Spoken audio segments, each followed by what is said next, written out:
Get ready to experience the ultimate fusion of wagering and entertainment. This is the BetMGM Network. Kicking off your morning with the Daily Tip with Michael Jenkins and Chelsea Messenger. Over. It's a very simple way to look at it. It's the best way to look at it. Followed by the newly branded Bet Sweats with Joe O and Sammy P. When I stop talking, that's when you jump in usually. He said, ring that bell! He said, ring that bell! Then it's You Better You Bet, hosted by Nick Costos and Femi Abebefe. Great teams and great players get a whistle. It's happened forever. It will continue to happen. Capped off every night with the electric Brad Evans and Ryan Horvat on BetMGM tonight. Oh, that's a sexy phrase. Quote Dr. Dre, creep with me and walk with me on this one.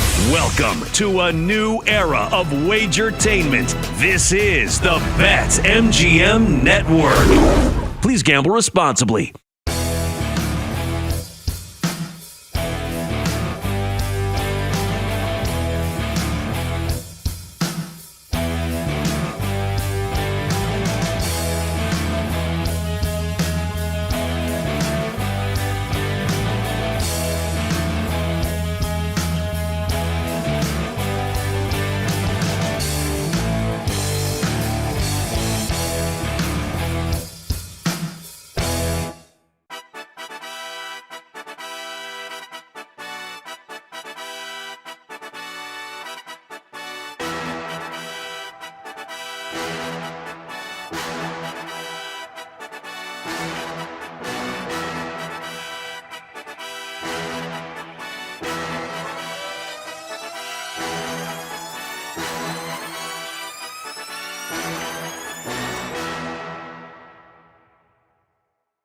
Get ready to experience the ultimate fusion of wagering and entertainment. This is the BetMGM Network. Kicking off your morning with the Daily Tip with Michael Jenkins and Chelsea Messenger. Over. It's a very simple way to look at it. It's the best way to look at it. Followed by the newly branded Bet Sweats with Joe O and Sammy P. When I stop talking, that's when you jump in usually. He said, ring that bell! He said, ring that bell! Then it's You Better You Bet, hosted by Nick Costos and Femi Abebefe. Great teams and great players get a whistle. It's happened forever. It will continue to happen. Capped off every night with the electric Brad Evans and Ryan Horvat on BetMGM tonight. Oh, that's a sexy phrase. Quote Dr. Dre, creep with me and walk with me on this one. Welcome to a new era of Wagertainment. This is the BetMGM Network. Please gamble responsibly.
Get ready to experience the ultimate fusion of wagering and entertainment. This is the BetMGM Network. Kicking off your morning with the Daily Tip with Michael Jenkins and Chelsea Messenger. Over. It's a very simple way to look at it. It's the best way to look at it. Followed by the newly branded Bet Sweats with Joe O and Sammy P. When I stop talking, that's when you jump in usually. He said, ring that bell. He said, ring that bell. Then it's You Better You Bet, hosted by Nick Costos and Femi Abebefe. Great teams and great players get a whistle. It's happened forever. It will continue to happen. Capped off every night with the electric Brad Evans and Ryan Horvat on BetMGM tonight. Oh, that's a sexy phrase. Quote Dr. Dre, creep with me and walk with me on this one. Welcome to a new era of Wagertainment. This is the BetMGM Network. Please gamble responsibly.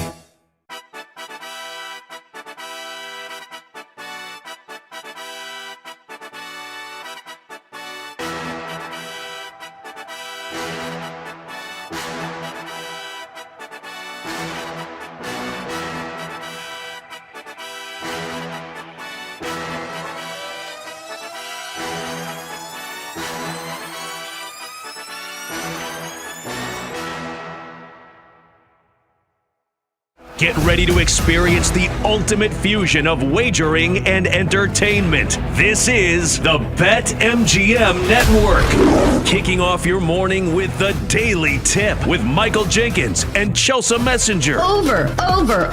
It's a very simple way to look at it. It's the best way to look at it. Followed by the newly branded Bet Sweats with Joe O and Sammy P. When I stop talking, that's when you jump in usually. He said, ring that bell. He said, ring that bell. Then it's You Better You Bet, hosted by Nick Costos and Femi Abebefe. Great teams and great players get a whistle. It's happened forever. It will continue to happen. Capped off every night with the electric Brad Evans and Ryan Horvat on BetMGM tonight. Oh, that's a sexy phrase. Quote Dr. Dre, creep with me and walk with me on this one. Welcome to a new era of Wagertainment. This is the BetMGM Network. Please gamble responsibly.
Get ready to experience the ultimate fusion of wagering and entertainment. This is the BetMGM Network. Kicking off your morning with the Daily Tip with Michael Jenkins and Chelsea Messenger. Over. It's a very simple way to look at it. It's the best way to look at it. Followed by the newly branded Bet Sweats with Joe O and Sammy P. When I stop talking, that's when you jump in usually. He said, ring that bell. He said, ring that bell.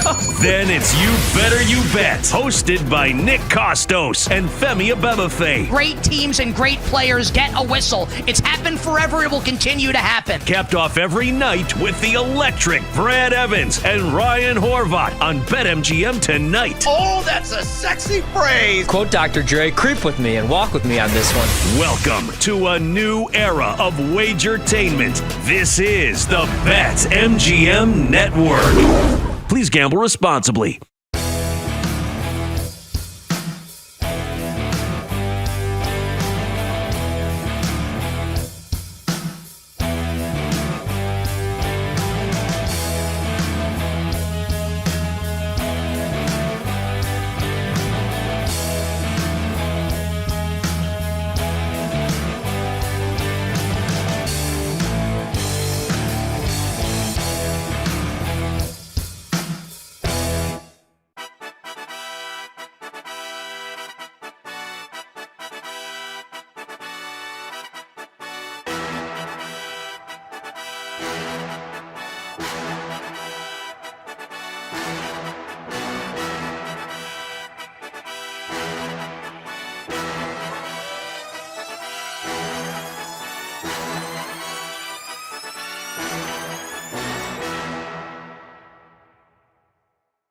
Get ready to experience the ultimate fusion of wagering and entertainment. This is the BetMGM Network. Kicking off your morning with the Daily Tip with Michael Jenkins and Chelsea Messenger. Over. It's a very simple way to look at it. It's the best way to look at it. Followed by the newly branded Bet Sweats with Joe O and Sammy P. When I stop talking, that's when you jump in usually. He said, ring that bell. He said, ring that bell.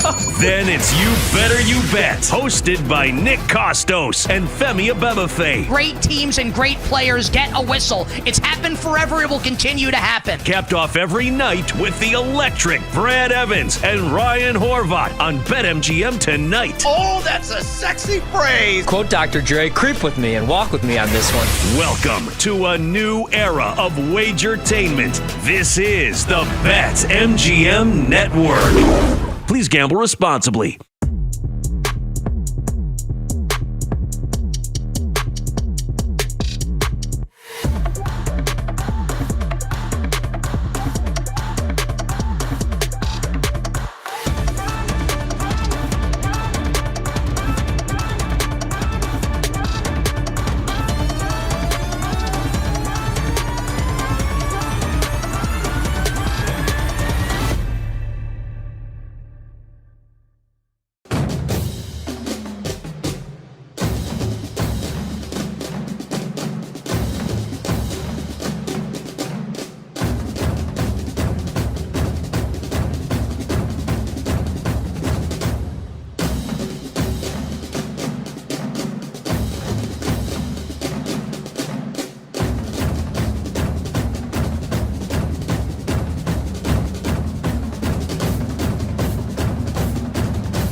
Get ready to experience the ultimate fusion of wagering and entertainment. This is the BetMGM Network. Kicking off your morning with the Daily Tip with Michael Jenkins and Chelsea Messenger. Over. It's a very simple way to look at it. It's the best way to look at it. Followed by the newly branded Bet Sweats with Joe O and Sammy P. When I stop talking, that's when you jump in usually. He said, ring that bell. He said, ring that bell.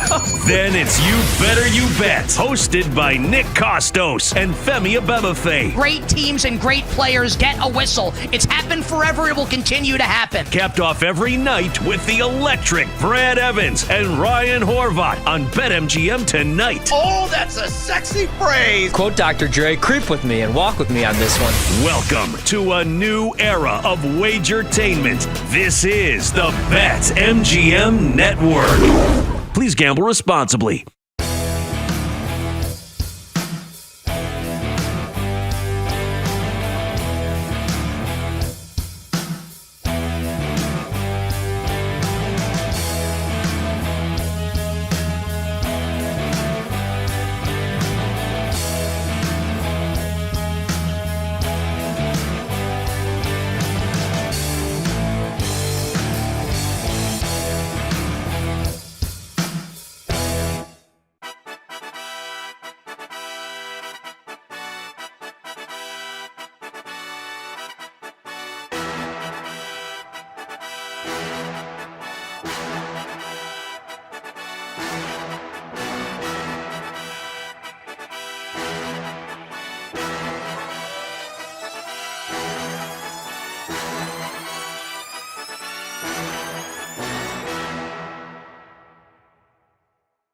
Get ready to experience the ultimate fusion of wagering and entertainment. This is the BetMGM Network. Kicking off your morning with the Daily Tip with Michael Jenkins and Chelsea Messenger. Over. It's a very simple way to look at it. It's the best way to look at it. Followed by the newly branded Bet Sweats with Joe O and Sammy P. When I stop talking, that's when you jump in usually. He said, ring that bell. He said, ring that bell.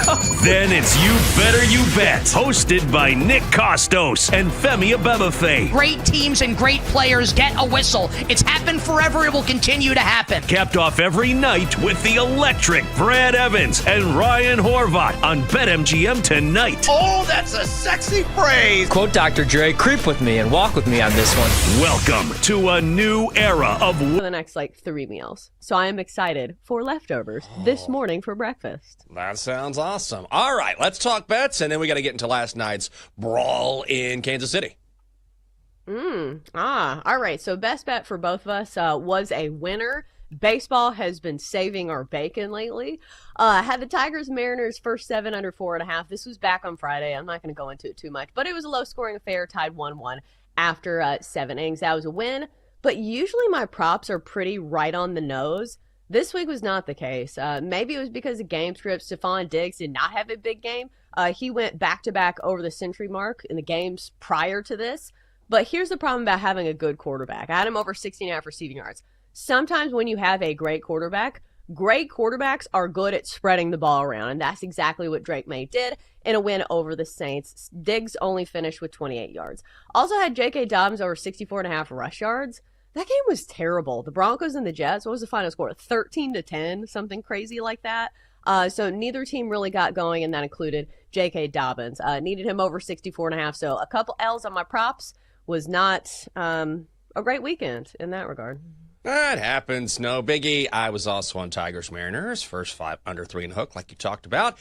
Air Force UNLV, I had the Rebels minus 6.5. That was a loss, as UNLV wins only by 3, 51-48. 1-1 weekend for this guy. Donkster had the Mariners on the money line against the Tigers on Friday. Mariners winning 15. What a great baseball game that was. As for Double D's Degenerate Parlay, he goes 4-3-1, and our squad parlay goes 3-2. It is the Daily Tip here on the BetMGM Network. Great to have you with us on another week on this Monday. We begin Sunday Night Football. The Chiefs down the Lions 30-17. The Chiefs laying 2.5. The Chiefs minus 135 on the money line. And the underhits total set at 47. Lions come in with a 4-game winning streak. And the Chiefs put that to an end. Hollywood Brown in motion. He's got on the pop pass. Hollywood Brown to the end zone. Touchdown, KC. It's Mike Tirico on NBC. Brown with 2 touchdowns of the night to go along with 1 for Xavier Worthy. But then after the game, after a dominant performance by the Chiefs, a fight breaks out. Well, altercation going on. I don't know what started it. Well, Brian Branch was involved in something, and there was a little exchange, and then people came running. I think that was Juju Smith-Schuster who came running into that. I just glanced up and saw 2 Chiefs, 1 Lion, and then, of course, everybody coming on the field at the end of the game. And look, and there is a pretty significant brawl going on here. The back end of that over to the right. So here's what led up to this fight. Apparently, Branch ignored a high five from Patrick Mahomes at the end of the game. Juju Smith-Schuster confronted Branch about it. That led to the fight. And then Branch also said after the game he got a block in the back from Smith-Schuster right in front of a referee that was not called. He was upset about that. He did eventually apologize, and so did Lions head coach Dan Campbell. Start with this. I love Brian Branch, but what he did is inexcusable. And it's not going to be accepted here. It's not what we do. It's not what we're about. I apologize to Coach Reed and the Chiefs and and Schuster. That's not okay. That's not what we do here, and it's not going to be okay. He knows it. Our team knows it, and so that's not what we do. Well, good on Dan Campbell for owning that. Ultimately, this will take away from what was a very impressive Kansas City victory from the outset. Once they got on the field, they just executed flawlessly. Oh, absolutely. This was a big get-right win for Kansas City and their offense. But I feel like the fight was more of a Brian Branch thing as opposed to like a Lions thing. Even I feel like Patrick Mahomes wasn't really involved in that. Like if you look at like the aerial view, it felt to me like Brian Branch was trying to seek out Juju Smith-Schuster. So I feel like it was more of like a Juju and a Brian Branch thing, especially when you have like the pattern of history with Brian Branch, where he was already fined $23,000 for unsportsmanlike penalties and face mask calls back in the game against the Packers. So it's not something I'm going to take away as saying, oh, the Lions are losing the locker room. It didn't feel like that to me. It just felt like, the Chiefs were the better team last night, and especially their defense. And again, I feel like this has been the one consistent thing for Kansas City, with the exception against Jacksonville, where Jacksonville actually was pretty effective in the red zone, with the exception of that Trevor Lawrence fumble. But the Lions were only in the red zone a couple times, last night. And when they were, the Chiefs put the clamps down. But I will say this, that first touchdown that they called back after not even throwing flags, that did feel very suspicious. And it is not helping the people who are, conspiracy theorists saying every penalty goes against the other team that is playing the Chiefs. And coincidentally, the Chiefs did not have a single penalty last night. They did not. I think this was a very impressive win for Kansas City, flags or no. I mean, they were really, really good. And the Lions tried to come out and tried to establish the run and did so for a while, just keeping Patrick Mahomes on the sideline. But once Kansas City came in, they scored on the first drive of the game where they had the football. They scored on their first drive of the second half. Mahomes was exceptional in this game, 302 yards. 3 touchdown passes, does it in 198 games, 8 faster than Aaron Rodgers, so the fastest to 300 touchdowns in NFL history. But this was sort of classic Chiefs, and you knew they were going to come out. They could not afford to fall to 2-4. They had to have this win. Oh, absolutely. And so they're showing up at the right moment. Now they get Rashee Rice back next week. So let me ask, are the Chiefs now in the top 5 for you? Are they a contender in the postseason? I am not going to overreact here. I think they're right there on the edge. I'm not going to go one dominant performance from the Chiefs in a game at home, in a game at night, especially the Lions, who, look, the Lions have been very good, and this was the highest scoring team in the NFL coming into this game, but also they hadn't really played anyone on the Chiefs level, so I kind of felt like this was a perfect spot for Kansas City to get right. I think they're right there, but I think we tend to, and I understand you give Kansas City the benefit of the doubt because of what they've done. I think they're there. They're right on the cusp, but I'm not throwing them into the top 5. Are you? I don't think so, but I still think it's one of those teams that nobody's going to want to play in the postseason. Because, look at them. They always raise their level of competition when they're playing the best teams in the league. I understand some of those games have gone to the other team, and some of those games have been losses this year, but still, they're in these games. And it feels like when it comes to the postseason, you're not going to question them. You know, when the light is the brightest, obviously this team has been there and done that, which is not the same as some of these other teams in the AFC. So now that you have like the Ravens who feel very down and out, obviously the Bengals ain't doing anything. Maybe it's just like a process of elimination. Although Josh Allen still stands and he is still very good. I will say for the Lions, you have to feel good about the fact that you're going to get healthier on defense. DJ Reed was out. Terrion Arnold was out. Avonte Maddox was out. So all these guys are corners, which certainly would have helped against a Patrick Mahomes-led offense. Regardless, we move on. The Lions hosting the Bucs next Monday night, and the Chiefs welcome the Raiders on Sunday afternoon. Also last night in the majors, the ALCS Game 1. The Mariners lead the series 1-0 after topping the Blue Jays 3-1. The Mariners plus 135 on the money line. Total set at 8. The under hits. Blue Jays get a leadoff home run from George Springer on the very first pitch of the game. Then the Mariners tie things up in the 6th on Cal Raleigh's second home run of the postseason, and that brings Jorge Polanco to the plate. It's the 3-2. Polanco rips one to left field, base hit. Rodriguez heads home, and the Mariners have taken the lead. Call courtesy of Fox. Polanco also adds a run-scoring single in the 8th inning as part of a 2-for-4 night. And Bryce Miller, brilliant on the mound, allows just one earned over 6 innings. And the Mariners, who have never played a World Series game, move a mini step closer. They get the win in Game 1. So nice start for Seattle and really cooled down those Blue Jays bats, which had been red hot. Right, and especially to do it on the road where the atmosphere was absolutely wild. In Toronto, you can tell their entire country is behind this team. So you see George Springer come out with, the leadoff home run. But then the Mariners settle down, and they settle down the crowd as well, because that is the best recipe for settling down a crowd, is not allowing them to score any more runs. So this was really impressive on Miller's part, going 6 strong for the Mariners here. And Jorge Polanco, 2 of the 3 RBIs of the game, and of course, Big Dumper. It is so funny to me, the shirts that we're seeing in the stands now. Have you seen the ones that say Big Dump Energy? I've got to get me one of those. Yeah, Big Dump Energy. And he's continued his run in the postseason. Like, he's continued to look good. You never know, right? Especially after a regular season that kind of comes out of nowhere and you have a team that makes the playoffs. Sometimes these guys cool off, or it's a different season and they're pitched too different. But he's looked like the Big Dumper that we've seen all year. He's been such a great story. Oh, absolutely. Like, not just the home runs, but he's hitting 400 for the postseason. Yeah. Because I think that was one of the knocks on him, if you're looking at the MVP discussion, is that Aaron Judge was the better overall hitter. Because Aaron Judge had like 330 for the regular season, which is crazy. So, like, not only are the home runs coming for Cal Raleigh, he is a very, very good hitter come this postseason. And, of course, the Mariners need it. When you're playing these low-scoring games, you need every ounce of offense. So that home run, obviously, was huge in this game as well.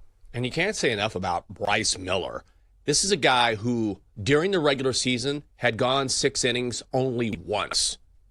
That's it. That's the number 1. Did it for the second time all season last night. Retires 17 of the last 19 batters he faces. This is a guy who had an ERA over 5 during the regular season. He was essentially the number 5 guy in the rotation. He pitches on short days rest. So when you get a guy who is not necessarily the ideal starter that you want to have in a Game 1, and yet he still goes out there and performs. I mean, this was huge for Seattle in that respect because it didn't necessarily set up the way they would set it up, and they still get the dub. Right. It feels like they're playing with house money now. Yeah. Because they have a guy that's deeper in the rotation that got the win in the first game, and it's on the road. So, like, this is a huge way to start the series for the Mariners because they still have some games where they're going to be playing at home, and one would think they'd have a better chance at home, even though I'll say this. Cal Raleigh has been absolutely incredible when playing in Toronto. Like, some of his best numbers come against Kevin Gausman, who started last night. I think he has 4 career home runs off of him, and he loves playing in Toronto for some reason. Yeah, he gets it going up there. Also, Vladdy Jr. went 9 of 17, 3 home runs, 9 RBI against the Yankees last night, 0 for 4 in Game 1. Game 2 tonight in Toronto. Blue Jays a minus 130 favorite. Coming up, Penn State goes from national title contender to looking for a new head coach midseason. What is next after the firing of James Franklin? That is next on the Daily Tip here on the BetMGM Network. In 20 minutes, the crew hands out their MVPs from the weekend in sports here on the Daily Tip, sponsored by BetMGM. Make it legendary.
Welcome back to the Daily Tip with Michael Jenkins and Chelsea Messenger on the BetMGM Network.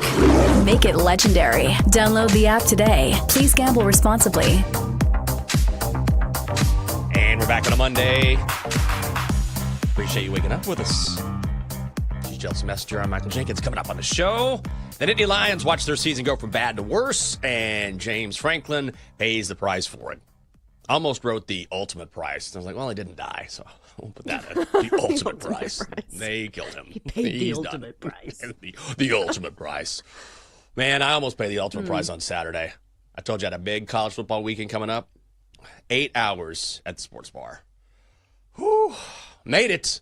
It was a little dicey there at the end. I got there when it opened, so I walked in, sat down, got the seat we always like to get, had some friends coming. By the end, we had a group of like 8 or 9 people. It's a nice cross-section of fans, mostly Texas fans, some Ohio State fans as well. But got there at 11:30 and then got settled in, had a Bloody Mary, got to watch Illinois, Ohio State, Missouri, Alabama. Who else did I watch? It was a pretty good game. I forget. I was just all leading up to Texas, taking on Oklahoma, got the dub there. That last hour was a little dicey, but I actually did something I don't normally do, which is make myself eat. I'm not good at eating while I'm having drinks. I'm like, I'll just eat late, which is a really dumb thing to do. This time, I actually had some sustenance. So all in all, a very good day, especially when you close it out with a dub. Wow, that discipline. You know, what they always say about the people who are the first ones there and the last ones to leave. Those are the guys that show the true leadership at the bar. I was good. Yes, I was good. Well, my friend Chad works upstairs. I've known Chad for a long time. And every time I'm there, I mean, you got to take a shot if they offer one, you know? So I was getting ready to leave. I'm walking out, and Chad looks at me, walks into the bar, and slides a shot my way. I'm like, okay, gonna finish strong here. But you know what? All in all, good day. Our Ohio State friends, they got a win over Illinois. They also covered the number, so that was good. Texas covered. Texas won. So I love doing that, but I already decided, like, it's going to be a few weeks before I do that again. Like, good time, but also I can't do that every weekend. Serious question. Have you ever been offered a shot and said no? I feel like I know the answer to this. No, yeah, there have been a few times. Like every now and then, like it'll be to the point where I'm like, okay, like we just did one. You guys want to do another? I'm like, okay, like I got to draw the line here. I'm trying to be able to walk out of here. I'm not going to do that. So I do actually, it was the only one I had all day. So I was like, it's not like I'd been pounding shots all day or something like that. But I was like, all right, I know Chad. It's kind of like our bonding thing. Like last week, it's like, we got to do a shot before you leave. I was like, okay, sure. But from time to time, I'll be like, I can't do this. But I was in good enough shape where I was like, I can do this and get out of here because I'm leaving. That kind of thing. Yeah, I guess it's a small sample size because I had never seen it with my eyes. The times that I've been out with you, those are there's special never occasions. been a no in the picture. Well, that's true. Well, also, if I get around people like Double D, I'm going to blame Double D. Anyone I get around who Sammy is... P. Or oh God, Sammy P too. You've seen it. I mean, I can't say anything to you. But also those are special occasions because everyone's so excited to get together. You know what I mean? Yeah, it's tough because we never get to see each other. So when Sammy P comes over with literally an entire tray of shots, you're like, all right, well, if our boss is doing them, because like Andrew's doing shots, you don't want to be the loser that's like, well, I'm kind of watching when I drink until you fall down the stairs and break your collarbone. Maybe don't do that. As always, we blame Ryan Horvath on this show. In the end, we just say, I think it was Horvath at the end. Well, the coaching equivalent of falling down the stairs and breaking your collarbone is James Franklin, what happened at Penn State this season. They lost to Northwestern over the weekend, 22-21, as a 20.5-point favorite. So this is what a wild ride for Penn State. 17 days ago, this team was ranked in the top 5. Think about that. Less than 3 weeks ago, you're in the top 5. You've got Oregon coming in, game of the year, a game you've been preparing for. You've been preparing for this moment. You barely lose the game. All right, it's all right. You still have a chance later on the season. Then you go and you lose to UCLA and Northwestern in Happy Valley. So James Franklin is gone.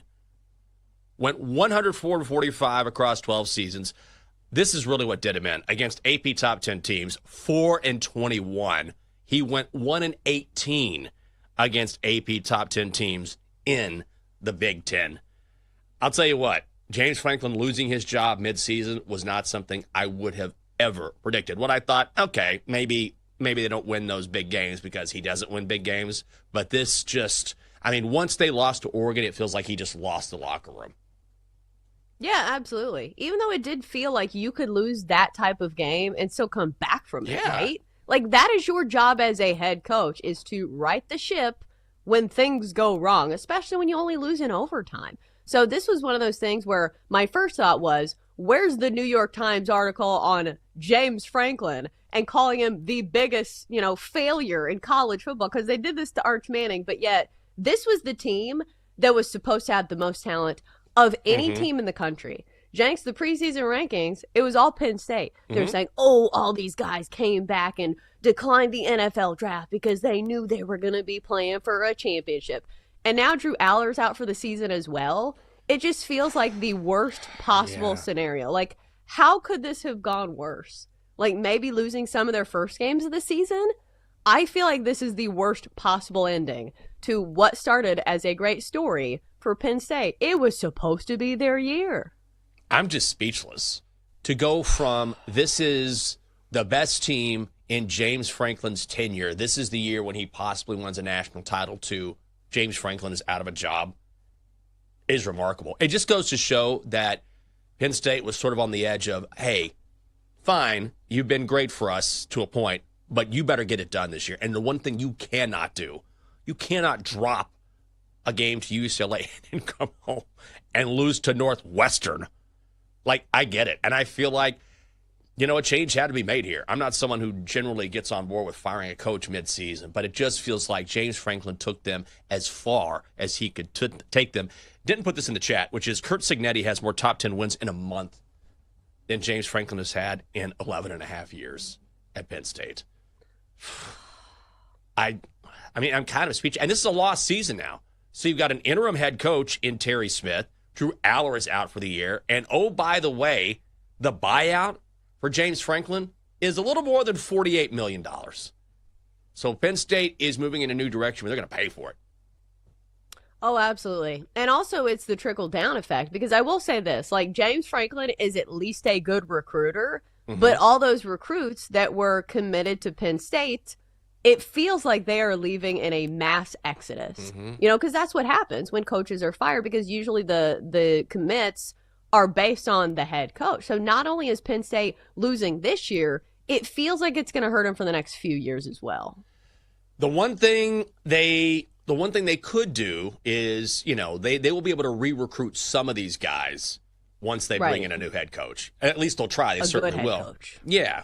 And so you'll have Matt Rule or Curt Cignetti or someone go back out and reach back out and say, hey, I'd like to meet you. Because a lot of these guys, of course, they form relationships, right? And that relationship is with the head coach. And you think, I want to play for you. Like, I want you to be the guy who brings me along. And once that guy leaves or is fired, then it's on to someone new. And a lot of these guys certainly don't want to hang on to a program where they don't know what the future is. Which begs the question, what is the future for Penn State? Who are they going to go after? Matt Rule seems to be the guy that gets tossed around a lot. And for a couple reasons. Number one, he's a Penn State alum. Number two, he has a history of taking programs who have, Penn State's a different animal, but, went to Temple, went to Baylor, went to Nebraska, and has taken these programs and elevated those programs. And the thought here is that Penn State, okay, we need you to elevate us to that next level, which is winning against top 10 teams and bringing us a national title. I feel like he's going to be the favorite. I would also say that I would back up the Brinks truck and try to hire Cignetti, because what he's doing in Indiana is remarkable. Right. Like, I feel like that's definitely the home run hire. Like, if you had your pick of just about anybody who is in the college ranks, you can't ignore what Curt Cignetti is doing with much fewer resources, because that's the thing. What was Indiana before he got there? An absolute nothing burger. Like, people didn't even realize they had a football team. They're like, oh, this is a basketball school. And then he took them to a premier powerhouse program in the Big Ten, capping it off by, the timing feels extremely, fortuitous in this one. The fact that they just went on the road and beat Oregon. So it's one of those things where he has built his own culture at Indiana. So you think to yourself, okay, if he can do this at Indiana, what can he do at Penn State with all these recruits and all of this pedigree? Yeah, I think that Indiana win was, I mean, the final straw was losing to Northwestern. There's no question about that. But then when you look up and you're like, wait a second, Indiana went on the road and beat Oregon. Are you kidding? Right. Indiana beat Oregon? Mm-hmm. We couldn't beat them at home. I know it's one game, but when you're talking about sort of a volatile situation anyway where people are on edge and then you lose that game and you look up and you're like, you've got to be kidding me. The Hoosiers? The Hoosiers are beating Oregon? That's it. Like, we're done here. We are done here. I mean, this is such a massive piece of news, and you sort of felt like it might be coming after UCLA, there was sort of some scuttlebutt that, at Franklin now, you better pull it together quick. And so this was just the worst possible scenario for him. And I think the book is written on James Franklin, which is this is a great program builder, great recruiter, but throughout his career, I mean, we have a massive sample size. We always talk about sample sizes, right? Like, and if they matter. You have a massive sample size where over the years, again and again and again and again, he has not been able to get it done. This is kind of who he is. Well, and especially if you're coaching for one of those teams that believes it is a blue chip program. Because, like, this is fine if you coach for, like, I don't know, like Mississippi State or Vanderbilt, for James Franklin back in the past. But it's not going to cut it if you're at one of the top programs, or at least they believe themselves to be, in college football. Because he did win a lot of games. Like, I saw some people going back and forth saying, like, he actually has some of the most wins of any, like, active college head coaches. But the thing is, it's like Penn State's not trying to, like, just be a decent team. They want to be one of the best, and to be the best, you have to beat the best, and James Franklin couldn't do that. But Jinx, I was thinking to myself, how much do you think college football has changed in the fact that I feel like these guys who used to be labeled as really good recruiters, but maybe not the best head coaches, it feels like they could go pretty far before the days of NIL, because, college football a lot is about talent. But now that it's still about talent, but it's about the money that you can pay the talent. Do you think it negates that skill for head coaches? To a point.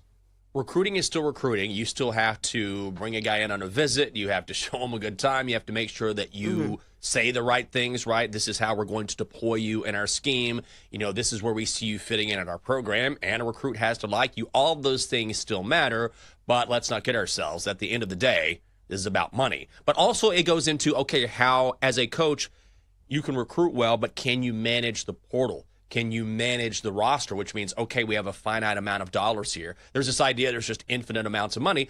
There is a lot of money, but certainly how are we going to allocate it? How are we going to allocate it this year versus next year? What about the guys on the roster that we need to keep versus guys maybe we're willing to let go? So recruiting still matters, but there's a whole subsection of recruiting that has opened up, which is portal management and money management, which is something that was not a thing, 10 short years ago.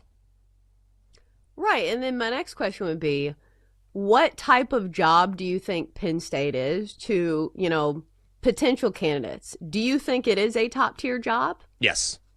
Yes, as a top 10 job. I mean, you can argue the particulars about, all right, top 5. I mean, that argument really goes nowhere, but this is a top 10 job. They have the money. According to, I was worried about NIL money, but Denton made a good point, which is we're talking about an era now where private equity comes into play, and that's a ton of money. So when you think about atmosphere, when you think about tradition, there's no reason why, and this goes for a handful of programs across the country, there's no reason why you shouldn't be winning at a high level, winning titles. If you're talking about Penn State, they haven't won a national title since 1986. My Longhorns, they haven't won a title since 2005. That's forever ago. And yet, they have all the facilities available to them, all the faculties available, everything you need to win it all, and they haven't done it at the rate that you would expect. So I don't blame Penn State for sort of losing their minds here. It is time, long past time, the Lions won something of significance. Right. If you're Kurt Cignetti, do you want to leave Indiana, though? I don't think I would. He's just crazy enough to think that he can legitimately turn Indiana into a powerhouse. To be like this generation's Bobby Bowden, taking little old Florida State and making them this massive thing. He's just crazy enough to think he can do the same thing with Indiana. I think that's the right call, but I will say if Penn State comes in and gives you a hard sell and says, here's the money, yes, Indiana's great, but it's Happy Valley, It's the tradition of Penn State. It's a platform that you're going to get at very few schools in the country. Cignetti might stay at Indiana. I mean, what a story that would be if somehow he turned the Hoosiers, who have in my entire lifetime been one of the worst teams in college football. Like, you don't pay attention to Indiana, and now everyone's paying attention to Indiana. Like, D-Day might be right here. Yeah, I think so too. Like, that is a tough program to turn into like this powerhouse and just up and leave. I don't know. It's going to be tough. It is. I still feel like Rule's the guy, right? Because he's the Penn State alum, and that carries so much weight at particular programs. Gonna be fascinating to watch. Coming up next here on the show, we're just getting warmed up, and just in time to pick the most outstanding performance of the weekend. Our Monday MVP is coming up next. Chelsea and Jenks will be right back on the Daily Tip on the BetMGM network. Make it legendary. Download the app today. Please gamble responsibly.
Let's get back to the Daily Tip with Chelsea Messenger and Michael Jenkins on the BetMGM Network.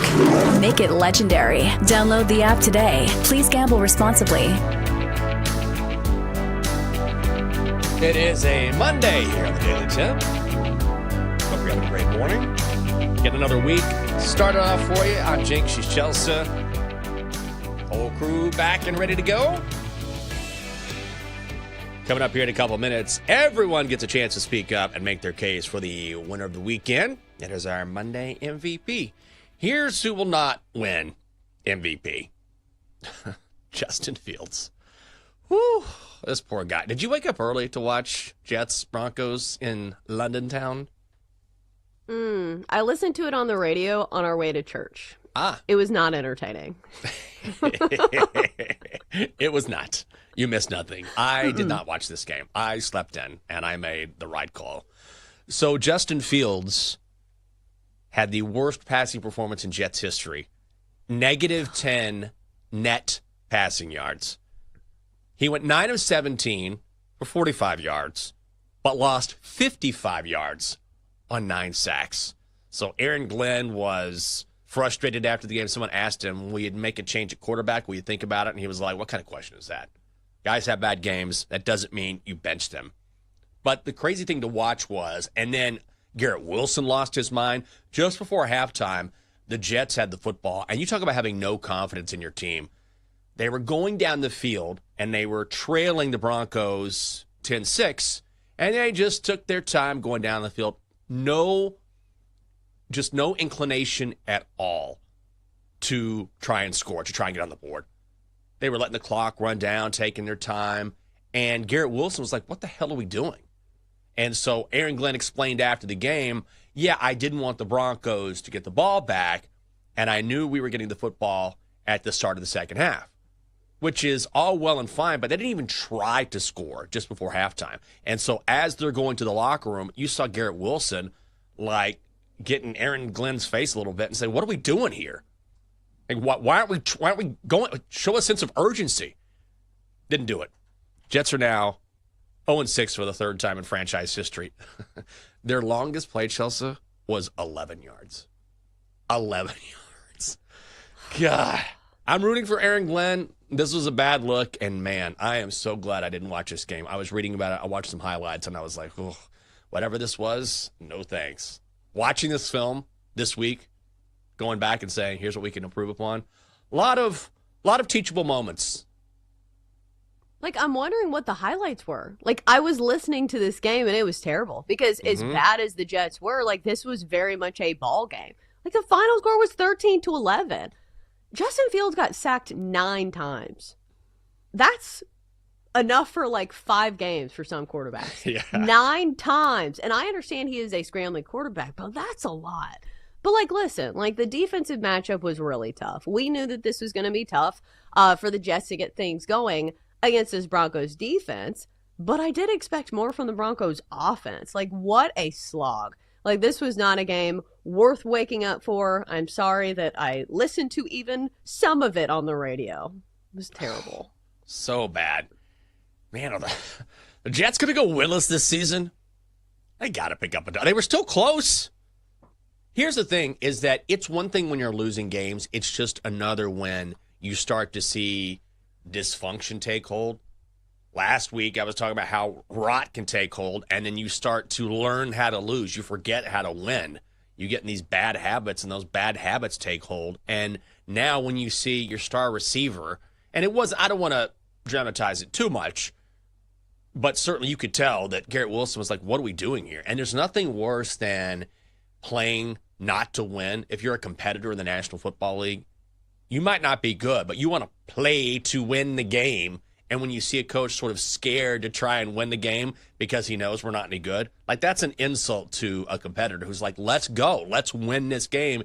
And that makes me worry even more about the Jets because now you're starting to see guys really unhappy with what's going on. I mean, Garrett Wilson said after the game, he's like, once I figured out why we didn't have a sense of urgency, I was disappointed. I'll just say that. So things are, I mean, they were already trending in the wrong direction. They're really headed that way now. Well, I'll say this. At least there's another team in their division that looks like a dumpster fire as well. Because I don't know if you saw the comments coming out of the Dolphins, their game, where Tua was like, yeah, nobody even shows up to the players-only meetings. You're like, what? Even though some people are like, hey, Tua, you're on the team. If you want better leadership, maybe you start things. But I don't know. That is a whole other conversation entirely. But like the bottom of the AFC East, boy, is there some drama. There's some bottoms and there's some real bottoms, and that's like right there. My God, AFC East. Well, okay. Those are the lowlights. Now we focus on the highlights of the weekend. Here are your nominees for Monday MVP.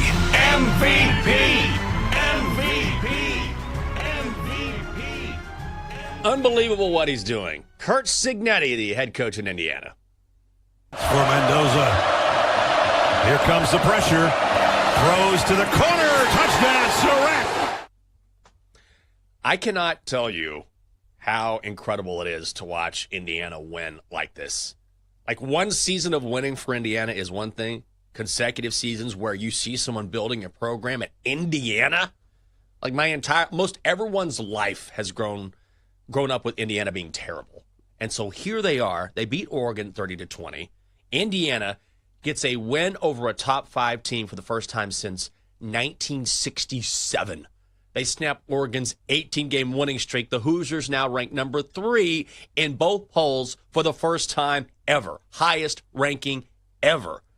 What Curt Cignetti has done in Bloomington with this football program just boggles the mind. And now we're talking about a legitimate college football championship contender with what they've done. When you can go into Oregon and play like that and out-physical Oregon on both sides of the football, which is what they did, you are legitimate. So Curt Cignetti continues to get it done in Bloomington. He's my Monday MVP. Ooh, that's a good one. That was absolutely a massive win for the program and for Curt Cignetti and for Indiana. So I see where you're going with that one. But for me, I'm going to the NFL, and I'm going with Baker Mayfield. Going for a big ball. Down the field. Got an open target. Oh, what a catch. Touchdown, Tampa Bay. Taz Johnson has his first NFL touchdown and a magnificent flip to go with it. MVP. Break out the MVP chance, because it feels like Baker Mayfield now has a legitimate chance to be in the MVP discussion, especially now over at BetMGM. The odds makers giving him some credit. He's only plus 425 behind Josh Allen and Patrick Mahomes to win the MVP.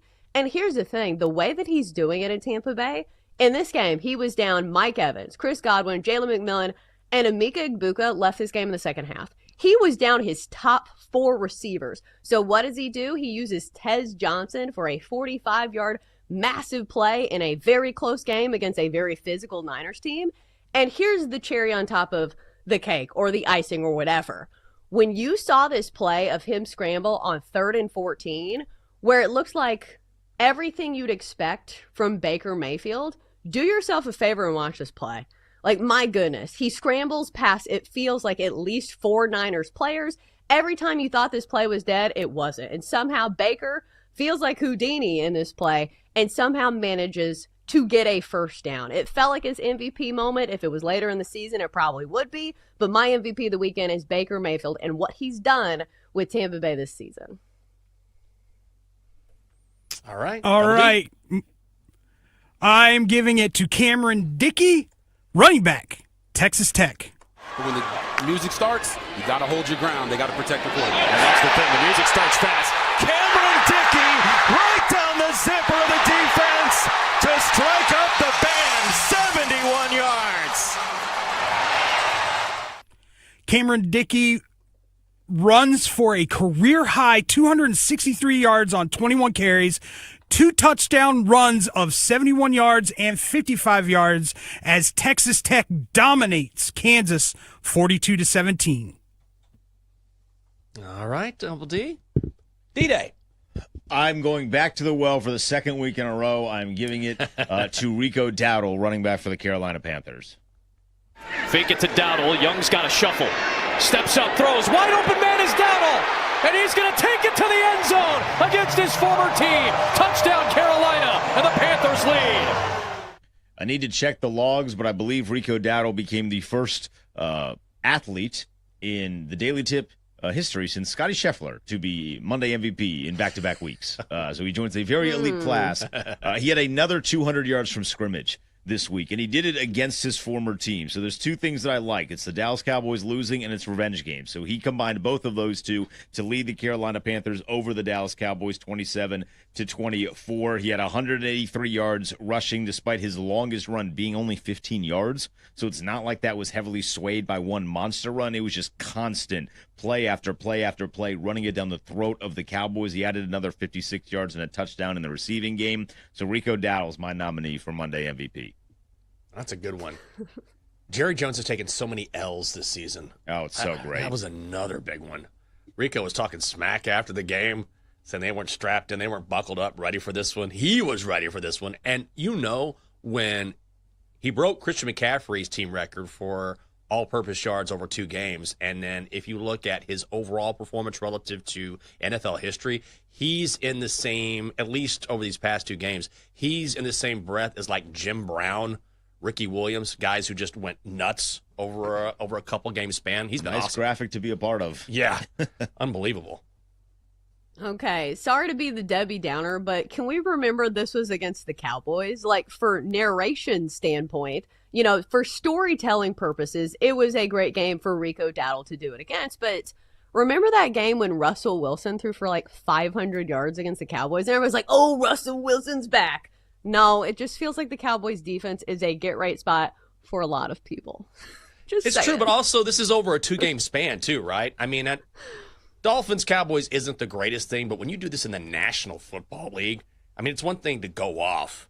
It's quite another to go off like this. He has looked all world. Man, I might give it to Rico. That's a good call. 4 good candidates this weekend, and now we'll continue talking about it in the next segment because we've got more NFL and more Monday Night Football to get to with 2 games on the schedule tonight. Falcons, Bills, and Commanders, Bears here in D.C. Hour 2 headed your way on the Daily Tip on the BetMGM Network. Chelsea and Jenks will be right back on the Daily Tip on the BetMGM Network. Make it legendary. Download the app today. Please gamble responsibly.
coffee. And wake up with the Daily Tips, Michael Jenkins. I always stay away from the hot team in the offseason. Whenever you see everyone piling on praise, it just feels like a sucker bet. Can you dig it, sucker? And Chelsea Messenger. I don't want to lose to somebody dumber than me. Yes. When you're in an office pool with somebody playing fantasy football and it's somebody who just puts it on autograph, they're like, I don't watch football, whatever.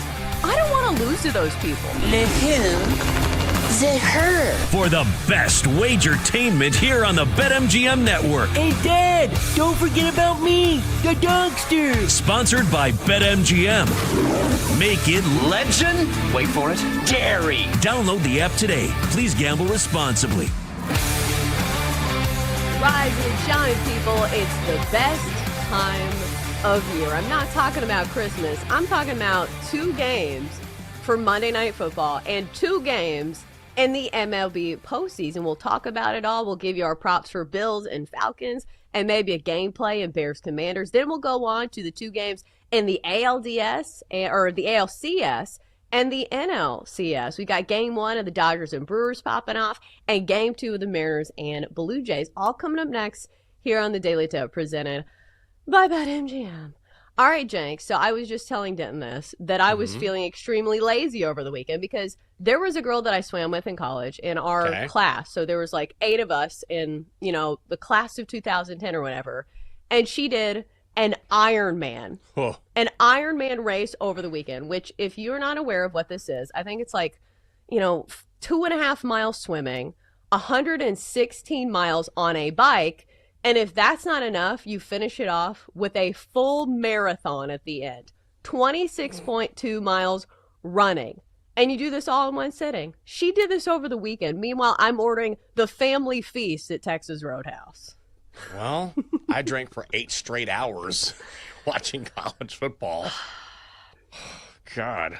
Woke up yesterday. I was like, oh, wow, okay, that's good. Let's drink some water. I don't know how people do this. I have the ultimate admiration for it. I mean, I worked out a couple times last week. I was like, yeah, there you go. Get back on the horse. There you go, Michael. Nice job. And then I see people doing this, and it's like I could not admire it more because you forget about, okay, you do this, but there's so much training leading up to it. Like the amount of discipline that you have to have. And sometimes you see people have full families. Like if you're a mother, for example, and how are you doing this? How are you working? How are you being a mom to your kids and also finding the time to train for an Ironman? I don't know how it's done, but it's very special. People be able to do that. Oh, Jenks, she has 5 kids. Oh my God, kids, that's what I mean. 5 kids. And so, like, you think to yourself, like, occasionally I think you coddle yourself and you're like, oh, well, I'm not as young as I used to be. I have kids. But then there's other people who do this. And like she was saying that there was an 80-year-old woman who finished this race. And she said at the very end that she was like crawling to the finish line. And like, hopefully she's all right. But still, I think it's like very easy to make excuses why you can't do things. Like if she can do an Ironman, like maybe I can go to the gym for 45 minutes. I can't do that. Good on that for her. Draw the line. I got to draw the line. But, I think that's important, especially as you get older. I think the thing is for a lot of people, they need something to be passionate about. And you cannot do an Ironman without being passionate about it, right? You can't just kind of like, I guess I'll do an Ironman. You can't, I guess I'll do that. You have to fully commit because your health is at stake and it takes so much work. So I think for a lot of people, it's their passion, and you have to have that to drive you to put in all of the effort and all the time it takes to complete such an event. And I admire people like that because I don't have that. I mean, I have different passions, but you have to really, that's something that just burns in you for a long time, especially when you're seeing someone who's 80 crawling towards a finish line. It's like, listen, you've lived a great life. You don't have to do this. But if you want to, good on you. Right. It's like they prove it to themselves because like they don't need to prove it to other people. But one more thing before we move on, the little detail of the story that I could not get past. So Marissa, my friend, was in a bike crash during the Ironman where she fell off a bike and scraped herself up so bad and hit her head to the point where she blacked out and they had to do a concussion test. So after the concussion test, they said, you do not have a concussion. You merely blacked out. And then it was time for her to run a full marathon, Jenks. So I think we watch these football games, we're like, oh my God, this is like war. And it is, or at least, as much as it can be without being actual war. Yeah. But like what she did last night was like, I feel like it was on the level of like NFL players that just get absolutely rocked. And it's like next play, except for she ran an entire marathon after that. Well, and also I get that. If you put in that much work, I mean, imagine the hours and hours and hours. It's like, I am here. I am in the middle of this. I know this is a setback, but I'm okay. I am not letting this stop me. So I do understand that when you've tried so hard and you put in so much effort to get to this point, it's like, this is not stopping me. Yeah, she said I was going to finish that damn race, and Damn she right. did. So congratulations to her.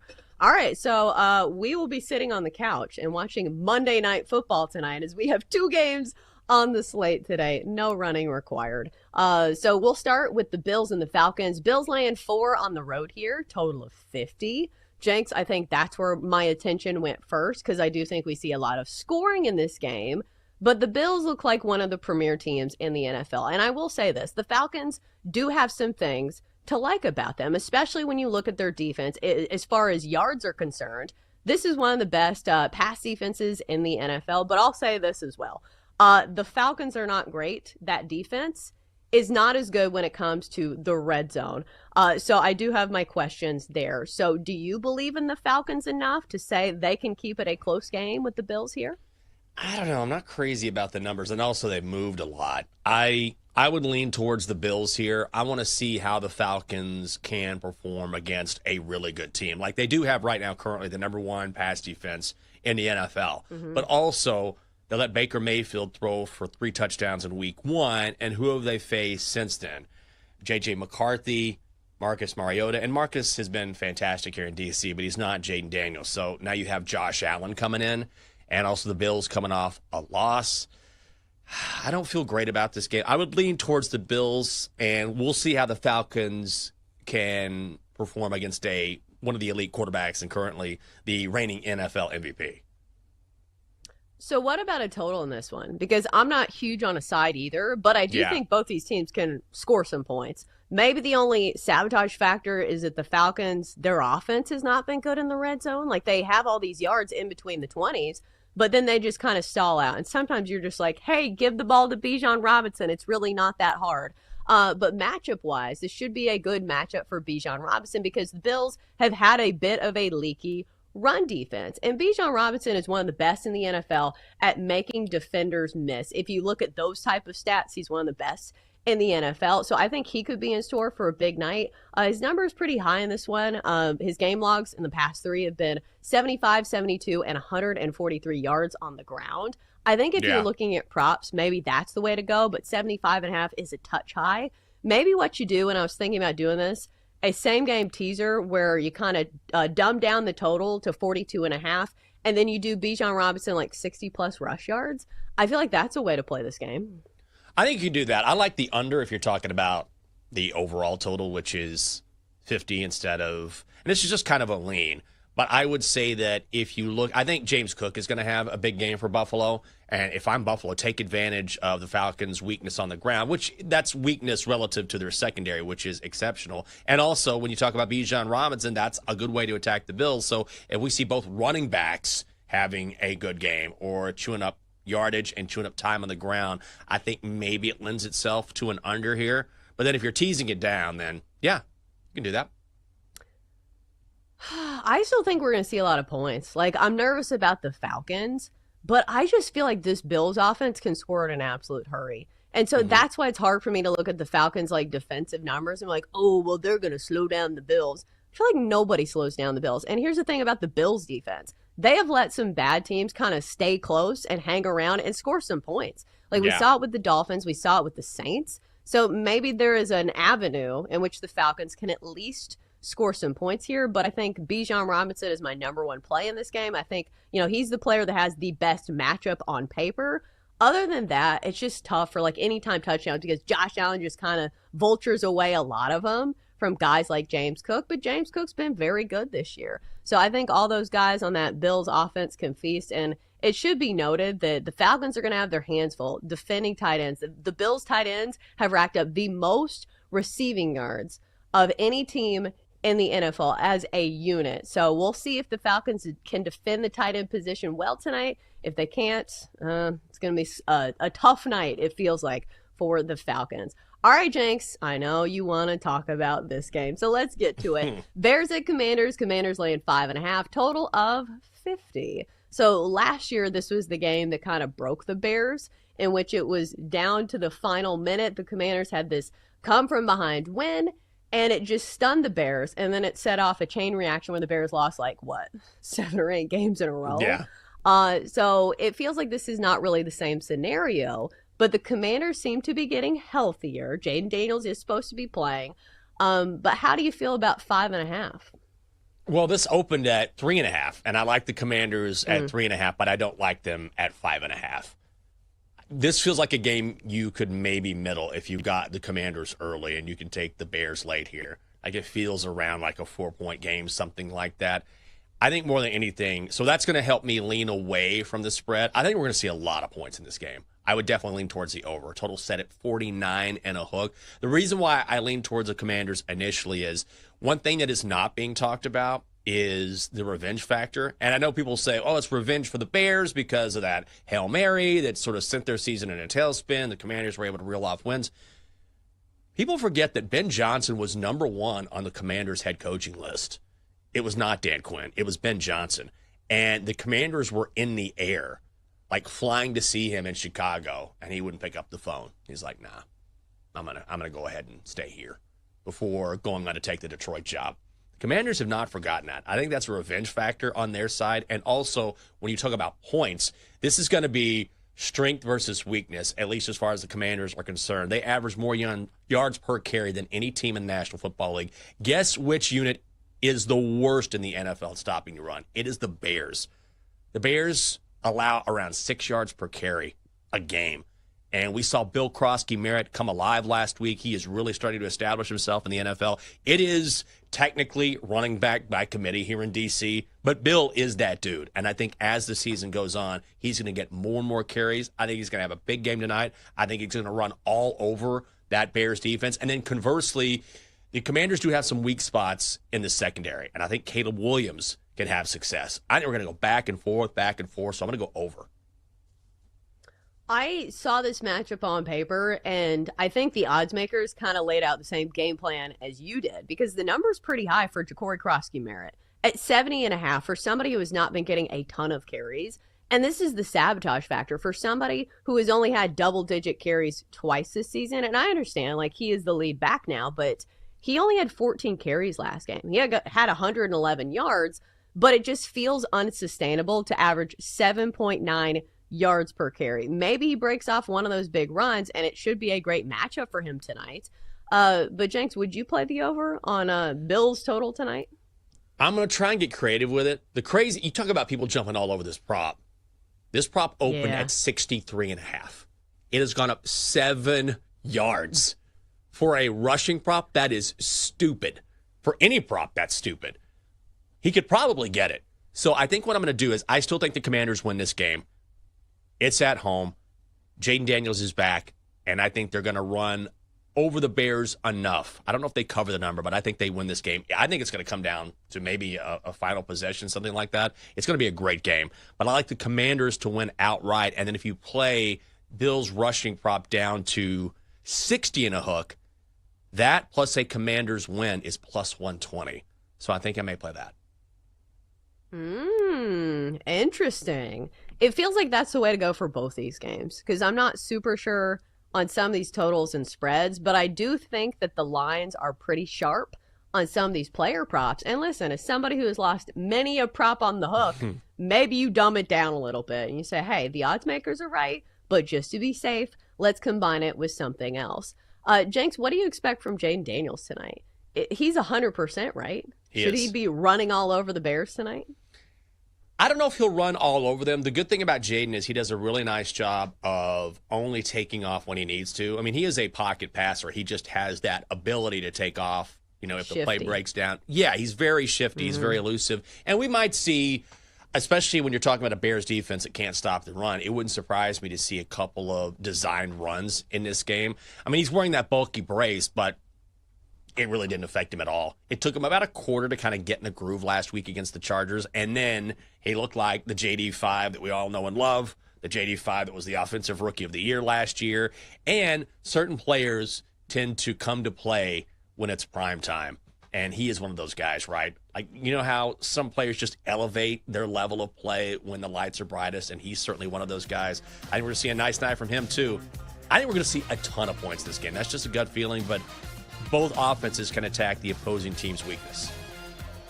Yeah, all right. It should be a nice night in sports as we also have 2 games in Major League Baseball, ALCS and NLCS. We'll give you our plays for both after the break here on the Daily Tip.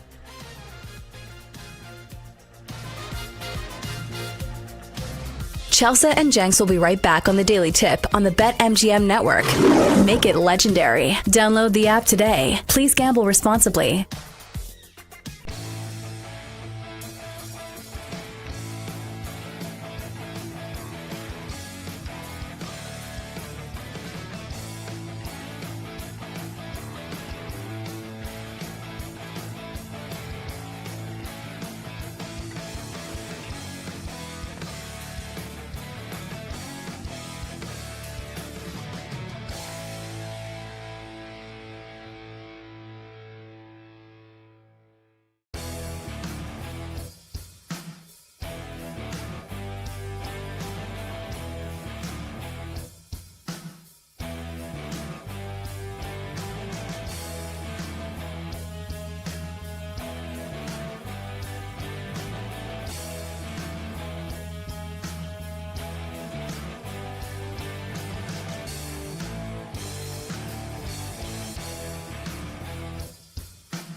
Welcome back to the Daily Tip with Michael Jenkins and Chelsea Messenger on the BetMGM Network. Make it legendary. Download the app today. Please gamble responsibly. We're back. It is Monday, October the 13th, and we have two postseason baseball games tonight, which should be great viewing before we get to Monday Night Football, of course. But, Jenks, we have 4 teams remaining. We have the Dodgers, the Brewers, the Blue Jays, and the Mariners. And I think that I can root for 3 of these teams. Okay. And it's not that I dislike the Dodgers. It's just, I think I'm ready for some new blood. And I think everybody pretty much is. Like, I would love to see the Blue Jays win. Wouldn't mind seeing the Brewers win. And, of course, how do you not get behind the big dumper and the story that's coming out of Seattle? So it just feels like, okay, like maybe the Dodgers win, but I would love to see somebody else. I want the Brewers or the Mariners. That's who I'm cheering for. Like, I want the Mariners because Seattle has never won a World Series game. They've never been to the World Series, right? So this is all new territory for them if they can get past the Blue Jays. And the big dumper is an awesome story. I mean, how can you not have fun with that? And then the Brewers are playing for Uke. People forget about Bob Uecker, but he's been, he passed away earlier this year, and he just embodied Milwaukee baseball. And whether it's a signed bat that a player will use, it was the banner that they unfurled after the win in their previous series where that had his name on it. Like, he sort of carried them in spirit. I mean, they've been an awesome team, don't get me wrong, but they've been playing for him for many, many months now. It shows in the way that they performed on the field. So a couple good reasons I feel like that either of those teams that would win it all would be, I think, pretty satisfying. Yeah, it feels like the Brewers are like the ultimate team, if that makes sense. Mm-hmm. Like, they're not really based on one player. It's more of a joint effort to where it's like the combination of the sum of their parts, as opposed to like, having one face of the franchise. When you look at, the Blue Jays and it's Vladdy Jr. and the Mariners and it's the big dumper, which again, how could you not get behind the big dumper?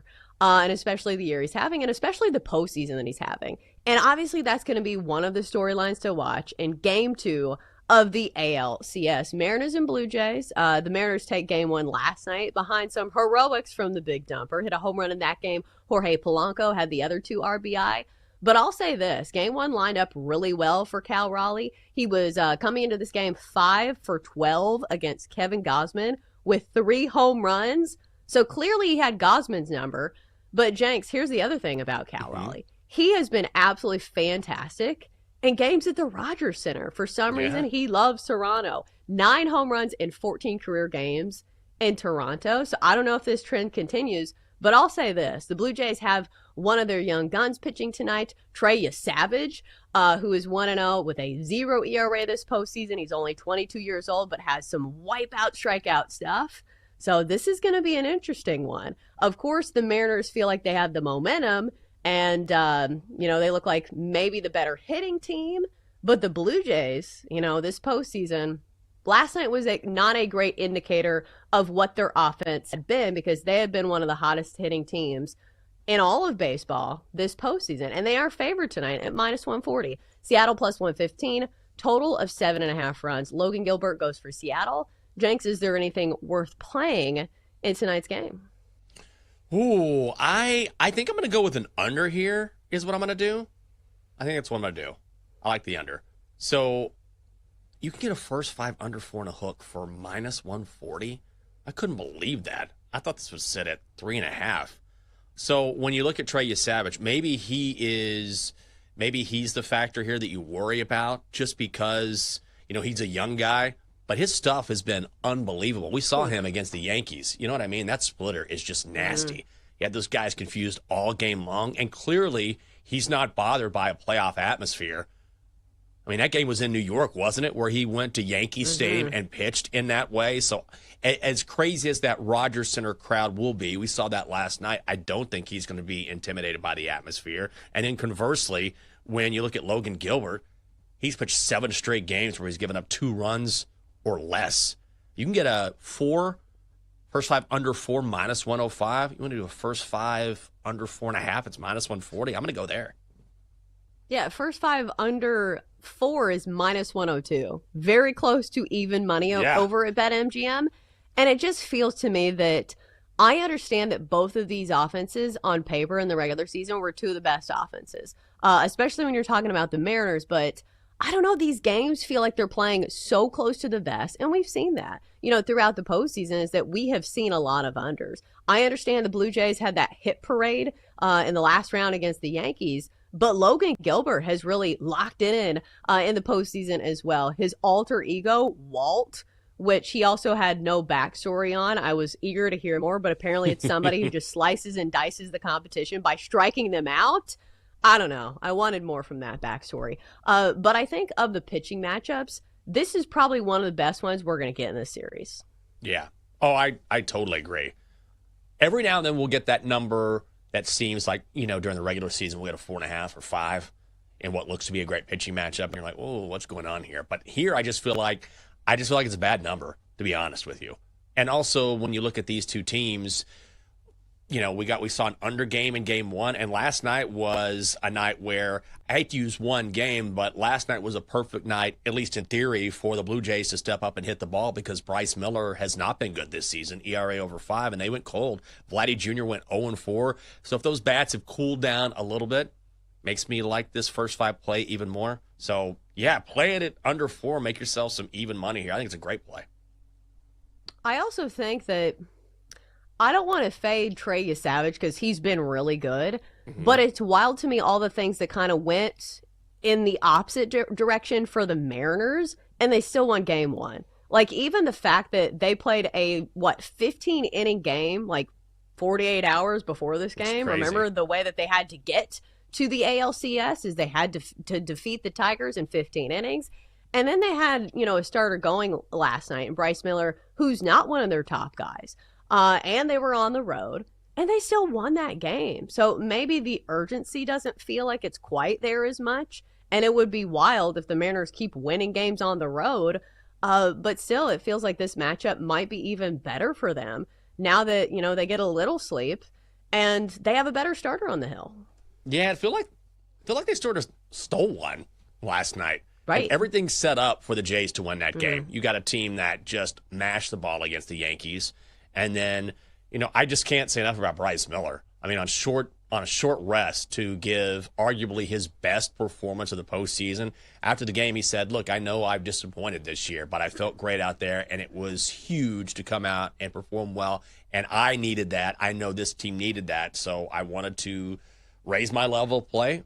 He did that. And so, when you're the Mariners, this was just not a good spot for Seattle to win in game one. So the fact that they got that, I think they carry that momentum into tonight's game. I don't necessarily mind a little sprinkle on the Mariners at plus money. I don't know if I want to lay $140 with the Blue Jays. I think I'd rather lean towards a total. This just seems like a low-scoring game to me. Yeah, so for the people at home, why would you not play full game total? Why are you going first 5 here? Well, that is a good question. I think you can do either one, honestly. I just like to simplify the handicap, right? I think that's what it is for me. So for me, do I think both these guys will go 5 innings? Yeah, I do. There's always a chance one of them could get roughed up. That's just part of the sabotage factor that you deal with in each and every single game. But at least for me, if you want to go full game under, I like that as well. And if you do that, then you're not going to lay the juice. I think that's maybe why you go full game under. I'm going to go first 5 under, 4 and a hook. But either one I think is a good play. I mean, we've sort of seen that throughout playoff baseball anyway. Looking at unders is always a good call, particularly when talking about these two starters. It's just personal preference, but I like to keep it simple when it comes to baseball, and I think, at least for me, it's something that's worked.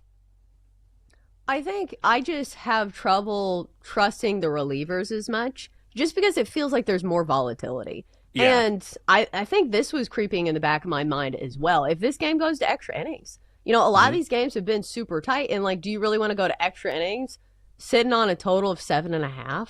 Like, that makes me nervous because eventually, it feels like the hitters will have the advantage to where eventually the bullpen's going to be worth it. And a reminder, one of these teams played in a 15-inning game just 2 days ago. So it feels like the Mariners have had to use a lot of bullpen arms and even starters in that game. I think Logan Gilbert pitched in that game as well.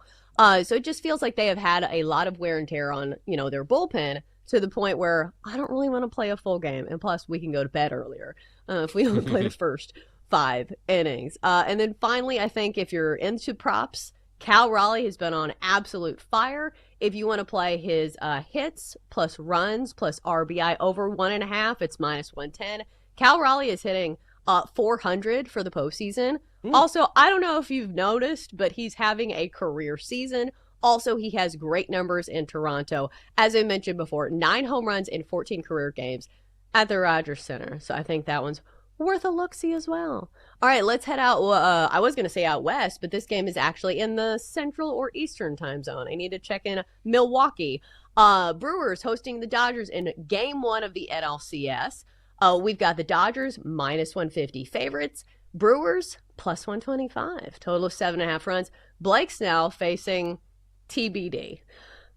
Don't love that for the Brewers, but I will say this. It feels like the Brewers have been undervalued all season long. We have been big believers in the Brew Crew simply because the numbers align and they've had the best run differential in all of baseball for the entire season. This is a home game, but Blake Snell is certainly a tough matchup. 2-0 this postseason with a 1.38 ERA, and plus the Dodgers have all of those bats in their lineup that are not just good, but postseason tested. So, Jenks, are you playing the Dodgers tonight? Yeah, I'm going to play them in the first 5 as well. I talked about keeping it simple. Blake Snell's been a guy who, if you want to keep it simple, Snell in the first 5 has been great. Now, I will say that if you look at him on the road versus home during the regular season, he was a very different pitcher on the road. 4.30 ERA, 0-3. But what did we see last time out from Blake Snell? Goes into Philly, 6 innings of 1-hit baseball. And we know how good the Phillies are at home this season. Shut them down. The Brewers are going to go with an opener, and then I think they're going to hand the ball over to Quinn Priester in this matchup. But it's just hard for me not to back Blake Snell. I get a little nervous with the Dodgers bullpen because sometimes Dave Roberts gets a little squirrely. I know they have Roki Sasaki now, so that's going to help in a big way. But ultimately, trusting Snell I don't think is a bad play. And it's cheaper in the first 5 than it is over the full course of the game. You go first 5 money line is -145. So I will probably go there tonight. Yeah, it feels like that's the logical play for me because as good of a story as the Brewers have been, like this just doesn't feel like the ideal matchup, like a bullpen game or like an opener opening against this lineup of the Dodgers. Like it's just a tough one. And what's crazy is that, you know, the best player for the Dodgers, or arguably the best player, Ohtani has not had a great postseason. And I feel like if this was happening to Aaron Judge, other people would be very, very mad and like, oh, he's ruining it. Problem is the Dodgers have so many good players that it doesn't even seem to matter. You know, if you look at, you know, his numbers so far in this postseason, Ohtani has been far from good. So I don't know if that continues, but the thing is, it's just the Dodgers are just so battle tested throughout the lineup that I don't know. Like Ohtani's hitting 91, Jenks, for this postseason. Did you think that he was going to be this bad? No, I didn't. But also, he's got plenty of time to turn it up, too. I'm not going to be stunned if Shohei goes off tonight and then the Dodgers make the World Series and he goes off. And so Dave Roberts was asked about, hey, do you think any of this has to do, Shohei's struggles has to do with him pitching? You know, do you want to keep him fresh? And he's like, no, it's Shohei. But also, at the same time, when we've discussed how, you know, some of these hitters can bail out a manager from making a poor decision or just kind of gloss over a skipper making a poor decision in game. These Dodgers bats can gloss over Shohei having a bad series because you don't tend to focus on that. You're like, oh, well, Shohei, it doesn't matter. The Dodgers are so good at hitting the baseball, they can afford for Shohei to go cold and still dominate. Right, because even at the bottom of their lineup, they have guys like Kike Hernandez, who's like a postseason legend. Like, he can hit 200 the entire season, but when the postseason rolls around, you know he's coming up with a clutch hit. So I would lean towards the Dodgers here. As far as the total goes, usually I think I'd lean towards the side of unders in the postseason, especially in Game 1 when you have like most of your bullpen fresh and you're really trying to gain the early momentum. But with the Dodgers bats, this one makes me nervous. Yeah, that's a thing, too. And also, at least if you're talking about first 5 bets, the Dodgers are, I think, the 3rd best first 5 team in Major League Baseball. It's just tough. I think the Brewers are going to go with Freddie Peralta in Game 2, and that's when I think you take a hard look at the Brewers. But when they go with an opener, and Quinn Priester has been very good this season. got roughed up last time out, but an opener plus Quinn going up against Blake Snell, I just feel like sets up for the Dodgers to get a dub here. Yeah, that or you just play a Dodgers team total because, like, that's been a free play. It feels like for most of the postseason. Like, there's been, like, I think one game where they didn't get it. But for the most part, it has been smooth sailing for this Dodgers offense, and I don't see that stopping anytime soon. So I do think the Brewers have a chance in this series. I just feel like this game one situation lines up very, very well for the Dodgers. And I know minus 150 is juicy, but it's the Dodgers, man. And they're even better in the postseason. Blake Snell's absolutely dealing.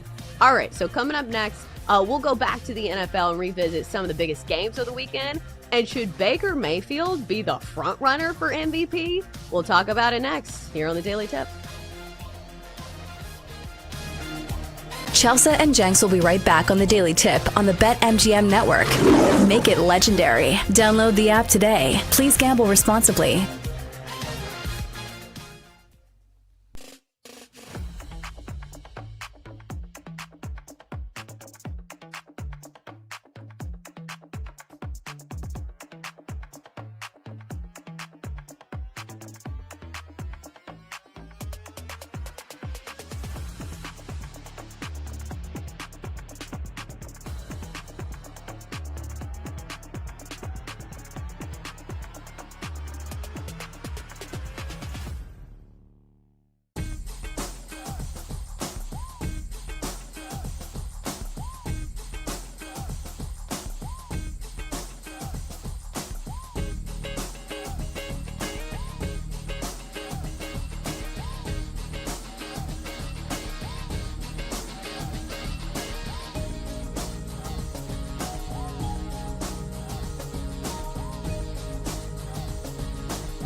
Let's get back to the Daily Tip with Chelsea Messenger and Michael Jenkins on the BetMGM Network.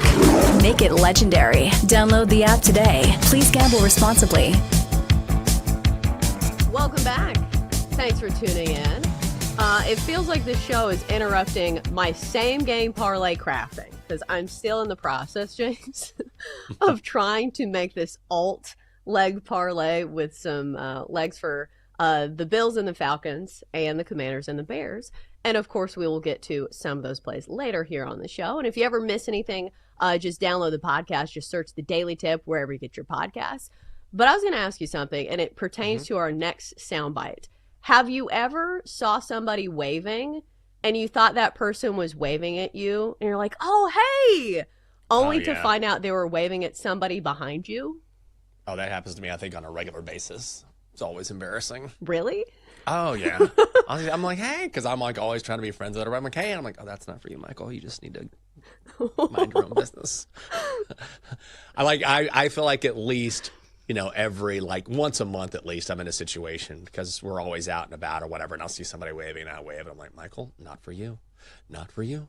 I'm just always trying to make friends and connect, but then sometimes I get a little overzealous there. So, yes, it is embarrassing. I'm trying to just, be in my own little world more instead of constantly looking for contact like I'm on a desert island or something. I think the worst is when you're overzealous about it and you're like, yeah, hey, and you get so excited about it and they you can tell their face change and you're like, oh my God, that was not for me. So it feels like there was a case of that this weekend in the NFL when it came to Baker Mayfield throwing an excellent pass to one of his teammates. So his teammate heard the MVP chants and thought the MVP chants were for him. You have to listen to this soundbite. I'll tell you a funny story. This is crazy. When I score and I hit MVP chant, I'm thinking they talking about me. So I asked Shep. I'm like, Shep, they was chanting MVP? And he was like, yeah. I was like, I ain't do nothing this year. And then he was like, they talking about Baker, Tez. And I was like, well, that explains it. That was Tez Johnson, one of the youngest receivers on the Tampa Bay Bucks, and that was his first career NFL touchdown. And he had the one moment in his mind where he was like, MVP? Me? It's like, nah, dude. It was your first ever NFL touchdown. But it was one of those moments where when he talks about it, you can tell that he really believed it for a second. Oh, imagine being in that moment, right? Because you're just filled with emotion, right? Oh my God. And I'm the MVP? I'm the most valuable player? You know what I love? I love that he told that story. I think it's awesome that he had the self-awareness to be like, oh, okay, I get it now. It makes sense. But I would imagine that sort of feeling where you catch your first NFL touchdown pass and then immediately you start hearing those chants. In the moment, you could probably get lost and think, yeah, this is for me. And someone has to sort of set you straight. But I love that he told that story himself. Yeah, it just made it more endearing. Very and charming. You're right. It's just really funny. I think we've all had those moments play out in our head where when you're little and you're shooting on a basketball goal by yourself and you're like, she shoots, she scores, and the crowd goes wild. I feel like he had one of those moments in his mind playing. Oh, yeah. And that probably had something to do with that. I would imagine that you have an idea what that might be like when I score a touchdown in the and you exaggerate it to the extreme, right? It's a fourth quarter play, fourth down, time running off the clock. I catch the touchdown pass. Everyone yells MVP. I'm carried off on the shoulders of the team. I'm doing the talk show circuit. You just build it up in your head like it's amazing. And so he probably just caught up there, but I totally understand it. Tez Johnson, relatable. So this was a part of the bigger story, which was the Bucks continuing to roll with a big win over the 49ers, 30-19, covering as 3.5-point favorites. Baker Mayfield continues to look like an MVP, and yes, those MVP chants were for him. 17 of 23 in this game, 256 yards, 2 touchdowns, 3 carries for 14 yards, including this play on 3rd and 14. And Jenks, I know you are not a fan of Oklahoma, and I am going to assume you are not a fan of Baker Mayfield, but this play felt like Baker Mayfield to a T. And even if you take away the football aspect of it and the X's and O's of what he actually did, and blowing by some of those defenders. It simply looks like a guy that just wants it more than anybody else on the field. Like, that's the takeaway. And that's the feeling I get when I watch Baker Mayfield play football. It's just somebody who truly wants to win games. And I know that feels very simplistic, but it felt like he, willed his team to a win in this one, missing a ton of players in this one. Mike Evans was out. Chris Godwin was out. Jalen McMillan was out. And Mika Ibuka left this game in the second half. So what a win for the Bucs, and what a season Baker Mayfield is having. Yeah, he's been unbelievable. I may not like the Sooners, but you got to give credit where credit is due. And if you're talking about the MVP race, and right now he is the third favorite at plus 470 behind Josh Allen and Patrick Mahomes, you always want to have that signature moment. And it's rare, I feel like, when a third down run for a first down is a signature moment. But this really was, because the Buccaneers were not at full strength, and because he escaped the sack and was running over guys, and then the effort at the very end to get the first down. This is not normally how a quarterback runs the football, but it was all the want to you would ever want to see in a quarterback who has revitalized himself and rejuvenated himself and looks like an MVP guy. So when you're talking about a legitimate front runner, he is that guy, and it's not just based on this run or this game, but what we've seen all season. He has been brilliant for the Bucs. It feels to me that he has the most ammo going behind him now, just because I do think people always want somebody new. Like, we see this all the time across the sports landscape where, there's the voter fatigue. And Josh Allen can certainly make a great case for winning the MVP this year yet again, and he is your favorite over at BetMGM at plus 180, followed by Patrick Mahomes at plus 275, and then it's Baker Mayfield at plus 425. So let me ask you, Jenks, is there still value on Baker Mayfield? And do you think when it comes down to it, if Josh Allen and Baker Mayfield have similar numbers, do you think Baker can win? I do, because voters do like to see someone different. And also, the odds aren't necessarily indicative of how this will be voted upon, right? Because you could have a lot of public money come in on someone and shorten those numbers. So Patrick Mahomes right now has not had the season that Baker Mayfield has had. Now, of course, you have to project throughout the rest of the season. But if Baker can continue to play at this clip, and also when he gets his weapons back, think about how much better he could potentially be. The Chiefs can also say the same, because Rashee Rice is coming back for them, so it'll be an interesting race. But if it comes down to, the numbers being very similar here, I would give Baker the edge. And also, he doesn't have as much to work with as a team that Patrick Mahomes has. And I think that went into it last year, because you could make a very strong case for Lamar Jackson last year. But the narrative was that Josh Allen didn't have nearly as many weapons, and he carried his team, to having a great season. But I do think that included in this handicap is the fact that the Bucs need to continue winning games.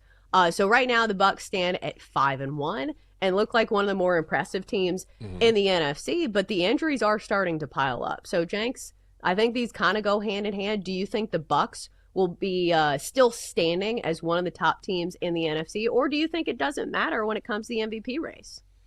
I think they will. I mean, we need to see how serious Emeka Ibuka's injury is, left with a hamstring. But eventually, I would think that they're going to get their full complement of guys back. And right now, even if they don't, at least for a few weeks, Baker is having that effect on his receivers where he's just elevating the play of everyone around him. And there's no question that not only when you see a rush like he had to get the first down, not only is that something that sticks out in the minds of potential MVP voters, it inspires your team. There's no way you can't get jacked up seeing your quarterback make a run like that and give his all. It really does inspire everyone around him. And look, some teams just have it. The Bucs aren't winning in blowout fashion, but they're finding ways to win, and it's a credit to Baker. And also, when you think about their division, it's not the toughest division in football, so I think that might lend itself to a few more wins down the stretch as well. But there's a lot to like about Baker in the MVP race. I think the one sabotage factor is the fact that they have played a lot of tough games, and they have more tough games on the schedule coming up. Because sometimes it can be an accumulation. Like, even going into this game, I was a little bit worried for the Bucs simply because, their games before that were, okay, they lost to the Eagles, a very physical team, 31-25. Then they have to go all the way to Seattle and they play in an absolute shootout, which they win the game, but still, it feels like it was kind of exhausting. And then, they play the Niners. They come all the way back to Tampa, but then they win this one as well. But then you look at the rest of the schedule, or at least in the next 4 games. Next up, they go to Detroit, an Lions team that's probably pissed off after losing to the Chiefs. Then they get the Saints, okay. And then the Patriots, who look like, they're a really good team these days. And then they have the Bills. So it's going to be a tough schedule ahead for the Bucs. I don't know if we continue to see this trajectory for Baker Mayfield, but if he can do it in this next 4 games, I feel like he's going to have a real case to be the actual front runner in the MVP discussion. Yeah, it all lines up well for him, and he has looked great. So it's not – I would also feel worse if it were just a few games this season, but his play and his stellar play goes back to last season as well. So this is not some sort of, flash in the pan. This is just who he is now as the Bucs quarterback. Yeah, absolutely. We've seen some great reclamation projects. And as a Browns fan, you're thinking to yourself, oh, this is the guy we traded away to get Deshaun Watson and paid Deshaun Watson $230 million or however much it was. Can't be feeling great about that. Oh, who do you have? Dylan Gabriel? Congratulations. Not great. Not great. Oh, man. That's what the Browns have done, But now they've hitched their wagon to Dylan and Shador. I mean, this is where quarterbacks go to die in Cleveland. So at some point, it's an organizational thing. And maybe the guys currently playing right now can raise them from the dead, but it doesn't look that way. Yeah, I would say maybe, you think about Patrick Mahomes as MVP, but it just seems to me when the Chiefs are winning games, like I understand last night was different, but the Chiefs are usually not a team that dominate offensively. Normally it feels like they're dinking and dunking their way down the field. So I don't know if Patrick Mahomes is going to have the numbers to compete with maybe Josh Allen, but I could be wrong. It's still Patrick Mahomes and we've slept on him before. So maybe I won't be doing that. But I do feel like Josh Allen still deserves to be the favorite. Very similar numbers to Baker Mayfield. And plus, man, the guy is just unstoppable. All right, coming up next, it's hour 3 of the show, and we'll tell you our biggest takeaways from Sunday Night Football involving the Chiefs and the Lions. And we'll talk a little postseason baseball next on the Daily Tip. Chelsea and Jenks will be right back on the Daily Tip on the BetMGM network. Make it legendary. Download the app today. Please gamble responsibly.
Grab your coffee and wake up with the Daily Tips, Michael Jenkins. I always stay away from the hot team in the offseason. Whenever you see everyone piling on praise, it just feels like a sucker battle. Can you dig it, sucker? And Chelsea Messenger. I don't want to lose to somebody dumber than me. Yes. When you're in an office pool with somebody playing fantasy football and it's somebody who just puts it on autograph, they're like, oh, I don't watch football, whatever.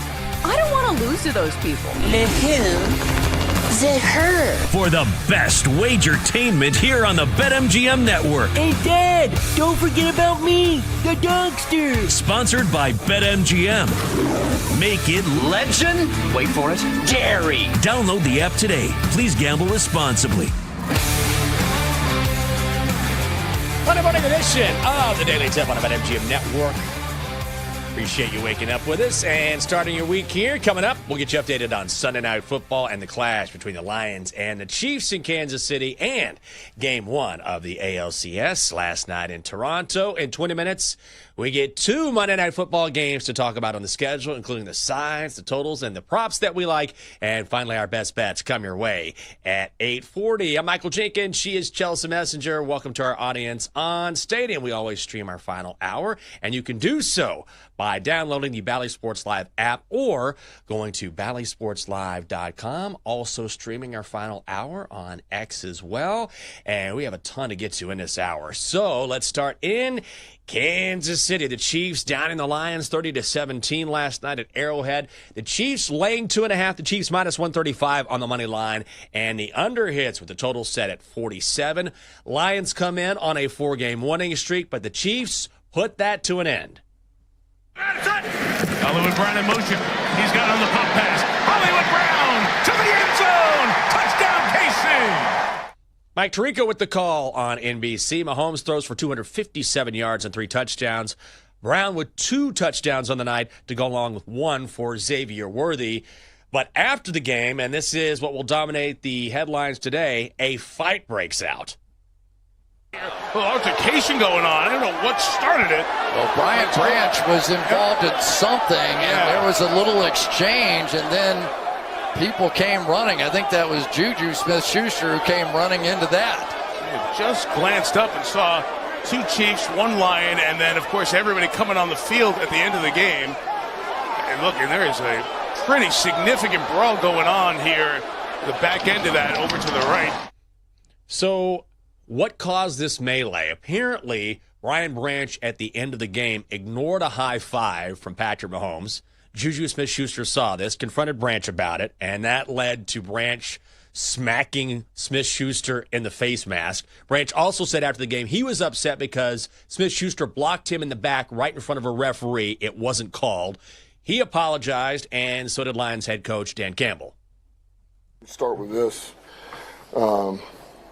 I love Brian Branch, but what he did is inexcusable, and it's not going to be accepted here. It's not what we do. It's not what we're about. I apologize to Coach Reed and the Chiefs and and Schuster. That's not okay. That's not what we do here, and it's not going to be okay. He knows it. Our team knows it, and so that's not what we do.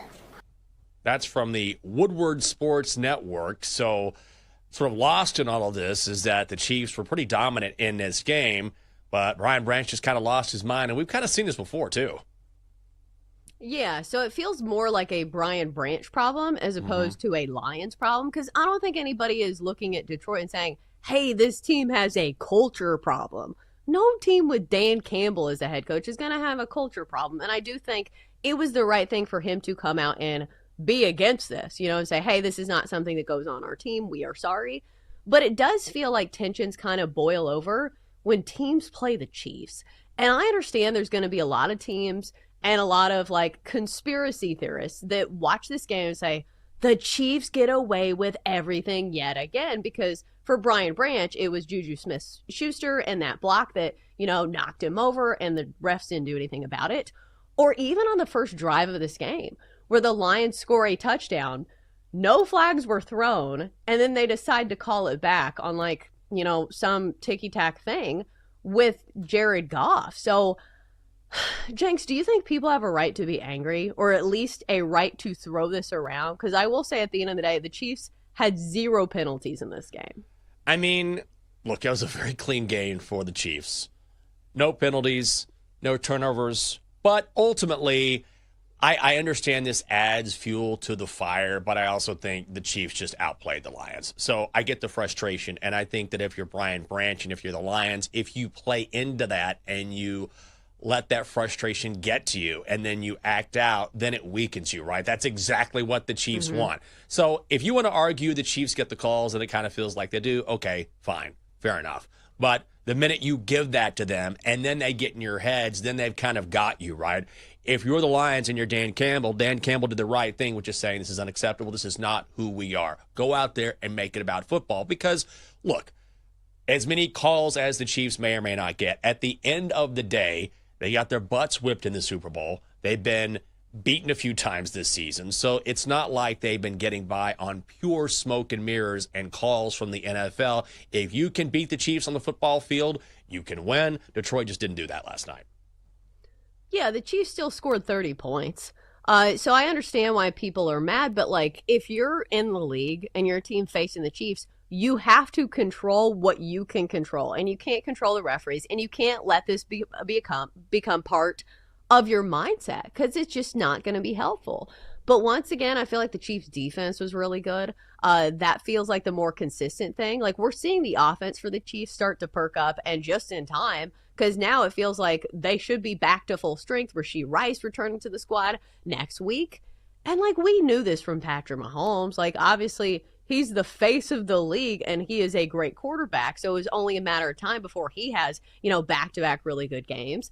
But it just feels like this is a Chiefs team that maybe they're not in like the top 5 of your power rankings, but Jenks, this is not a team that I'd want to face in the postseason. No, not at all. And also when you look at the matchup coming in, Detroit was the highest scoring team in the NFL coming into this game, but you sometimes have to dig a little bit deeper and say, okay, but who had they played? The Bears, the Ravens, the Browns, and the Bengals. So you knew they were going to get a tougher matchup going into Kansas City at night against a desperate Chiefs team. And a desperate Chiefs team is a dangerous team. Like the Chiefs could not afford to fall to 2-4. They just could not do it. So the Chiefs were going to break out everything they had to do to win this game. They did that. And so Kansas City is still going to be a force. I still don't think that the Kansas City team that looked like they were going to, back end or put the bookend on a dynasty at the end of last season before that loss to Philly. But it's still Kansas City. It's still Patrick Mahomes. It's still Andy Reid. And they're going to get better, and they are getting better at receiver. So the Chiefs are going to be still formidable. I wouldn't say they're the class of the AFC. I still wouldn't put that sort of crown on them. But there's no question when it comes to the best teams in the league. They're just sort of right there. Right, and they're 3-3 now, so it feels like maybe they're inching out of the danger zone to missing the playoffs, because I think that's goal number 1, is simply get into the postseason. And we've seen the Chiefs, take the road of playing games on the road and winning games on the road, maybe in years where they have been better all around as a team, but again, I don't want to be the team that faces the Chiefs in the postseason just because that they have been there and absolutely done that, even for teams like the Bills, who look like the class of the AFC, but the history between the Chiefs and the Bills. So it's one of those things that if the Chiefs can just make it to the postseason, I feel like they will be fine. Yeah, and also the Lions, this is not the way clearly they wanted it to go, but they were really weak in the secondary. It's always interesting to see how teams will get healthier and how teams trend based on what their roster looks like. And last night they didn't have DJ Reed. They didn't have Terry and Arnold. They didn't have Avonte Maddox. So when you're without 3 corners not in the lineup, going up against Patrick Mahomes, and again, a desperate Chiefs team at Arrowhead. That's just a tough pull for anyone. The Lions are going to be back. They'll have their chances. It just wasn't their best game. And Kansas City, I don't think you can hammer that point home enough. They had to have this one. They just absolutely had to. And honestly, they probably should have won at Jacksonville. Patrick Mahomes made some uncharacteristic mistakes in that game with that 99-yard pick six. It just felt like a good spot for them. But both of these teams are clearly going to be a factor later in the season. Yeah, and the Lions are still 4-2. Right. So, the Lions are just fine. They will be fine, especially playing in the NFC. It's not a matter of, this AFC matchup. But I will say this about the Chiefs. Do you think, I need to look at the odds, but I would imagine that maybe they're not the favorites. Oh, they are the favorites to win the AFC West. Plus 140. Chargers plus 180. Broncos plus 225. Do you believe in the Chiefs that much? Like right now in the standings, it is the other two teams in the AFC West that have better records. Chargers 4-2, Broncos 4-2, Chiefs 3-3. You think they win that division? Yeah, I think they do. I would have been on the Chargers, but the Chargers and look, they rallied yesterday, got a win against a bad Dolphins team, but ultimately this Chargers offensive line, it's been a real issue for them because you can pressure Justin Herbert now and you can really change the dynamic of that offense. And the Broncos are getting there, but they still don't have what they need, I think, offensively to hang in that division. We saw that yesterday against the Jets. I know the Jets have a pretty decent defense. You should score more than 13 points against the New York Football Jets. So I would have been high on I was high on the Chargers, but injuries have really started to take their toll, and the Chiefs are going to get better with Rashee Rice. So I feel like now, before the season, the Chiefs were big-time minus money. Getting the Chiefs at plus money now is not a bad deal. Yeah, it feels just inevitable. It just feels like the Chiefs are inevitable. Like every time you see them start a season slow, you're like, yeah, but they'll come back. It's the Chiefs. Yeah, it is the Chiefs. Chiefs welcome the Raiders next Sunday. The Lions host the Buccaneers on Monday Night Football. How about some baseball? Last night in Toronto, the Mariners topped the Blue Jays 3-1. Mariners plus 135 on the money line. Total set at 8, the under hits. Jays get a leadoff home run from George Springer. First pitch of the game, but then the Mariners tie things up in the 6th on Cal Raleigh's second home run of the postseason, and that brings Jorge Polanco to the plate. It's the 3-2. Polanco hits one to left field, base hit. Rodriguez heads home, and the Mariners have taken the lead. Call courtesy of Fox. Polanco also adds a run-scoring single in the 8th as part of a 2-for-4 night. Bryce Miller, brilliant on the mound, allows just one earned run over 6 innings. The Mariners take game 1, and it kind of feels like they stole one here. Absolutely. Feels like they're playing with house money now. You go on the road, and you take game 1 with one of your starters who's not even one of the top guys in your rotation, who pitched an absolute gem last night. You got to be feeling great after what you saw last night. And you continue to see big things from Cal Raleigh, who's not just hitting big dumper home runs. He's also hitting 400 for the postseason. And great numbers in Toronto. We've talked about this. For some reason, he loves playing at the Rogers Center. 9 home runs in 14 career games now for Cal Raleigh when playing in Toronto. So it feels like the Mariners certainly have the momentum here, but this was a close game, and I feel like the series is far from over. Yeah, this was just huge for Seattle and Bryce Miller. This is only the second time all season he's pitched 6 full innings. He's really struggled. He's the number 5 starter in that rotation, ERA over 5 during the regular season. So here he is, and he comes out, he goes 6 full and retires 17 of the last 19 batters he faces. He also does it on short rest. So this was definitely a spot with Kevin Gausman on the mound for the Blue Jays, for the Jays to get a win, and that atmosphere at Rogers Center, unbelievable. When you have your number 5 starter on short rest go into a game and you end up getting a dub, huge for Seattle, which, again, has never won a World Series game, never been to the World Series. And also the Jays' bats were super hot coming into this game.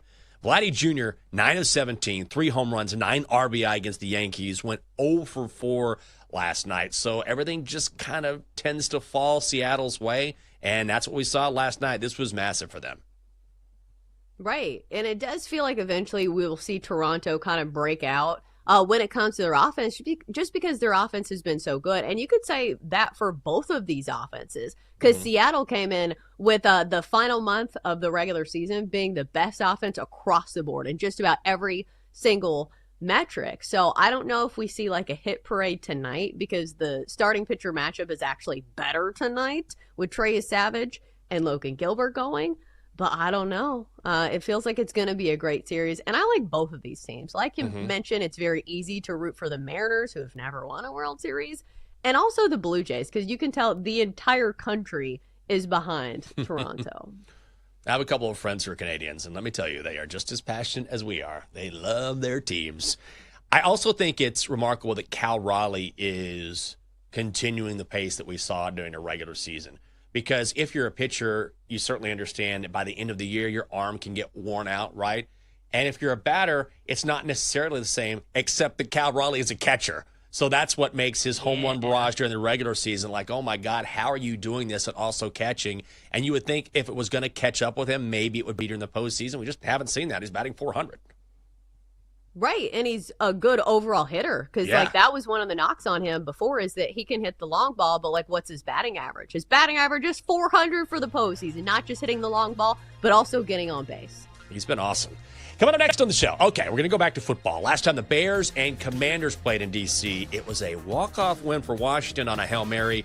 What do these teams have in store for tonight? Also, we got a double dip. Bills in Atlanta taking on the Falcons. We're going to talk about both games. That is coming up on the Daily Tip on the BetMGM Network. Stay right there.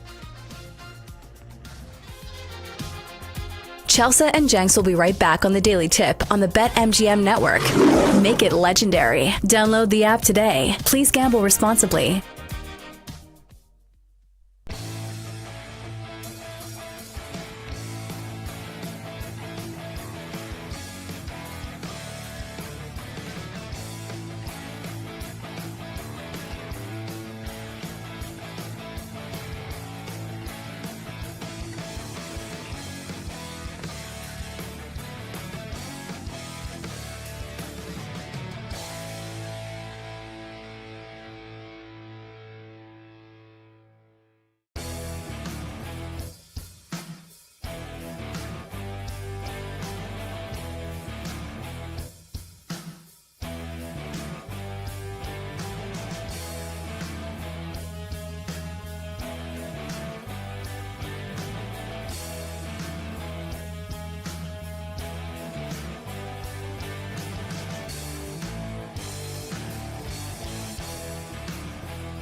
Chelsea Messenger on the BetMGM network.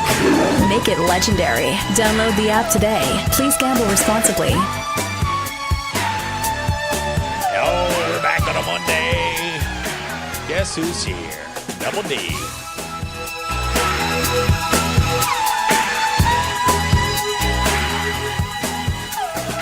Always great to start a new week with you on a daily tip. Coming up on the show, the Bills try to bounce back from their loss to the Patriots with a trip to meet the Falcons. We've got that, and Commanders hosting the Bears here in D.C. I'm a little upset that we have 2 Monday Night Football games tonight. Not because I don't appreciate Monday Night Football, but the afternoon slate yesterday in the NFL, Titans-Raiders, no offense, but Titans-Raiders, Bengals-Packers, Niners-Bucks. That's it. That was the slate yesterday. Why do we need 2 games on Monday Night Football when we get an afternoon slate like that? We could have used a good game yesterday afternoon. Niners and Bucks was the only decent one on the card. All right, so let me ask you this, because I feel like it didn't used to be this way, and I feel like this is a parallel discussion. Like, I understand your complaint.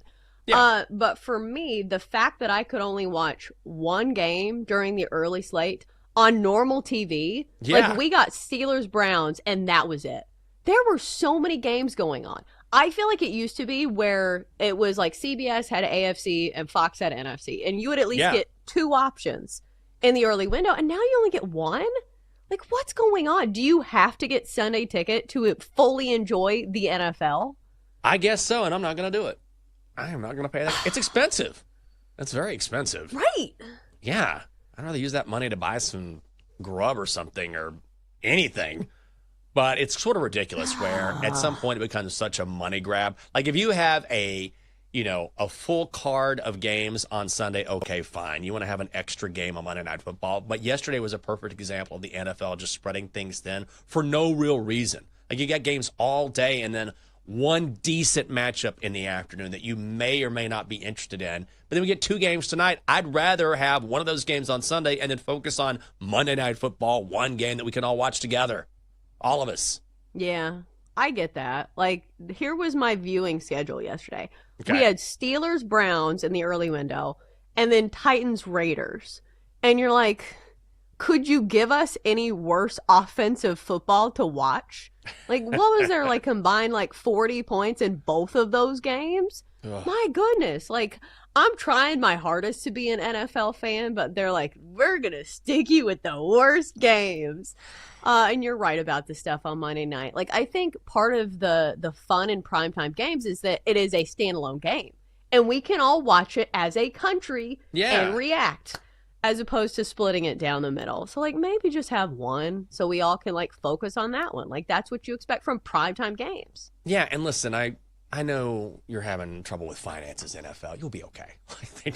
They make money hand over fist. You guys will be fine, okay? Just give us the one game.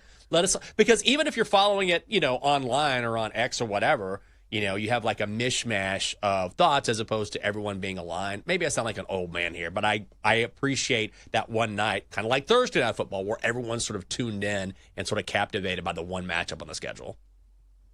Yeah, or Sunday Night Football. Yeah. Like that's what we expect from primetime matchup is that this is the standalone game. We're all going to watch it and we're all going to react in real time, because I don't know if you're like this. Even now that we have like the split screen, you can still only listen to one of the broadcasts. Mm-hmm. So it feels like you're kind of watching the other game, but you don't get like the full experience of it. Yeah, I'm the same way. And now I get the YouTube suggestions like this game, CNN and Forensic Files. I'm like, I'm not going to do a 4-box with those choices, guys. Come on. What are we doing here? All football, sure, but I'm not doing that. Let's start with Bills and Falcons tonight. Bills laying for the Bills, minus 220. The Falcons, plus 180. Total set at 50. Chelsea, you have a prop, you have a side. I want to lean. I like Commanders-Bears better. Obviously, I'm going to be at that game. I'm excited about that game as a Commanders fan. I will lean Bills minus 4 here, but I'm not crazy about the bets on the card. What about you? I think this is a tough one because the Falcons fall under that category of teams that don't feel trustworthy to me. Like, they certainly have some high-end potential. They almost feel like the Jaguars to me, where, like, okay, it's not going to shock me if they have one game where they look good. And there are some numbers that maybe look good on the surface. When it comes to the Falcons, you look at their pass defenses, it's one of the best in the NFL, at least statistically speaking, allowing the fewest passing yards of any defense in the NFL. But then you look at their red zone numbers, and they're allowing opponents to score on 60% of their trips to the red zone. How do you think that's going to work out when you have a Bills offense that has James Cook, Josh Allen, Dalton Kincaid, and it's one of the best red zone offenses in the NFL? So I just feel like there's too many holes with the Falcons. Like, maybe they keep it close. And I will say this, the Bills have let some bad teams hang around in games longer than they should have. We saw the game against the Dolphins, game against the Saints, in which you never felt like the Bills were going to lose the game, but it was close in the fourth quarter. So maybe that's the talking point for taking the Falcons and the points, but it's also not going to shock me that the Falcons lay an egg in prime time. Again, it just feels like a team that's not super trustworthy to me. Well, you get the Bills coming off a loss, which if you're on the Buffalo side, which I am, and I would lean towards the Bills here, then them coming off a loss, they're refocused now. They go down to Atlanta. And also, at least for me, when you're talking about Josh Allen taking on Michael Penix Jr., I have a hard time trusting a guy who's essentially a rookie quarterback. Sure, he's in his second season, but he hasn't played 17 games in his career. So you're never quite sure what you're going to get from a guy who is inexperienced like that, whereas you know what you're going to get from Josh Allen. I really like a James Cook rushing prop here. So his total is set at 71.5. And yes, the Falcons are exceptional against the pass. Number one in the NFL. They allow just 244 yards a game. So if I'm Buffalo, I would pivot to the running game where James Cook has been fantastic this season. He's hit this number in 3 of 5 games. And before last week's 49-yard performance against the Patriots, he had a streak of 108 yards in 3 consecutive games. He's averaging 5 yards a carry. I think we kind of see a lower scoring game. I know you like the over here.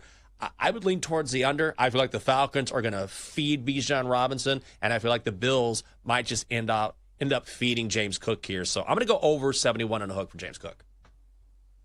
I think you can make a case for that. Maybe the only sabotage factor is that when offenses are so balanced, like it feels like the Bills can beat you in any way. And I understand on paper that the Falcons have this great pass defense, but like defending Josh Allen is a different animal. Because I understand, I've been reading like all of the ways, here's how the Falcons can stop Josh Allen. They can put a spy on the quarterback. Like, don't you think everybody else has tried that? So It just feels like one of those things where like, okay, we're going to stop him from scrambling.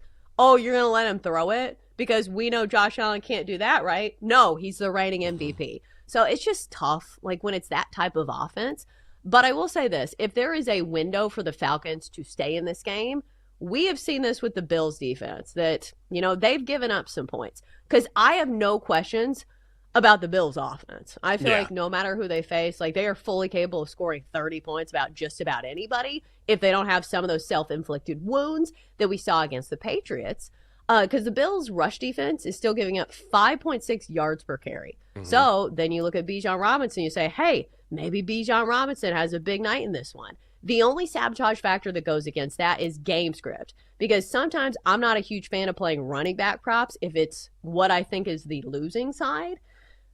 And I do think the Falcons are going to be the losing side. But Bijan Robinson has had a pretty high floor, 75, 72, 143 yards in his last 3 games. So I do think they're going to feed Bijan Robinson. This is a good offense until they get to the 20s. They're not good in the red zone, so maybe don't bank on them scoring. But I do think Bijan Robinson has a pretty solid night on the ground. Maybe you dumb it down a little bit and put it in a same-game parlay or something. But I think he can get at least 70 yards. His number is 75.5. I think it's definitely worth a look. Yeah, I like that as well. And also, when it comes to the Falcons secondary, I think we're going to find out a lot about how good that secondary is. Like I mentioned the Lions previously, where they've just been running up the score, but they've been doing it against bad teams like the Bengals, the Browns, the Bears, right? Then they run into a really good defense, and they get slowed down a little bit. How good is the Falcons secondary? I don't know. Like Baker Mayfield threw 3 touchdowns against them. They shut down J.J. McCarthy.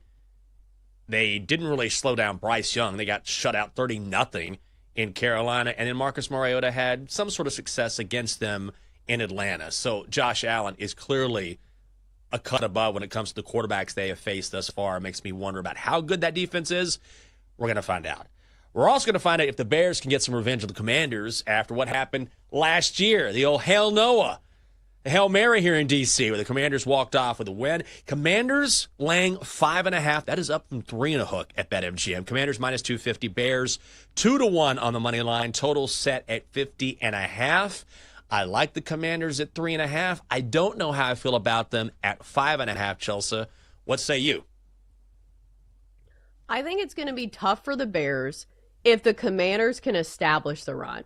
And so far, it feels like everybody has been able to establish the run against the Bears. They're giving up 6.2 yards per carry. That is the worst mark in the NFL. And we've seen what Bill Krosky-Merritt has been doing for the Commanders. And when you have somebody like Jaden Daniels, who I know it doesn't look like he's 100%, but like it feels like he's well enough to lead this offense, especially against a leaky Bears defense. So my only question would be, Jenks, how much do you trust the Commanders defense?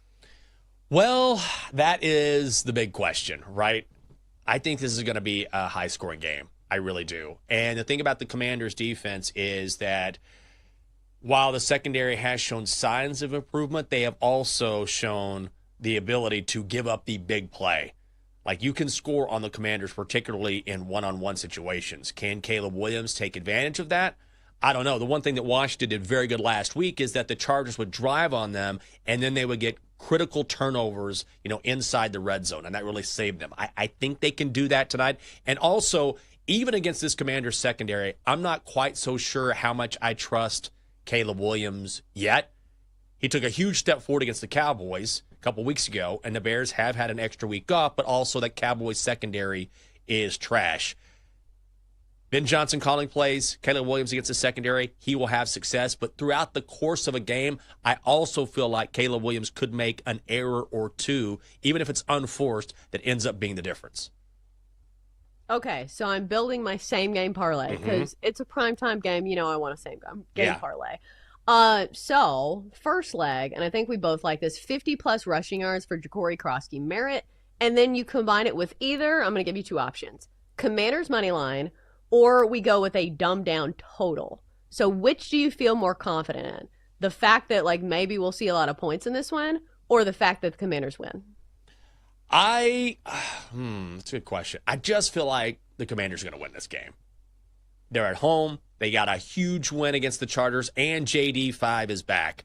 Jaden Daniels took about a quarter to settle in against L.A., and then he really got it going. And honestly, he'll be even healthier this week. I don't know if he's going to wear that brace or not. He probably will, out of, just a precautionary stance from the team.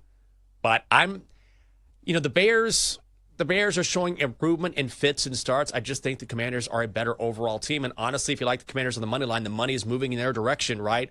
The number has moved from 3 and a hook to 5 and a hook. So I'm going to take Bill and his rushing prop plus Commanders money line. Depending on where you want to get Bill, you can get that at plus money or minus money if you want to go 50-plus yards or 60-plus yards. Yeah, 50-plus, and the Commanders money line is minus 130.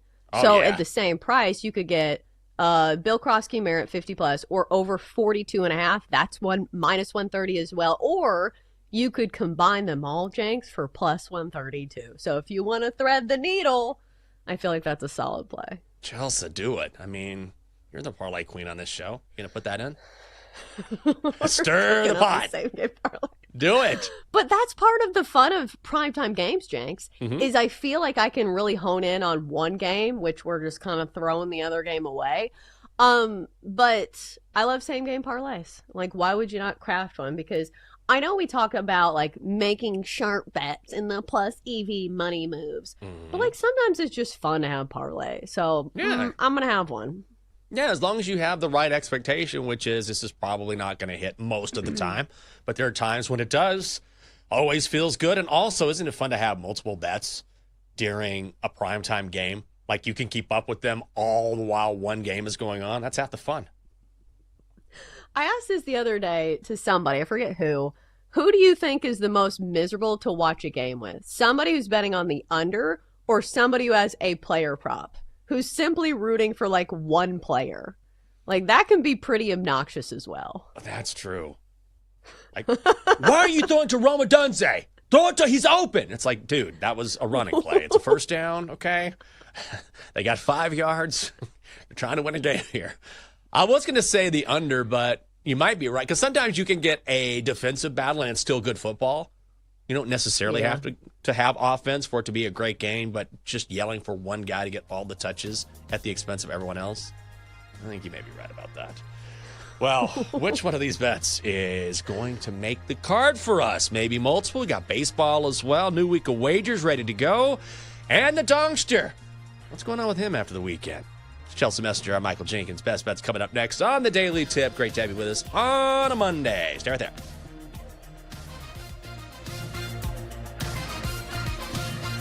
Coming up, Jenks and Chelsea give out their best bets here on the BetMGM network.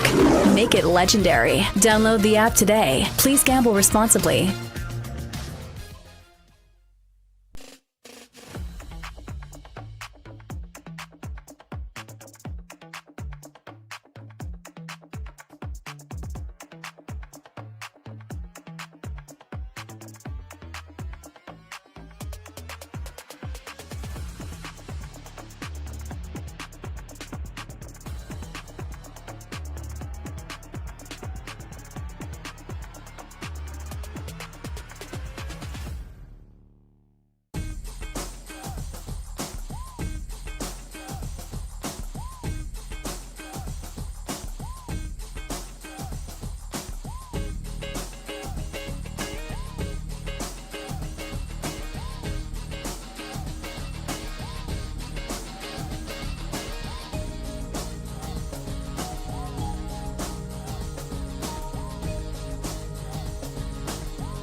Tip with Chelsea Messenger and Michael Jenkins on the BetMGM Network. Make it legendary. Download the app today. Please gamble responsibly.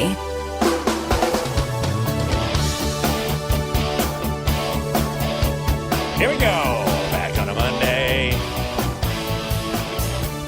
Hey, baseball tonight. 2 games on the schedule. 2 games on Monday Night Football as well. Let's go.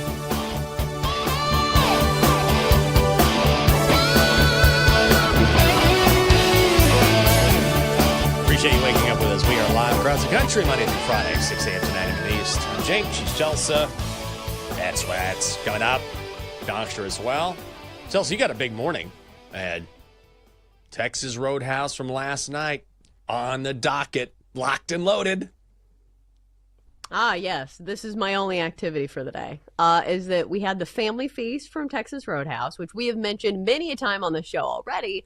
So I will be having a full-on spread for breakfast/lunch. And I was just telling you this, that I feel like I can eat like lunch foods after the show because we've been awake for a long time and it feels like lunch to me. But I understand some people hold breakfast like very holy in their heart. Yes. And they're like, listen, if it's before the hours of 10:30, we got to have breakfast. I'm not one of those people. I feel like once you've been up for 5 hours, you can eat lunch foods if you really want to. D-Day is shaking his head. I would rather have breakfast, but I'll eat anything. You want to chime in here for the breakfast folk? Breakfast sandwich king right here. I don't care what time of day it is. I will devour a breakfast sandwich. 1,000%. I'm going to go home and make myself a breakfast sandwich. I'm not just saying that. That's exactly what I'm going to go do. And you know I don't cook. I mean, I'm a terrible cook, but I'm going to do it. See, I'm not anti-breakfast. It's just that I think you could do both at this time of day. Like, that's the argument I'm making, is that, like, my ideal situation would be like a brunch buffet where you can choose both. Honestly, I feel like that's the best buffet of like all time, is when you can do breakfast foods, but also like get a little like the high dollar meat, because you don't get that if it's just a breakfast buffet. It's like, here's some bacon and some old eggs. But if it's a brunch buffet, you might have some prime rib. High dollar meat. That's the way to go. Now you have some meat left over. And then steak and eggs. You know, you could do that. I mean, a steak will last 2-3 days easy. Keep that ready to go. Switch it up. Maybe that's Tuesday. I'm just throwing it out there. But then I would have to cook the eggs. Oh, and here's the thing. God, with all of the no. lunch sides, I No. simply put them on a plate and put them in the microwave. So I don't know about you, but I am ravenous after this show. To the point where if I make eggs, I have to have a snack while I'm making the eggs. Like I have to have like a block of cheese or something. A block of cheese. A whole block of cheese? A whole wheel of cheese? Well, I don't blame you. Those little squares. Oh, okay. That's good. I was like, wow, you got a whole wheel of cheese, Chelsea? Well, you know, if you're hungry, you're hungry. Do your thing. Coming next up, Bet Sweats, Joe O and Sammy P. I can't wait to hear what they have to say about Penn State firing James Franklin. Wow, still hard to believe. Then Jason LaConfora is along at 10 o'clock. All right, here we go. We've talked about it. Now it's time to be about it and hand out our favorite plays of the night. Time to place your bets. Okay, Chelsea, get us started. All right, best bet of the day is going to be the first 5 under 4 runs between the Mariners and the Blue Jays. We saw last night that it was a low-scoring affair, and I understand that both of these offenses certainly have high-end potential, but I think this is going to be the best pitching matchup of this entire series. What we've seen from Trey Savage of the Blue Jays is nothing but absolute gas. Like we saw it against the Yankees, even on the road at Yankee Stadium in a playoff environment. This 22-year-old pitched his absolute best. 5 1/3 hitless innings with 11 punch-outs. And here's the other thing. I feel like he has the advantage over the Mariners hitters simply because the Mariners haven't seen him before. Like last night, we knew that that Cal Raleigh had great numbers against Kevin Gausman. It's not going to be one of those things where it's like, hey, I've seen his stuff before. No, Trey Savage only pitched 3 regular season games because he is a rookie. Then you look at the other side of the coin. Logan Gilbert has been him in the postseason. 8 innings with a 1.13 ERA. And plus, it just feels to me like these playoff games play so close to the vest that, you know, if either of these guys struggle, feels like the leash is going to be short. But I trust both of these pitchers. Best pitching matchup, it feels like, of the series to me. So first 5 under 4 for -102. This feels like a great play. Yeah, I love that. I'm going to go under 4 and a hook at -145. Your number is better if you don't want to lay that much juice. Totally understand that. I think worst case scenario, you probably end up with a push and you savage. I think the only sabotage factor is, will he be overwhelmed by the moment? But man, he went to the Bronx and shut down the Yankees. So I just don't think it's going to happen. And Gilbert has pitched 7 straight games where he's given up 2 runs or less. So I'm with you. Let's go under in the first 5. Yeah, I just added this one as a squad play because I saw it on your card and I was like, this is too good of a play not to play. So it's going to be a squad play. The Dodgers in the first 5 on the money line at -145 against the Brew Crew. The Brewers are going to go with an opener. Maybe they go to Quinn Priester after this. But you cannot ignore what Blake Snell has been doing down the stretch. If you look at his last game against the Phillies, 6 innings of 1-hit ball with no earned runs and 9 strikeouts. And we've seen this from Blake Snell. He's had at least 9 strikeouts in back-to-back postseason games, and even dating back to the regular season. When Blake Snell is dialed in, he's absolutely dialed in. I know there were stretches of the season this far that, you know, he hasn't looked like somebody who's won a Cy Young, but now he does. This is not a pitcher I want to fade today, and this is certainly not a Dodgers lineup that I ever want to fade, especially in the postseason, because I know the Brewers have great regular season numbers, but this Dodgers lineup turns it on when it comes to the postseason. Even guys further down the lineup, like Kike Hernandez, are always good for a clutch hit. So I'm going to go with the Dodgers on the first 5 money line with you, Jenks, at -145. Yeah, I just can't deny how good Blake Snell has been. And I got a little concerned when I looked at his home versus road splits, because on the road this season, 0-3 with a 4.30 ERA.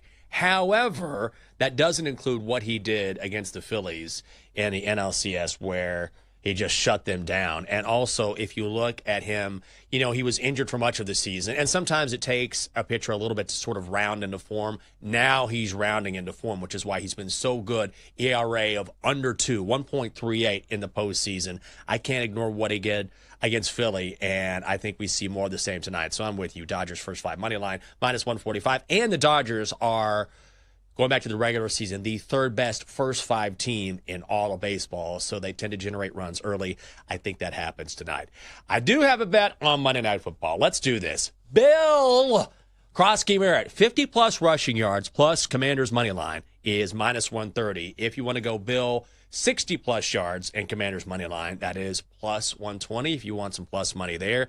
This number has skyrocketed in the props market. So this opened with Krosky Merritt sitting at 63.5 rushing yards. It's at 70.5 now, which is absolutely stupid. But the reason why is that this is true strength versus true weakness. The Commanders average more yards per carry than any team in the National Football League, the best rushing team. The Bears have the worst rushing defense in the NFL. They allow more than 6 yards per carry. Look at what Bill did last week against the Chargers. That was his real coming out party. 14 carries, 111 yards, 2 touchdowns. Most carries he has had all season.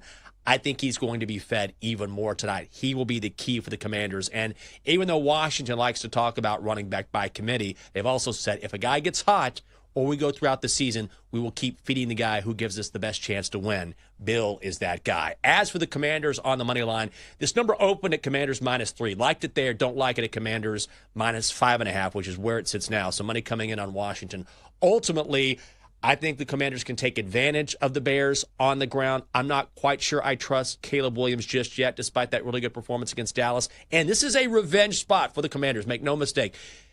I know this is going to trickle down throughout the team. They all know the Commanders interviewed Ben Johnson for their head coaching job. Before Dan Quinn, Commanders brass was in the air on their way to Chicago. Ben Johnson would not pick up the phone. That is disrespectful. I'm telling you, this team, this franchise, has not forgotten about that. They had the momentum after last week's win against the Chargers. Let's go. Bill, 50-plus rushing yards, Commanders money line, -130. Ah, and it's correlated. That's good for same-game parlays because obviously you're going to run the ball more if your team is winning, which is part of the parlay. So we like it. All right. I was going to say we like the Donkster. Do we? I don't know. We got to check it regardless. He is a part of this show, sort of. Donkster, good morning.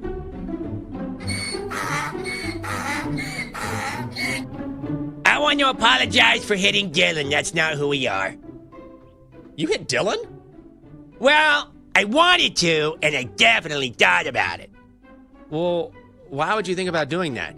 No real reason. I just feel like I've been soft on the show, and that's why I'm having trouble with the ladies. So everyone should know I can be a real bad boy. You don't have to provoke me, and I'm willing to go to jail. Oh, well, knew you, Donkster. Okay. Do you have a bet? I do. Dodgers, money line, minus 150 against Milwaukee. Okay. Oh, glad that's over. Oh, look at this. Just in time. Joe O, good morning. What did you think when James Franklin got the axe? This is not something that would have been on my bingo card before the season started. Funny enough, throughout the week we were saying, but it was more a joking manner because I was like, they can't lose back-to-back games as a 20-plus point favorite. But if they do, he's got to go. He's got to go 3 in a row.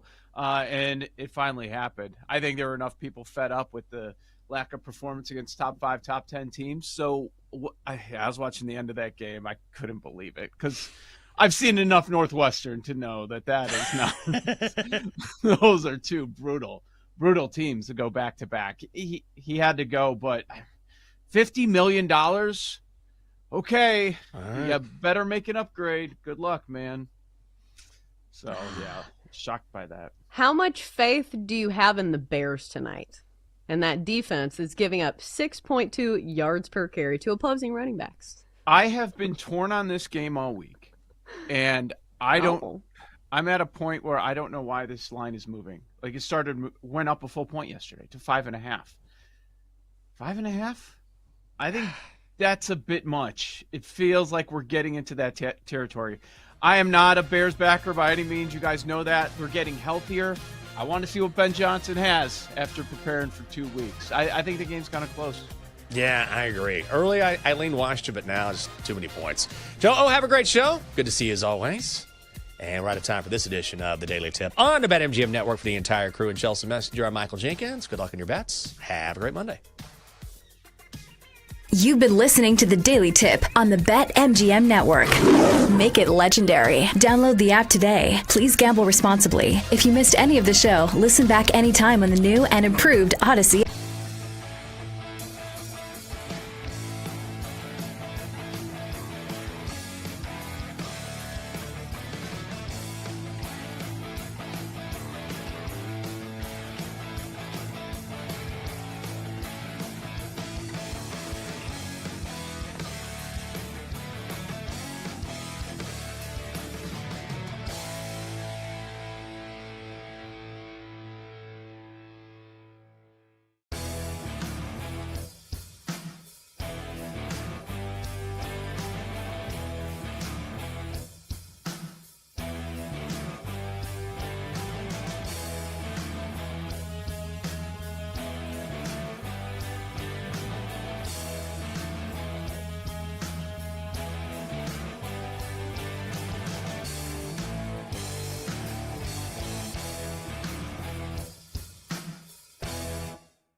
It's time to sweat with Joe O and Sammy P. Get ready to fire. This is Bet Sweats on the BetMGM Network.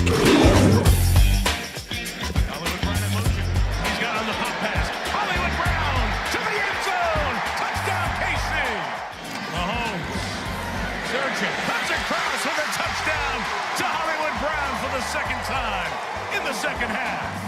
And they'll go. Mahomes got it for Worthy. Touchdown, Kansas City.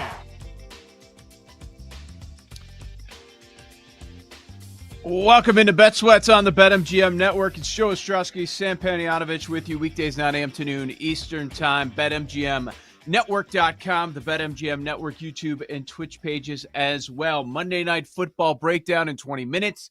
We've got a double dip, a pair of games. Buffalo, Atlanta, Chicago, Washington. Case of the Mondays. Monday morning market moves. Monday moons. Where's the room for this doubleheader on Monday Night Football? Also Major League Baseball.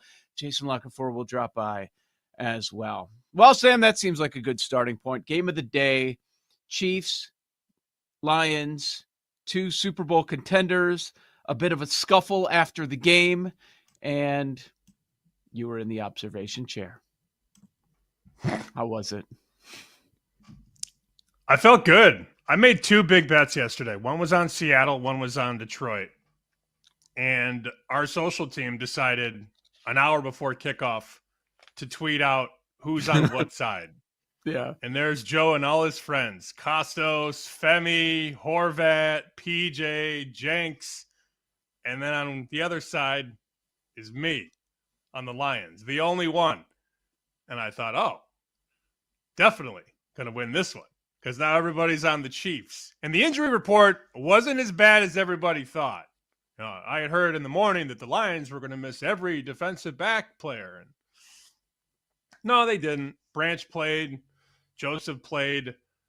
And then Campbell did what Campbell did on the first drive. And I thought, of course. You get 4th and goal at the 1, and you want to put the quarterback out wide, illegal formation, and then you kick the field goal. And I'm like, all right, well, that's it. Like, I knew early when you didn't score that first touchdown that it was going to be a long night. And the Chiefs were the much better team. Oh, yeah. Not even close. Not even close. No excuses. The Chiefs played better. I think looking back, I'll kick myself because I took Jared Goff +2 at Arrowhead against Mahomes. Of course, that's a dumb bet. But let me just ask you one question. Okay. Do you really think in 60 minutes the Kansas City Chiefs didn't commit a single penalty last night? Does it matter? Does it matter? What do you mean does it matter? I'm saying, are you saying that the reality is they had enough penalties to make up the 13-point gap? Didn't say that. I'm just saying. I know. I'm asking. After the game, you look at the box score, and the Chiefs had no penalties. That's a joke. Okay. All right. How many should they have had? At least 3. Okay. What? I don't see how that changes the result of the game. Wow. I mean, it might have changed a couple of things. And then Kelsey's catching balls that bounced on the ground. And you're just like, oh, okay. Like, you have to beat the Chiefs and the refs, of course. They had 13 penalties last week, and they had none last night. I thought you were giving the Chiefs credit. Wait, which one is it? They deserve to win the football game. But, okay. Like, come on. Give me a break. Aiden Hutchinson is being ripped to the ground by the left tackle. No penalty. Like, it's stupid sometimes. This stupid league, period. You knew the Chiefs were winning that game, though. Like, I knew after the first drive they were gonna win the game. Yes, agreed. When I saw that release from the social team, for a brief moment, I had the same thought. I'm like, oh, I would rather be on the side where I'm by myself, going up against everybody. No Evans, no Chelsea, by the way, right? We didn't see them on that image. Yeah, I don't know why. Yeah, I would. Well, obviously didn't get a pick in. I would rather be on that side always. You know how we roll on this show. But we also understand that didn't represent reality because the Lions were number 1 in the room on Friday. The Lions consistently were one of the most public plays of the week. They were the public dog in the NFL. But yeah, no, you've got to give the Chiefs credit and how this offense has been rolling over the last few weeks. Goff ends up with less than 200 yards. Like, we could talk about missed calls here, missed calls there, dumb decisions by the head coach, this and that. Like, no, the Lions offense has to do more. And this Lions defense that was favored, by some metrics, when you look at when they've played the good offenses, they have not done well. So that's a concern. And yeah, I agree with you. When the safeties were questionable, I'm like, this is the Chiefs Sunday Night Football. They're playing in this game. There's no doubt about it. They were missing some other pieces on defense, and they were missing their left tackle as well, which certainly hurt. But guess what? The Chiefs were missing their left tackle. So if you look at the top offenses that the Lions have played, the Chiefs, the Ravens, the Packers, they're giving up 29 points per game. So they've done well against the poor offenses, but not so much the ones at the very top. Lions not a bad team. I mean, we all understand that. They're going to bounce back and they'll be just fine. But it did feel like that was a cheap spot in that game, and it was. And the line kept pointing in that direction. It closed -2.5. We weren't even there at that point when we closed up shop on Friday, and then I was like, and it was actually juiced at some spots. I'm like, seriously? We're not going to get a Detroit +3, are we? I didn't think that was going to be the case, but you could tell that that's where a lot of the money was. And the Chiefs are 3-3, and here's Rashee Rice. He's coming back now, and you saw the impact that Worthy made. Once again, they're dangerous, man. And part of my handicap, I didn't feel like Spags' defense was going to have another rough game after Monday night against Jacksonville. And we know they're not that good. But for them to have another rough game, I think that was going to be a tough call. So, I mean, huge result. That game was big. If you look at the updated numbers, let's see. Did the Lions number float? Not really. I mean, the best you're going to find is 9-1. And then the Chiefs dropped some. I guess the big change, Sam, is just like the order. Like the Chiefs are the second favorite when they were more like the 5th or 6th before last night's result. Yeah, so BetMGM has the updated AFC odds right here. Bills 2.25, Chiefs 4-1, Colts 750, Chargers 8, Broncos 9, Ravens 12. Ravens with one win at 12-1. But Lamar's coming back. 20s on the Ravens, isn't there? For sure. Yeah. For sure. Yeah, these are just BetMGM odds. And then to win the Super Bowl, Bills 5-1, Lions 7, Packers 8, Chiefs 8, Eagles 10, Rams 15, Colts 16, Broncos 18, Chargers 18. So that's a lot of numbers to throw at you right there. If I talk too fast, go to that Odyssey app and hit the rewind button, and you'll move back 10 to 15 seconds. Look, they're dangerous. They're always dangerous. Until you knock them out, they're going to keep breathing and keep fighting. I felt like it was sort of like pushing a boulder up a hill, though, like for most of the game. And that's fine. If they can run the ball like this, I'll be very honest with you. If the Chiefs can run the ball with the physicality that they ran with yesterday, they're going to be very difficult to stop. Because then you open up all the dangerous play action looks. You open up Mahomes taking off with his legs. You open up the deep field stuff. I mean, they came at you and got, 4 yards per pop on the ground, which isn't great, but it's better than it's been. And they're starting to find their rhythm. Pacheco, 12 carries. Hunt had 6. Mahomes ran 10 times. They had balance, Joe. That's the name of the game. The offense had balance. And I never felt like I was going to get a stop to get off the field. 30 pass attempts, 29 rushes. That was a brilliant game plan by Andy Reid. We were both on Seattle all week. We called it early, and that was one of the few games I felt that was never really in doubt. They are better on the road. It's amazing. When you look at McDonald since he's been there, 10-1 straight up on the road. They bounced back from last week's high-scoring loss to Tampa Bay. They have a terrific performance on the road. Jacksonville, they're feeling high and mighty after that Monday night win over the Chiefs, and Seattle takes them 20-12. They actually closed Seattle as a short favorite, but it felt like all the respected money was in on Seattle all week. That never changed, and the result was there. Perfect on the road so far. JSN, man, he's got a real shot at Offensive Player of the Year. Goes for 162 yesterday. He now leads the NFL with 696 receiving yards. And you get the Puka injury. We have to wait and see how serious it is. He did return to the field, but they didn't throw to him. It was more of a decoy situation for Puka. But Seahawks are scary. They're really scary, sitting 4-2 on the season. Yeah, I'd rather have Seattle stock than Tampa stock. I think we had this conversation a couple of weeks ago. I know Tampa's got a better record, but I don't think Tampa's a better team. They've just had insanely efficient fourth quarter play from Baker Mayfield, who, let's tip our cap again, did everything necessary to win another game late. I know we're going to hear from Baker later in the show. Baker Mayfield now you can find as low as 4-1 to win the MVP. The pecking order there, Allen, Mahomes, Baker. Insane quarterback play by Baker, and they continue to find ways to win close games, and that is the definition of valuable. How well do you play? How high do you turn it up in the fourth quarter? I think he's been honestly better than Josh Allen and Patrick Mahomes over the course of the season. Very small window so far. We still have a long way to go. But in the fourth quarter, game on the line, he's been the best quarterback in the league so far. And I couldn't believe yesterday that when the Bucs got in victory formation to take the knee, they have one loss this year. That was the first time they've been in the victory formation. Oh, wow, that's true because of all the 2-minute drives at the very end. Yeah, that's ridiculous. I hope Ibuka's not seriously hurt. He's dealing with a hamstring now, and the most incredible part with Baker for me is he's doing without Evans, without Godwin, without his productive running back and Bucky Irving. It doesn't matter. Without offensive linemen, it doesn't matter.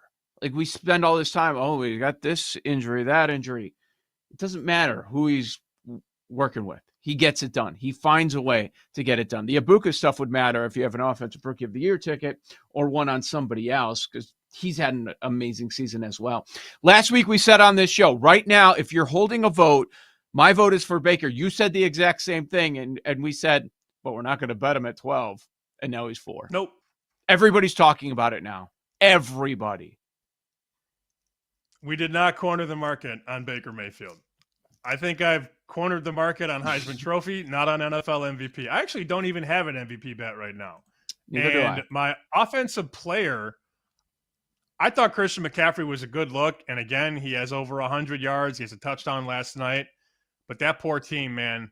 Now, Mac is hurt again. Fred Warner is going to be out for the season on defense. They're done, man. Christian McCaffrey is going to be the only pirate standing at the end of the day. Like that ship is going to arrive to the port, and it's just going to be McCaffrey going "Yarr!" Like that's it. Like that's the only guy that's good that's left on San Francisco right now. So I have a JSN 50-1 ticket. It's down to 5-1, 5-6-1 range. Third favorite behind Jonathan Taylor and Puka. We'll see if Puka misses any time. If he does, that obviously helps my ticket. Puka has a shorter number than JSN right now. Jonathan Taylor's tough, man. Tough. Colts win again. I was keeping a very close eye on that because I had some survivor spots on them, and I was disappointed in that team. They end up winning. Happy with the result. The defense is very questionable. Brissett converted third down after third down, ends up with 320 passing yards in your house. I don't know if they weren't taking them seriously, kind of overlooking Arizona with all the turmoil and backup quarterback here, injured players. Marvin Harrison leads the game in the second quarter. But, you win. It was an unimpressive performance out of Indy. Bartender came out Saturday night, 2-unit double banger. Colts minus 7.5. So he gives 2 back. A 6-9 season so far for our favorite CLV bartender. Though. CLV for him. He did. He did give 7.5 out on Saturday. That number touched 10 yesterday morning, and they just kept betting the Colts, and the Colts did not cover. Last thing in our first segment, the story of the day in college football was the Room and Brian Gertz taking down Oregon. Oh, baby. Indiana, big boy football going into Eugene and knocking off the Ducks outright. Here, I thought you were going to say the big story in college football was one James Franklin getting fired. No, Gertz. What Gertz did with 10 toes down. Let me remind people, we need the audio of this, by the way. We've got to go back and get this. He called Indiana's Big Ten season winless. 0-9. What was the game he was upset after when they won by like 50? Indiana State, 77-0. He was mad because of their defense, and they didn't give up a point. Okay, we'll talk more about that coming up. Joe O, Sammy P, Monday Night Football preview next on the BetMGM Network.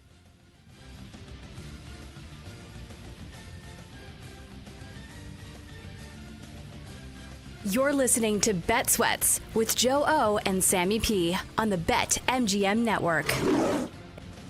I am all in.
and it's going to be getting longer by the second. You're all the way back at the 30-yard line. Now you can step into it. Here comes the Hail Mary with the game on the line. And the ball is caught! Caught! It's a miracle! It's Noah Brown! Oh, my goodness!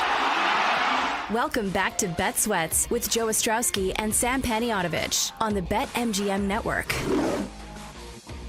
Fail Mary, Joe O, Sammy P. It's Bet Sweats, BetMGM Network. I think that will be covered a few times tonight in the Bears-Commanders game. We've got 2 Monday Night Football games, and remember, they kind of overlap each other. The second game starts an hour after the first game. Let's start with the later game, because I think that's the one that has big storylines, young, potentially star quarterbacks. I think most people would label one as a star. We're waiting and seeing on Caleb Williams. It's the Bears and the Commanders. And Sam, we can get into the storylines and matchups and all that. But the lead for us on this show, there's no doubt it's about the number. I was shocked to see this jump a full point on Sunday morning. And I've been trying to rack my brain about what it is. And I think I know what your response will be on what it was. But we sit 4.5 all week. And then on Sunday morning, day before the game, day after the final injury report is out, it goes from 4.5 to 5.5. We're sitting a total of 49.5, a smidge lower than where we were throughout the week. So what's going through your brain when you see the Commanders jump up to 5.5 point favorites? I didn't expect this move, especially considering you're not going to have Terry McLaurin out there for Washington or Noah Brown. Both of those guys are out on the Commanders' injury list. So I guess buckle up for Luke McCaffrey down the field. You also have Debo questionable. So that's the Commanders' injury report. As much as we love Jaden Daniels, Noah Brown out, Terry McLaurin out, Debo Samuel questionable. Yet the line is moving towards the football team, formerly known as the football team. A little surprising, but money talks. It's not like the Bears had this really bad injury report either. I mean, you got some guys that are questionable, but nobody really that crazy. Although I did not expect to see Cairo Santos on the injury report. That's a little strange. Full participant Thursday, Friday, Saturday, but he's questionable. The Bears injury report was good. That's why I was surprised by it. So like they had the bye week and they got healthy. I wasn't sure what was going to happen, but right tackle Darnell Wright, good to go. Guard Jonah Jackson looks good. The secondary has been beat up in the first month of the season. Now Kyler Gordon's okay. Jaquan Brisker will be out there. Linebacker TJ Edwards has missed some games. He's going to be on the field. So the only notable thing, and he really hasn't been that good, defensive tackle Grady Jarrett, he's out of this game. Colston Loveland, who's done next to nothing anyways, the rookie tight end out of Michigan, he's questionable. Okay. Injury report, I would say it's much more positive on the Bears, but we got that on Sunday afternoon, I believe. And then on Sunday morning, we see this line move. So, it's respected money. Somebody came in on the Commanders. And then part of my brain is like, are they trying to get to Bears +6? And then they're going to come in on the other side. I don't know. It was impressive what Jaden Daniels did last week without these same receivers. So what is he going to do this week? But that Debo question, boy, if he's not out there, that'd be something. I'm curious about Ben Johnson, man. First time as a head coach dealing with the bye. You've had 15 days now between games to prepare for this defense on the road. What is he going to have? That's what I'm most interested in tonight, especially on the script. Let's see how creative he gets here as they went back to the drawing board, kind of doing that self-evaluation that you do during the bye week. I can't wait to see what the Bears come out with offensively. So in my pick 5, I went 2-2 this weekend, and my last one is Commanders, which in our pool is 4.5. Feel okay about that? Laying 4.5 when the number's 5.5 now. Not that I think the game's going to land 5, although that would be kind of funny if it did land 5. Yes. I was talking with Ed Salmons a couple weeks ago, and he's like, "Oh, 5 is more common than 4 now." And I'm like, "Oh, okay." I guess they did some study on how games land now, and more games have landed 5 than 4, which I didn't know. I don't study how games land, and maybe I should. But if it lands 5, that would be very interesting. I think a lot of the Chicago hesitancy is that they've, beaten 2 bad teams and probably, should have beaten the Vikings, but didn't. And then the only really good team they played so far, they got absolutely pounded on the road. So maybe that's a part of it. JJ McCarthy rips your soul out week number 1, and then you go to Detroit and lose 52-21. Then you beat the Cowboys, who were banged up. CeeDee Lamb gets hurt in the game, and then you barely beat the Raiders because you block a field goal. And we know the Raiders stink. So maybe that's it. I mean, you asked why are they betting Washington 4.5? I don't have that answer. I liked it at 4.5. At 5.5, obviously, I still kind of lean that way. I'm not going to get off the game because it's moved the point. But I think there's people that think Jaden Daniels is going to just go crazy on this defense. But you just brought it up. Their defense is healthier than it's maybe been in a while. So I don't know. I can't wait to watch it. And again, a rematch of Caleb against Daniels should be a fun one. I know which game I'm watching tonight. It's Chicago-Washington, not the first one. Yeah, you'll definitely watch the first one, at least in the first half, and then which one will grab your attention the rest of the way. It's a cool young quarterback matchup. Looking forward to that. Caleb against Daniels, and we got it last year too. So let's see what it looks like. I lean Chicago now. I've been torn and flip-flopping on this game throughout the week. As far as our picks, we do an ATS contest together. It did not crack my top 5. The other game did, which we'll get to in a second. But yeah, I lean to Chicago at 5.5. I'm waiting to see if it gets to 6. I'm not sure that we're going to get there because you're always going to get Chicago money anyways, and we're not juiced at this point.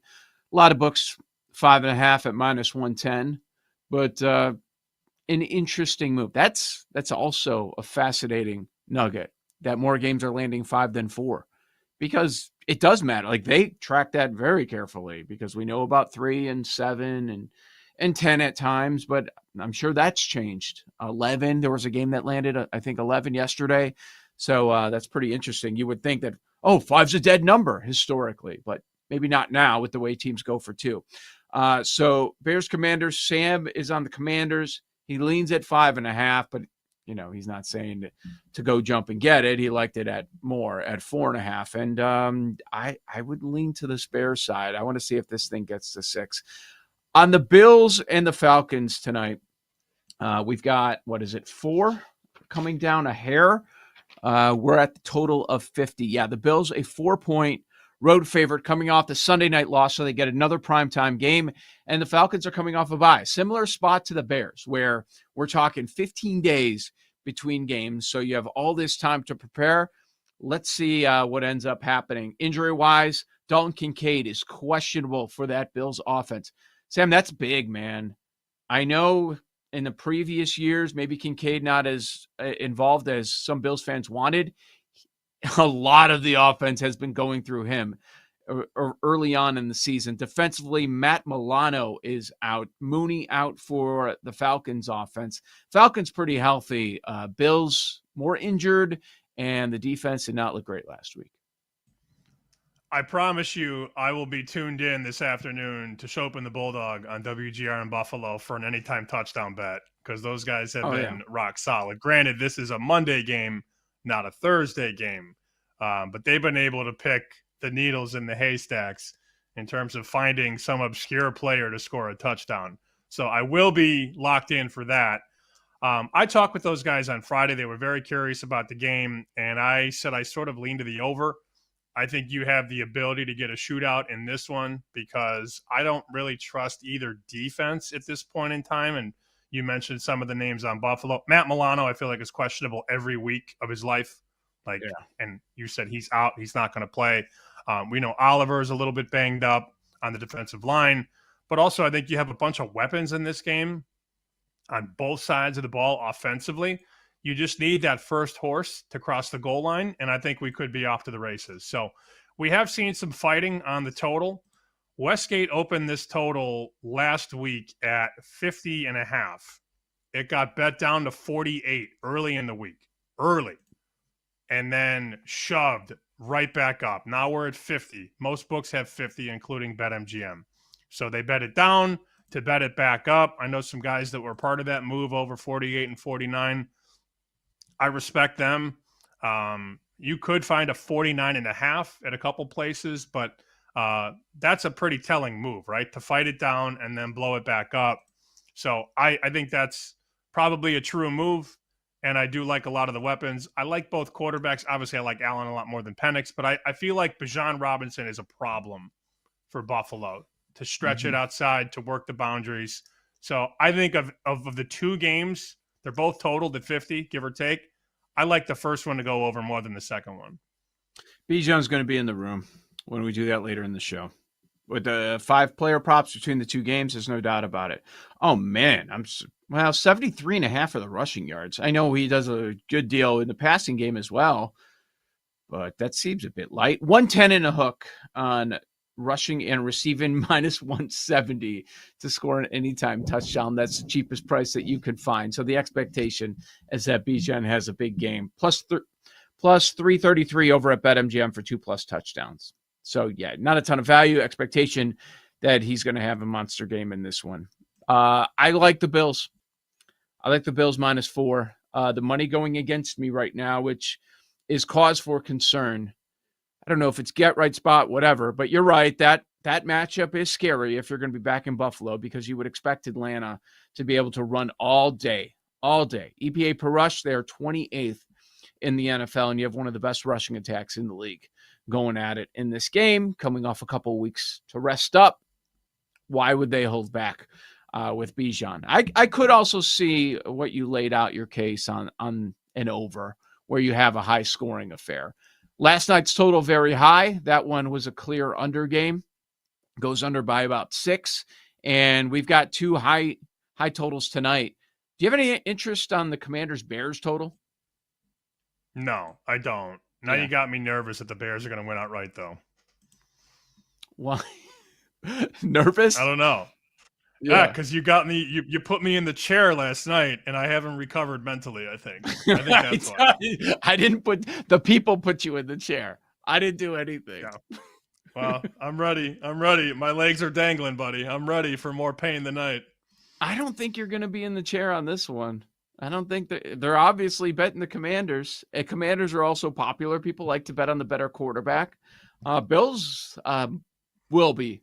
That's one of the, at least it was on Friday, one of the more popular. I think it cracked the top 5. The Bills would put you in if you were on that side, but you're not on that side. You're laying it with Washington. I haven't heard one person in the betting space talk about this game and not say they're betting Bill props. Not the Bills. I'm talking about Krosky Merritt. Like, everybody's talking about him. I don't know about that. It's an easy matchup. I get it, going up against the Bears defense. But I don't know.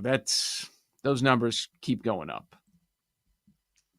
Okay, so just a quick comment in our show chat. Gertch is saying Santos stinks. Okay. I kind of like Santos props now.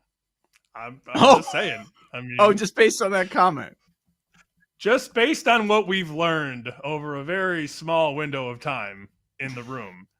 If Santos stinks, how about 4 for 4 on field goals? What's the prop on Cairo Santos points tonight, Joe? Feed me. I'm looking. I can't find any right now. Because he's hurt. Ridiculous. He's questionable. Damn it. That's we'll put him out there. Prop. I'll still bet him. He's going to play. He's playing now. It's confirmed. Oh, my goodness. He's going to have 12 points tonight. Yep. He's in. There we go. 6.5, according to our graphic. 6.5 points. It's over. It's an over game. What if the room comes in and says Santos under on points? Oh, I will account play. Account. Jim Fossil. Chips are in. Yes, let's go. All in. Yeah, I would be in on that. Are you doing any props outside of what Santos our guys over? Santos over, WGR touchdown, which we will share on social media, whatever one they cook up in their lab. Nah, Not much. I love this Commanders position at 4.5. I do. Not just because it's moved a point, but I thought that was always going to be a play for me, and I got there mid last week, and here we go. I think Daniels has a monster day. That would make sense. And if Debo is in, yeah. 57.5 receiving yards for him. 6.5 rushing yards are his number. So if Debo's in with these other guys out, once again, I would look that route. Anytime touchdown, that would be doable as well. That's plus money, plus 130 for Debo. All right, Joe O, Sammy P on the other side. Case of the Mondays. This is the BetMGM Network.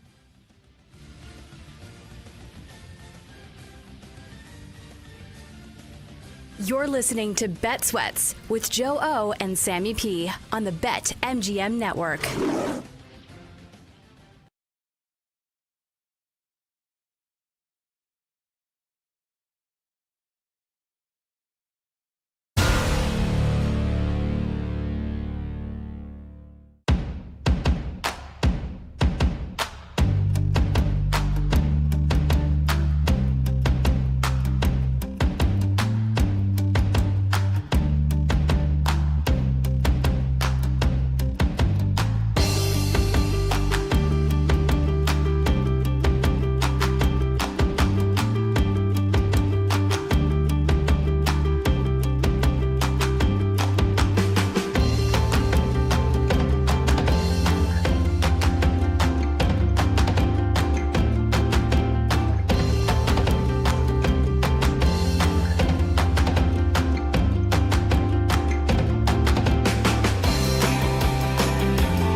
I gotta get out of here. I think I'm gonna lose it.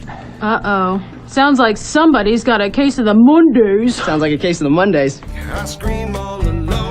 Does anyone ever say to you, sounds like someone has a case of the Mondays? No, man. I believe you get your ass kicked saying something like that, man.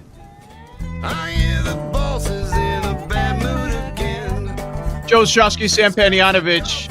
We go positive, we go negative on Monday mornings. It's time to go negative. Later on, we'll do Monday Moons, 11 a.m. Eastern. I might be losing my magic touch, Sammy, because I'm looking at it this morning. I'm like, I'm feeling positive. It was a good weekend. Some good stories across the NFL, college football, Major League Baseball as well. That's quietly continued into the CS. But I have more things for Moons than Case of the Mondays. But, of course, we have a few things that bothered us over the weekend. Why don't you start us off? Case of the Mondays, where are you at?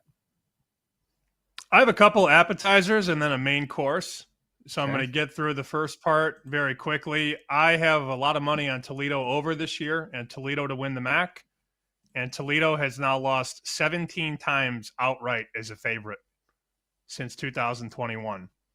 And I was warned about this before the year. Don't trust that coach.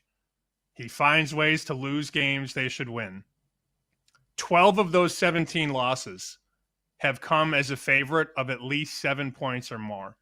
That's bad, man. I mean, that's not going to get you over your win total. Now, they could still win the MAC, of course. But, I mean, coming in all summer saying, oh, Toledo's going to win 10 games.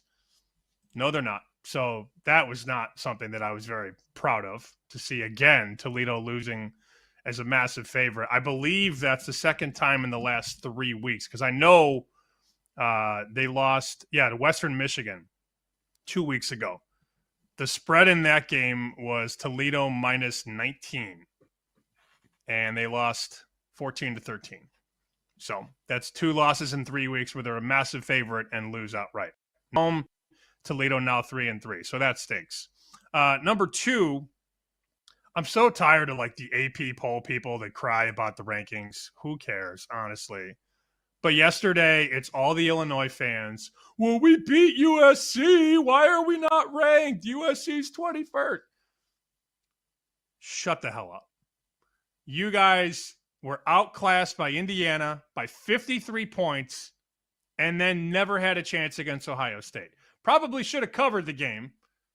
You didn't turn the ball over a million times, and you have your punter knee before he punted the football. That was a maddening loss. Can you tell I had Illinois plus 14.5? Mm-hmm. Just brutal. Turned the ball over a million times, looked out of sorts, and then still had a chance to go in the back door. But I got to read all these tweets about, Illinois has better wins than USC. No, they don't. Morons. No, they don't. They beat Duke in a game that Duke turned it over 5 times, and they beat USC. But USC's a better team than Illinois right now. They just are. So, I mean, I don't care about the top 25, crybabies. Just win the games you're supposed to win. Period. That's it. And then number 3, last one. Look, I'm a big McAfee guy. I love their show. I think they do a lot of awesome stuff.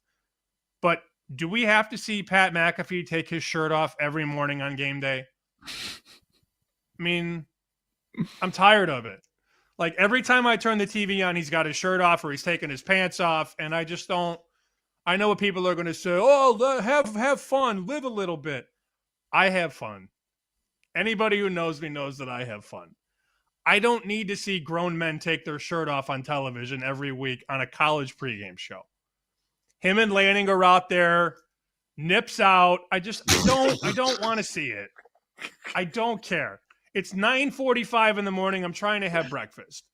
I don't need to see Pat McAfee and Dan Lanning with their shirt off. Like, I just woke up.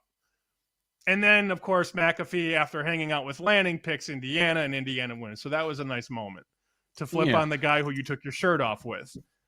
But enough's enough. I don't need to see him dancing on the desk with his shirt off every single week. It's enough. I've seen enough. I no longer crave to see Pat McAfee shirtless. This might surprise some people that talk to me off air. I don't love the swearing. I don't know. Maybe it's just the way I was brought up in this business and how we stay away from it. And I know how things have changed. It's sure I do podcasts, whatever, where I'll do it because I know you can do it. I don't love it on a Saturday morning. I have to be honest. It's a lot. And like when I've been in a situation where I've watched it with older people, game day where it's on in the background, whatever. It's kind of cringy for me because like I'm in the media space and I'm no Pat McAfee or whatever. It's like, and then I have to represent the media and kind of explain how things have changed and why that's allowed right now. And as children are walking in the room, I'm like, it feels forced, that part at times. I understand your complaint about the nips. I just wanted to add that's just, I don't love that about the broadcast. No. Maybe I'm just old man. I'm just an old man at this point, but yeah. Well, it's and like, then Desmond Howard's new role on game day is to just go like that's all he does now. Hasn't that been the case for 20 years? McAfee says something outrageous, and then Kirk goes like Home Alone face, and Desmond goes and it's just the same show every week. They just change the location. That's all. Maybe I'm not having fun anymore. Maybe it's a me thing, but I don't keep your shirt on. Just keep your shirt on. No, I totally hear where you're coming from. I like it. Good stuff there. I saw that Champagne Room guy tweet yesterday too. I was going to put it on you, but you put it out there first. Like, what is wrong with your Illini people? Like, they're equating Illinois' performance this year to Notre Dame. Like, seriously? Like, did you see who Notre Dame lost to? And did you see that Notre Dame did not lose by 71 combined points in those two games? Hello? Like, come on. What are we doing here? So silly. Plus, some people have the pom-poms out, no doubt. All right. Let's go to college football. And on one level, I'm relieved. On the other level, I'm pissed off. And I know throughout the week we talked about it. And I think we kind of talked about it in a joking way. What if Penn State loses to Northwestern? There's no way but in our minds, there's no way that could really happen. We don't think it's going to happen, but what if? You've got to fire them. So I shoved Penn State. Team sucks. Situation sucks. But I'm like, there's no way that you can lose in that program at home back-to-back weeks straight up favored by more than 3 touchdowns. They found a way. I couldn't believe it. I'm kind of relieved because we know how the college football survivor goes, that it's going to be 800 people splitting it, but 73% were knocked out of the Kelly and Murray pool because of, in part because of Penn State. So yeah, I decided to shove on Penn State right back in my face. So they suck for that. Case of the Mondays on Penn State as far as that goes. I didn't have much on the game, but I've got a couple Jets things that bugged me. And I think most people were watching because it was on. I don't know that they enjoyed it. It was bad football. I know you were watching it when you were on the air in the second half. I was watching it when I was on the air in the first half of the game. Sunday mornings right here on the BetMGM network. We're on 2 different pregame shows. I've got 2 Jets angles. One, the Fields truthers, it's time to stop. I'm still hearing this yesterday, even on the show, like it was brought up. Oh, bad situations. At what point is it on the quarterback? So we're just going to say that until his career is over. Oh, he's always in a bad situation. Guess what? Bad teams need quarterbacks. That's why he keeps getting opportunities in those situations. And he was on one of the better coach teams in the league with the Pittsburgh Steelers last year. And he had some weapons, and he still sucked. Justin Fields yesterday, 9 completions, 9 sacks. 9 completions, 9 sacks, and in the final minute of the first half, his offense had 1 total yard. I don't care who's on the other side. Justin Fields sucks. It's time to move on and just give up that you were wrong when he was coming out of Ohio State and you thought he was going to be a real good quarterback, or when he was a rookie with the Bears, you thought this was the guy. No, not the guy. Failure, bust. It's over. Stop with the Justin Fields stuff. And his head coach, Aaron Glenn, like you brought this up a couple weeks ago. I kind of chuckled at it. It's not crazy. We've seen enough to know that he's not the guy. You might have to fire this guy after 1 year. I don't know what the hell they were doing. They complete a pass in the final minute of the first half. They're around midfield. He has a timeout, and he decides to let the whole clock run out. Like Garrett Wilson's over there walking to the tunnel, yelling at him. What the hell are you doing? He's just decided, yeah, we're good. We got to midfield against this defense. We're not going to use a final timeout to even try to score a point in the first half, another point in that first half. So I guess a Jets angle there. The Fields truthers and Aaron Glenn, he's got to go. He ain't the dude. Good luck, Jets, with finding your next head coach. Want to throw them out there for Case of the Mondays. I guess one of the fancy talkers gave Aaron Glenn Coach of the Year. I don't think that's going to hit. Way. Who did? A fancy talker? One of the fancy talkers, yeah. Dumb gave versus out number. Aaron Glenn Coach of the Year. So that was the Australian. Yeah, there's no doubt. So I talked about this all week. Broncos teasers and Rams teasers. And the Broncos leg was -1.5. Having to sweat that live on the air was maddening. They got home, but barely. And then, of course, the Ravens just got clobbered. Not clobbered, but the Ravens stink, as we know. But sweating out that Denver -1.5 teaser leg, 13-11 when you're laying 1.5 in a teaser is high-quality drama, if you know what I mean. I don't love the international games. We're fine without it. And we can get into this too, because Paul brought up the point, and I thought it was fair. The afternoon slate sucked yesterday. So this is what happens. You have 2 Monday night games. You've got to have a Sunday morning game. And now we have very few options for the late afternoon. And the games are not great.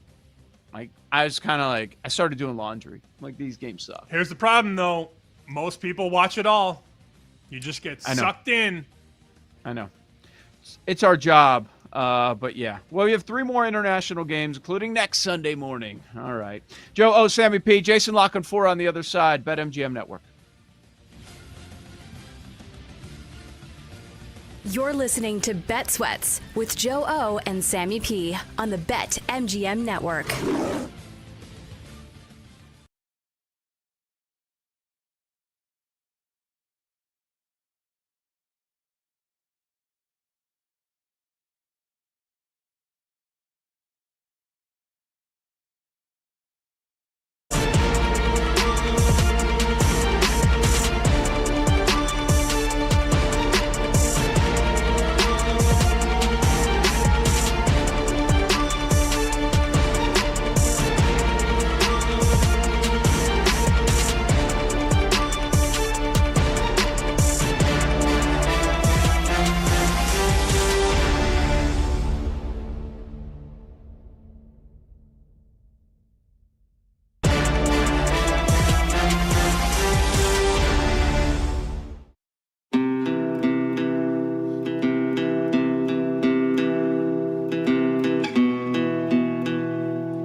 Hollywood Brown in motion.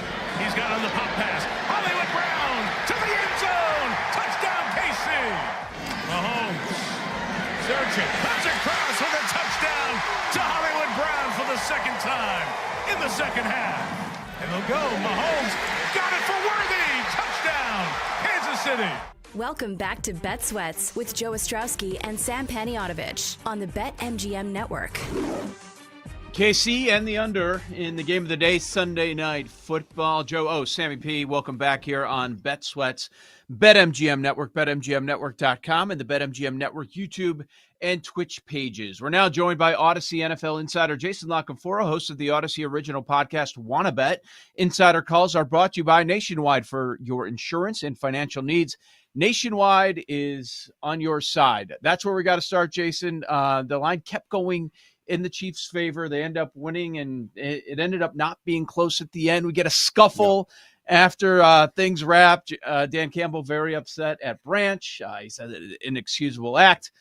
Your takeaways from that monster game last night? That doesn't happen to Dan Campbell's squad that often. Now, obviously, injuries played a role, right? And you kind of look at their spine, and especially being that beat up at safety, and then having one of your starters limping off early. Andy Reid and Patrick Mahomes seemed to lock in on that, whether it was Kelsey, whether it was Gray, whether it was the smaller body types, Worthy and Hollywood in the middle of the field. It looked like it kind of became a little bit open for business. Look, you got to give the Chiefs credit, man. You sign a $30 million swing tackle, right? And you pay him $15 a year because you're not sure if your O-line really is that much better.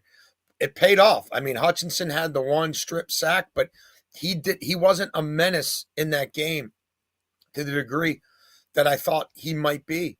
And Kansas City was more functional in the red zone. I mean, I think really, if you want to distill Kansas City at their peak versus Kansas City the last couple of years, and why like the scoring efficiencies are off, and why Mahomes, touchdown numbers are off. It's come down to the red zone. And we just saw it rear its ugly head in Jacksonville, 5-6 days prior with the pick six.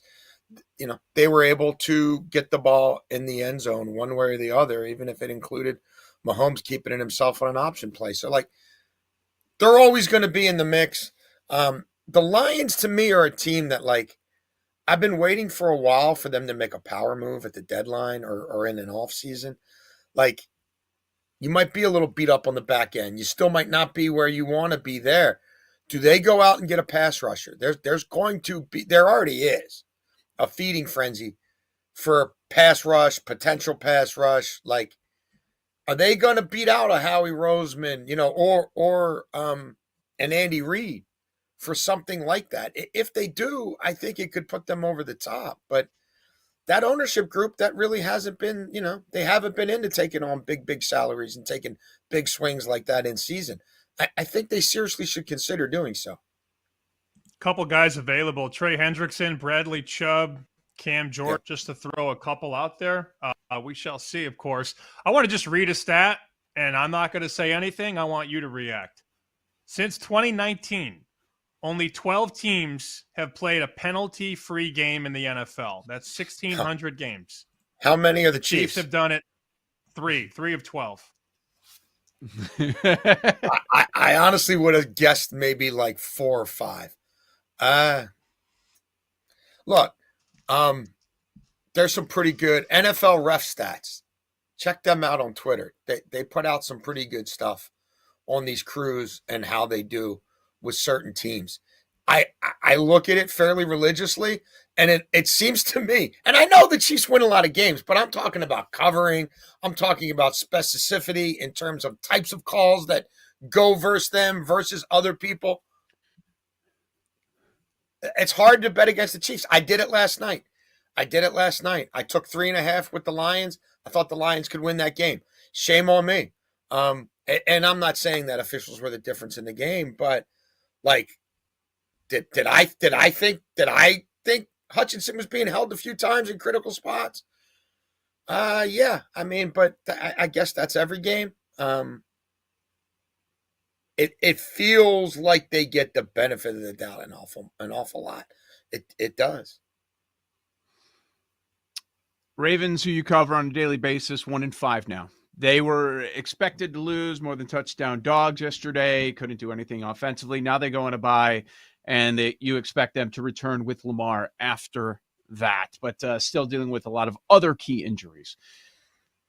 I was like, okay, maybe at 1-5, since we've only seen it happen once with the 14-team playoff, maybe you get a little bit of value with the very soft schedule they have moving forward to make the playoffs. Nope, they're even money. They're still even money, and BetMGM has plus 150 for them to win the division. How do you reconcile that? Like, how do you explain that? Is this just all priors and people expecting them to just go off moving forward, or what?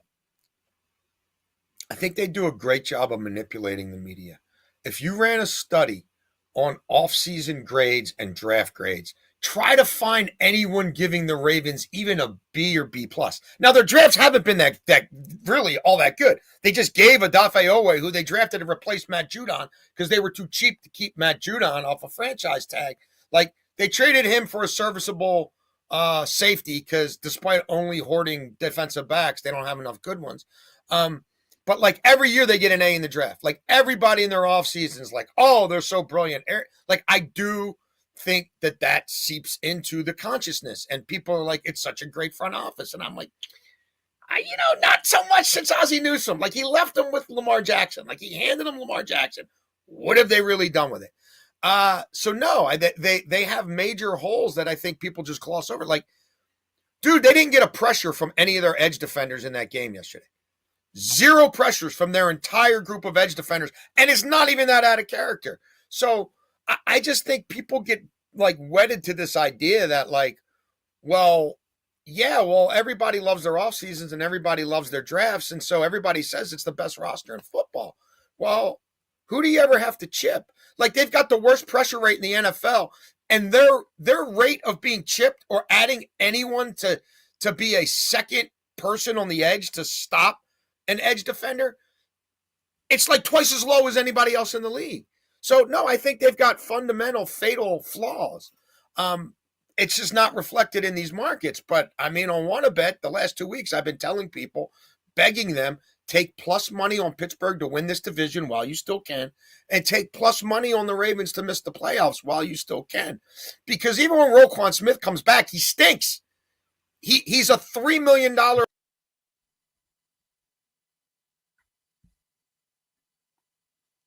He really stinks. So, Lamar coming back is great and all, but like, they're going to reel off 9 wins. Like, they struggled with the Browns with Flacco a quarterback for 3 quarters. Like, I mean, look at what Buffalo did to them, and then watch Buffalo's offense against it.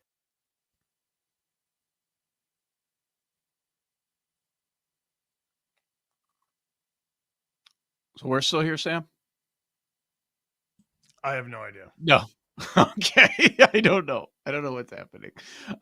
Yeah. Okay, we are still here. We'll try to reconnect with Jason Lucafor in a moment. I saw that the video was starting to lag there a little bit. Wasn't sure who was still there. I was shocked by that, man, just to see that number for them to go down to 1-5. And I know it's without Lamar and it was expected and all that, but just to be sitting there with this record, the run that the Ravens are going to have to go on. They can very well do it if you look at their schedule moving forward, but it's not looking great. And that defense, I know they didn't give up a ton yesterday, but Puka did get injured in that game. That defense isn't very healthy. So it's just sometimes it's not your year and everything goes against you and you got to move on. Jason, you with us? Win total 8.5 on Baltimore. Something happened. You guys got me? Yep, we got you. Yeah. I don't know where I froze up or where you lost me, but don't believe the preseason hype that this front office has major issues.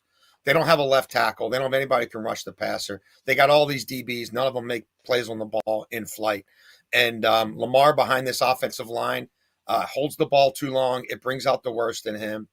And they're getting beat in the trenches. That you can't overcome that in real time in season. So no, I think they're cooked.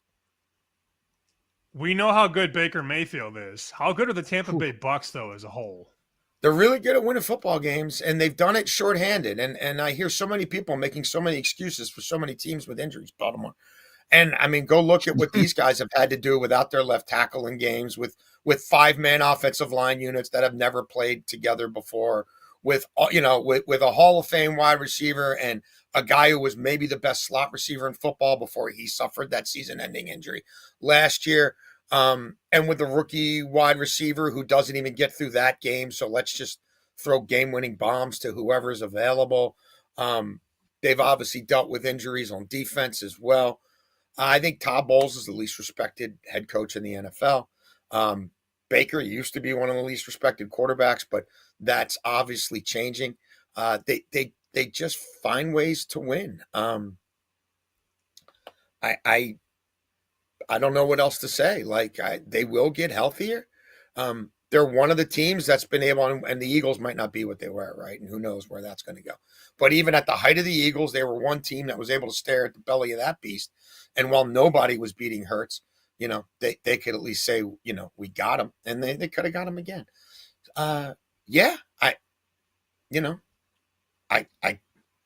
Would I be shocked to see Tampa Bay in the Super Bowl? No, I don't think I would be. Yeah.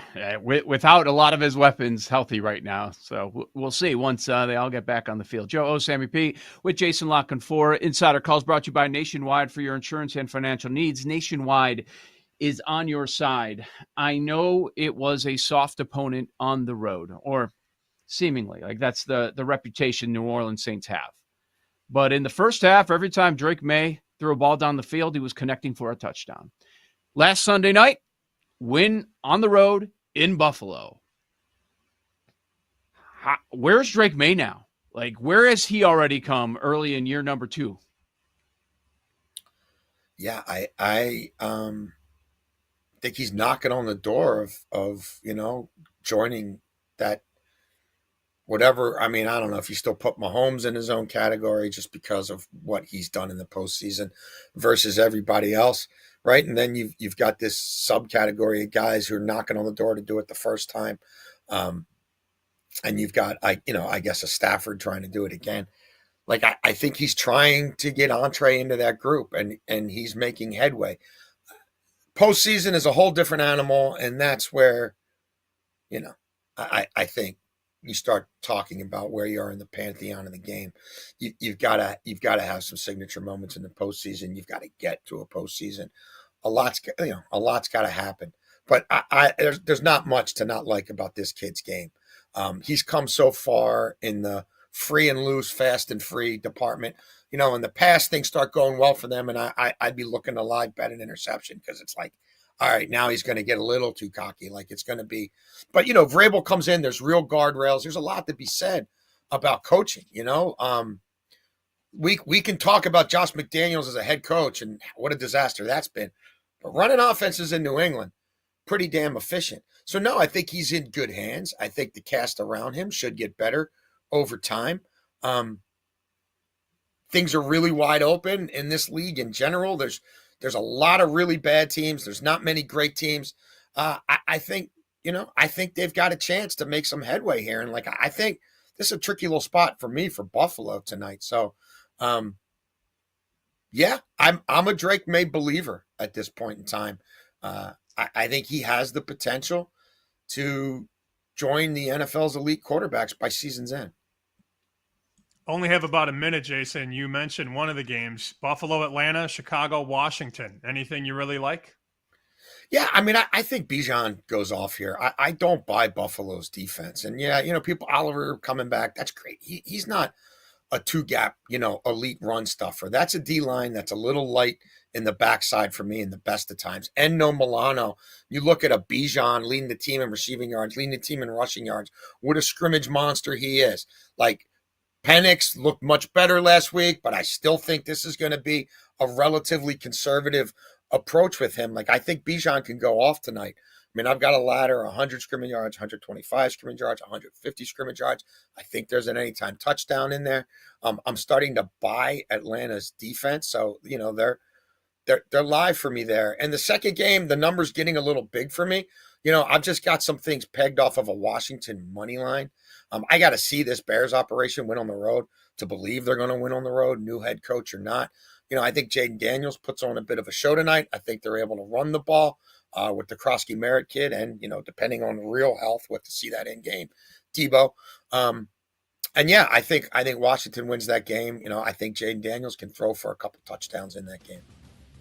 That was Odyssey NFL insider Jason La Canfora, host of the Odyssey original podcast, Wanna Bet Insider Calls, brought to you by Nationwide for your insurance and financial needs. Nationwide is on your side. Thank you, Jason. Talking again Sunday morning. All right. Jason La Canfora, one of my co-hosts on BetMGM Game Day Sunday mornings. We'll do Monday morning market moves, college football style, next on the BetMGM Network.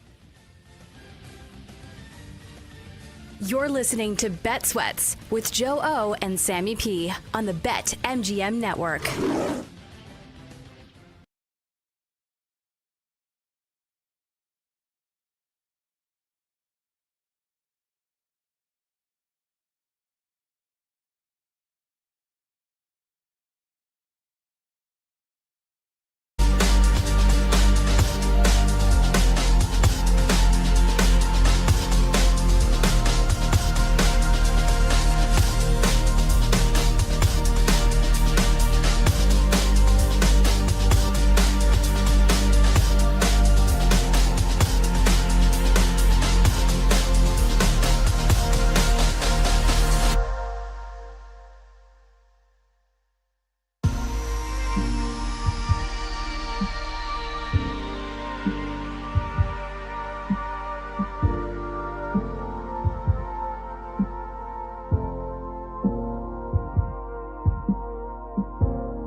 The markets are open. People always ask, well, why should I bet on Monday? Because you have the perfect number in front of you. And the numbers are moving. We've seen this total go from 47. You're dealing with numbers all day long. To 49 and a half. Bang, bang, bang.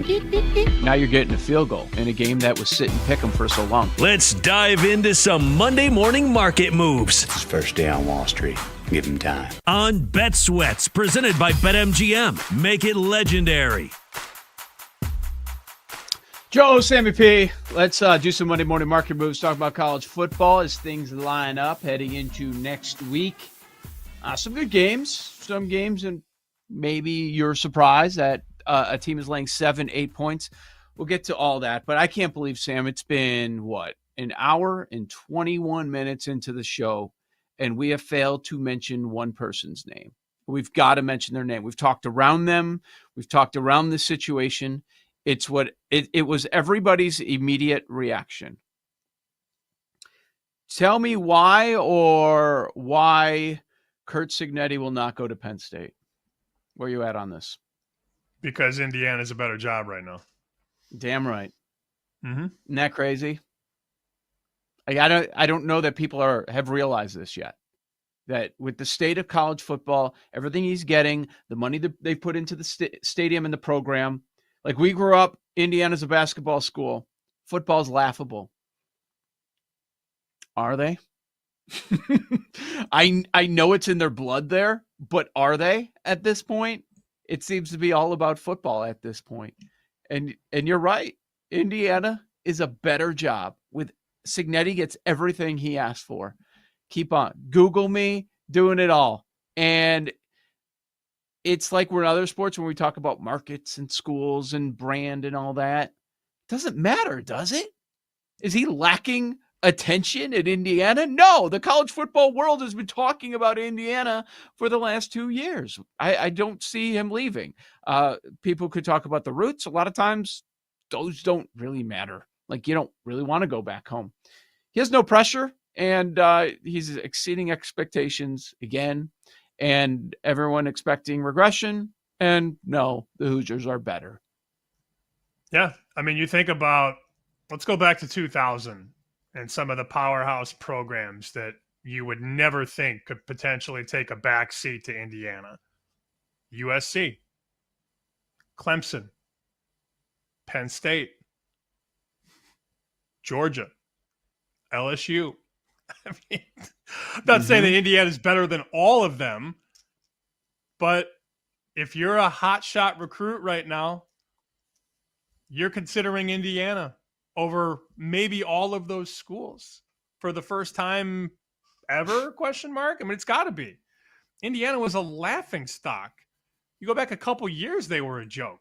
So this is an unbelievable turnaround. You got Mark Cuban putting money into the program now. That's where Indiana's at. Mark Cuban finally says, oh, I'm going to give you money now. So this is a guy who's got a chip on his shoulder. The program has a chip on its shoulder. Him leaving for Penn State would be stupid at this point. Now, I'm not saying he's going to stay there forever because there are some jobs that you have to take. But there's not many that are better than Indiana right now, that's for sure. So I'm sure you've seen even more than me, but Cignetti is the first name that pops. That's a dream hire.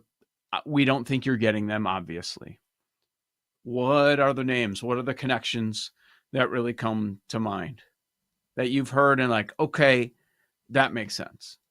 I've heard two that I think are very realistic, and they're not retreads. Well, I don't want to say retreads. They're not like guys that I think you would think.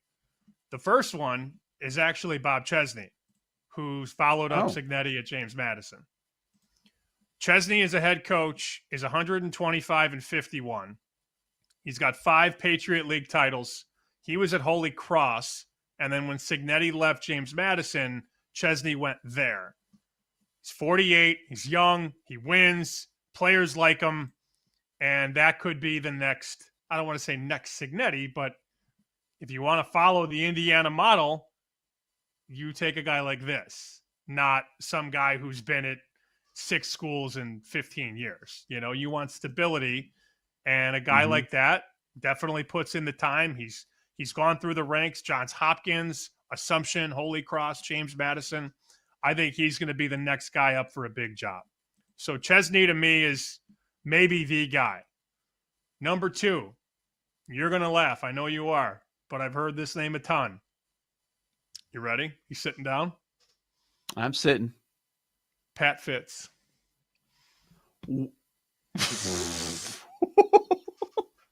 I've heard it. Uh-huh. I like it.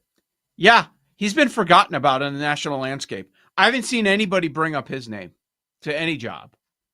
He's made the money. Northwestern takes down Penn State on Saturday. That would be hilarious.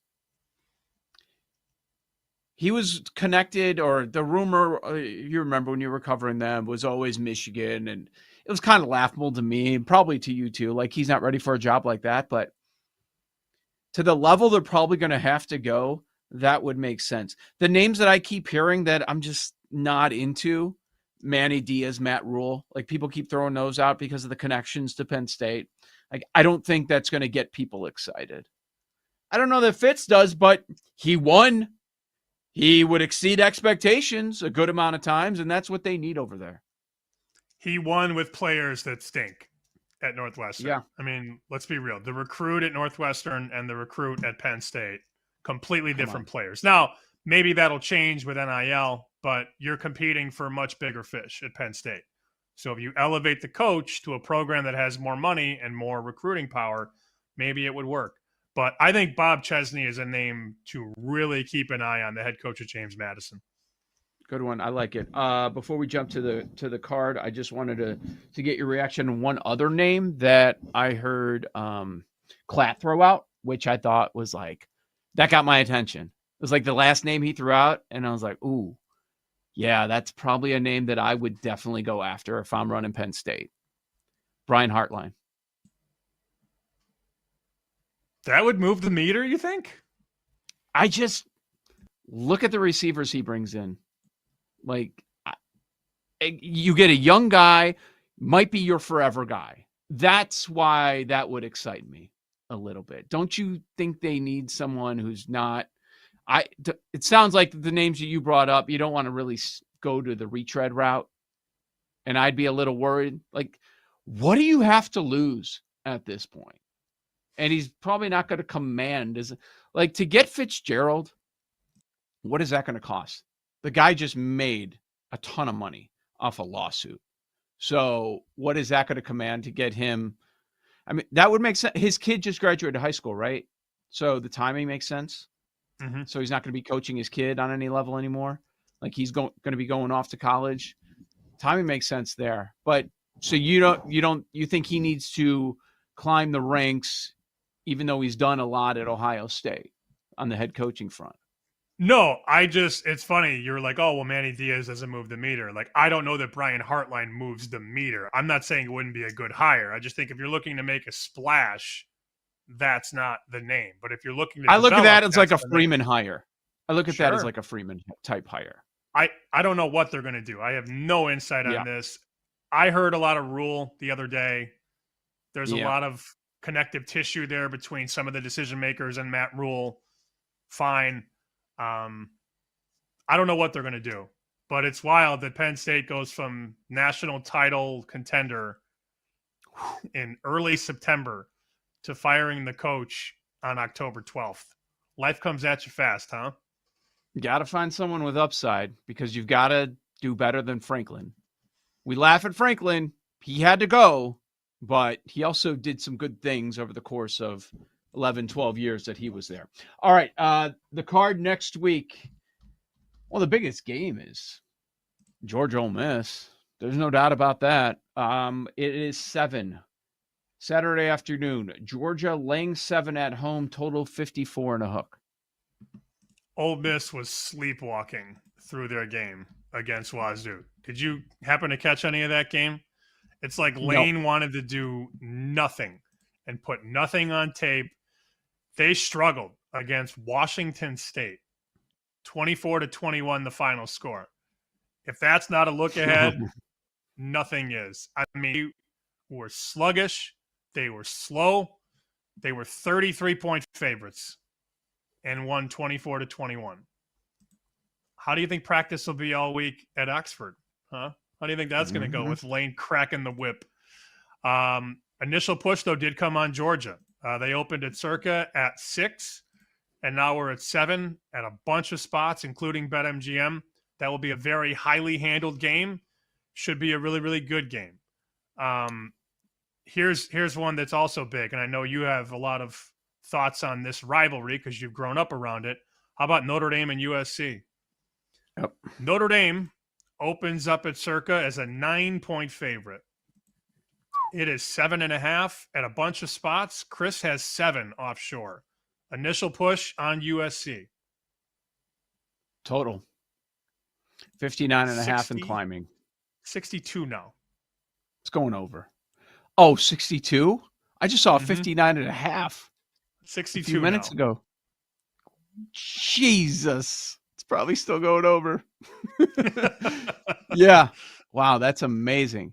I'm telling you, that was not that high a few minutes ago. Okay. It makes sense. Not under. Not for me in that one. That's a good amount. Like, there are a few games that really pop. I wonder which ones are going to be popular underdogs. Is Ole Miss? Probably not, as you mentioned, off of last week's performance. USC, they beat up Michigan, man. We were heads up on 2 games. You got one right. I got one right. The one you got right was Texas. The one I got right was USC. Man, they handled them. And they're going to have another opportunity here to impress in front of the country going into South Penn. I'm looking forward to that game. I could see it coming down a little bit more, but I get it. Another sizable point spread here in the SEC, which could be a very good game. How about Bama laying 8 against Tennessee? Numbers 8. But this has been a tough road here for Bama. So over the weekend, it's a push in their game. They end up winning by 3 on the road at Missouri. I think that sat 3 all week. I never really saw it come off the 3. And there you get a push there. And now they're going to have to lay 8 against the Vols. Bama's been very impressive. And it's crazy. I saw this stat that Bama has faced an opponent every week that had no losses. Isn't that something? Like, the team coming in did not have a loss. And Bama has beaten all of them except for Florida State. I mean, to go Georgia, Vanderbilt, Missouri in a row, bang, bang, bang, and win all 3 is very impressive. And Ty Simpson, I mean, you want to talk about Heisman Trophy contenders? He's right there with Carson Beck. Depending on the sports book you look at, those 2 are mano y mano. They are right there near the top. Simpson made some throws on Saturday that were insane. No thoughts on that game, though, yet. I don't know what I'm going to do with Alabama, Tennessee. Yeah. Okay. And you look at Tennessee, they've been in a lot of close games. Arkansas, they win by a field goal on Saturday. They won at Mississippi State in overtime. And that one, remember that Georgia loss in overtime, 44-41. So my first thought was the +8, just because it's been 4 really tough games in 4 weeks here. And this is the 4th one in that stretch. But more to look at with that one. Vandy's favored over LSU, and they're back in Vandy. It opened 1.5. Vanderbilt now a 2.5 point favorite against LSU. That's going to be an early game on Saturday. There are 3s at a couple books, and all the 2.5s are getting pricey. So BetMGM has 2.5 -15. A couple other books -18. Pinnacle and Chris are at 3. They moved right there. It didn't take long. I mean, this line opened up in Vegas at 1:47 p.m. yesterday to pick 'em. Hasn't been 24 hours, and we're from pick to 2.5, 3. Those are bets from respected players. Not big limits, because you can't bet a lot on Sunday, the week before, but definitely some notable accounts betting Vanderbilt there. 2 other quick ones. Iowa, Penn State.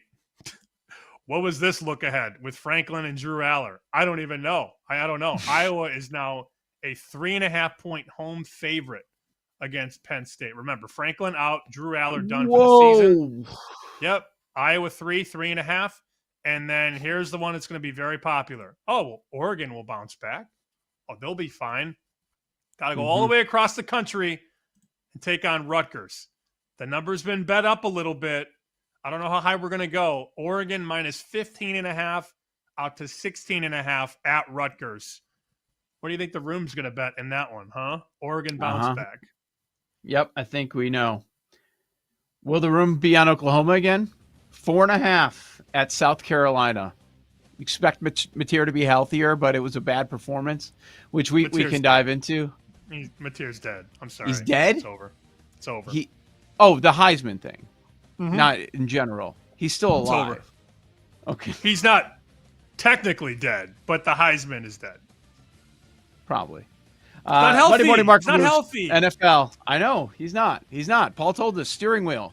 We'll do the NFL on the other side. BetMGM Network. You're listening to Bet Sweats with Joe O and Sammy P on the BetMGM Network.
pump. Rodgers throw, separation, end zone, touchdown! He put it in the bucket to DK Metcalf. Welcome back to Bet Sweats with Joe Ostrowski and Sam Paniotovich on the BetMGM Network. Monday Morning Market Moves continues. We'll hit on the NFL. Monday Moons coming up at the top of the hour. We've got moves, Sam, National Football League. Okay, I'm sure you're probably sick of hearing about them, and because I'm starting to get to the point where I'm kind of sick of talking about them. But we had a lot of garbage games yesterday, and we had the Island game, the biggest game of the day, and the Chiefs were impressive. Holy crap. This opened 10.5. Chiefs favored by 10.5 against the Raiders, who won yesterday, and they were supposed to win. They play in a garbage team. It is now 13 on Monday morning. The Chiefs are favored by 13 points, divisional matchup against Vegas. If you like the Chiefs and you'd like to get some CLV, log into BetMGM right now and lay Kansas City minus 11.5, because that is still the number at our title sponsor. When you see them at 11.5 and a bunch of sharp offshores at 13, you know what to do. I can only take you so far. Joe can only take you so far. That 11.5 probably doesn't last. Now, what happens when we get to 13? That remains to be seen. I mean, guys could come in and bet the 13. That could very well happen. But when you see these other books at 12.5 and 13, and you have the ability to lay 11.5, wink, wink, basically. That's all I'm going to say. We're waiting on the results of Monday Night Football, but we are already seeing a move against the Bears backing the Saints. It opened at 6, and it's 5.5. I see books that are down to 4.5 right now. Chicago, a home favorite against New Orleans next Sunday. Again, there will be probably another move based on how the Bears perform tonight, either pro New Orleans or pro Chicago. But they're like, yeah, no, the Bears shouldn't be 6-point favorites against anybody. And Rattler isn't playing awful ball. Rattler.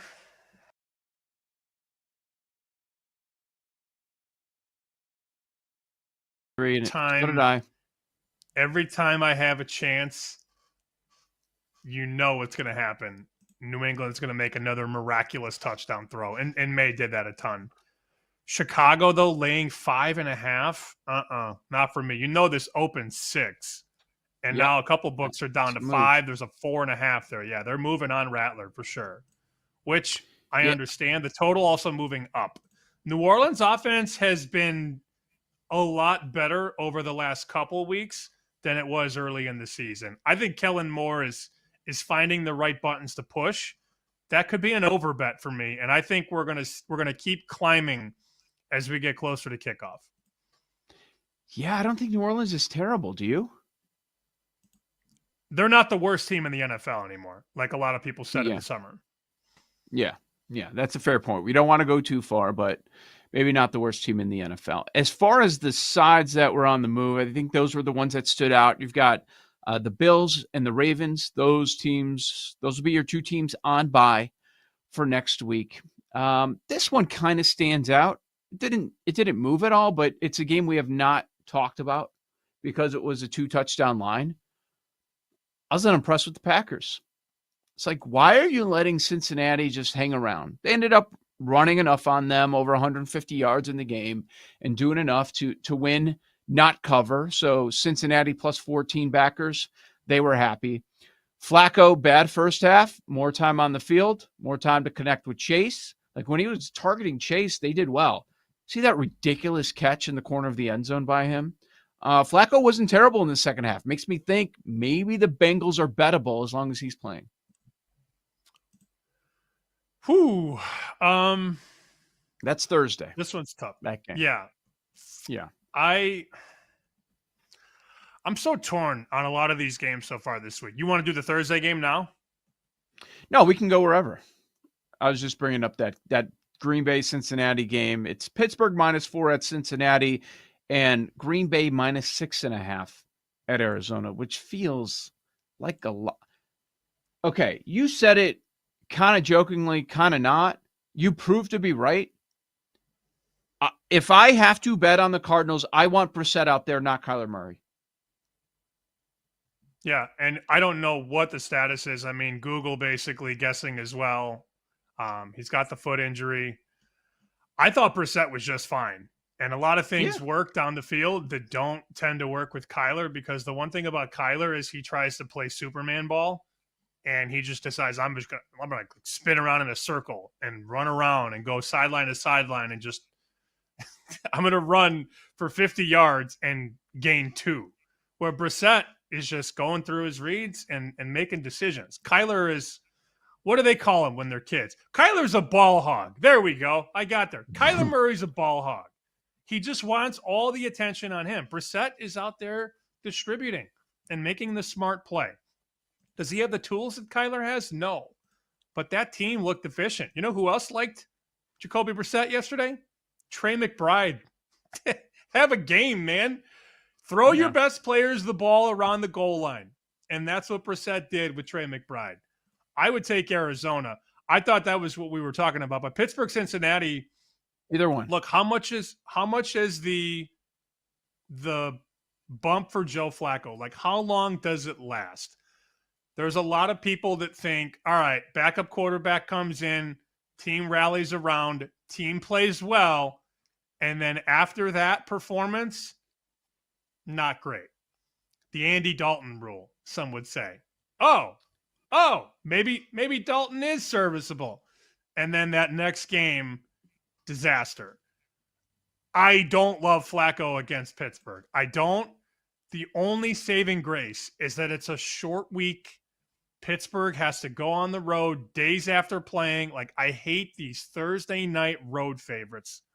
We have seen a ton of slip-ups. Think about Los Angeles against San Francisco. Think about Philly against the Giants. We have seen favorites be very, very flat, especially favorites on the road. I don't know that I'm going to bet it. I kind of want to give Flacco one more spin, though. I'm there too. And now we're at 5.5. Let's say we're at 6. Are you on Cincinnati +6? Yes. I think so too.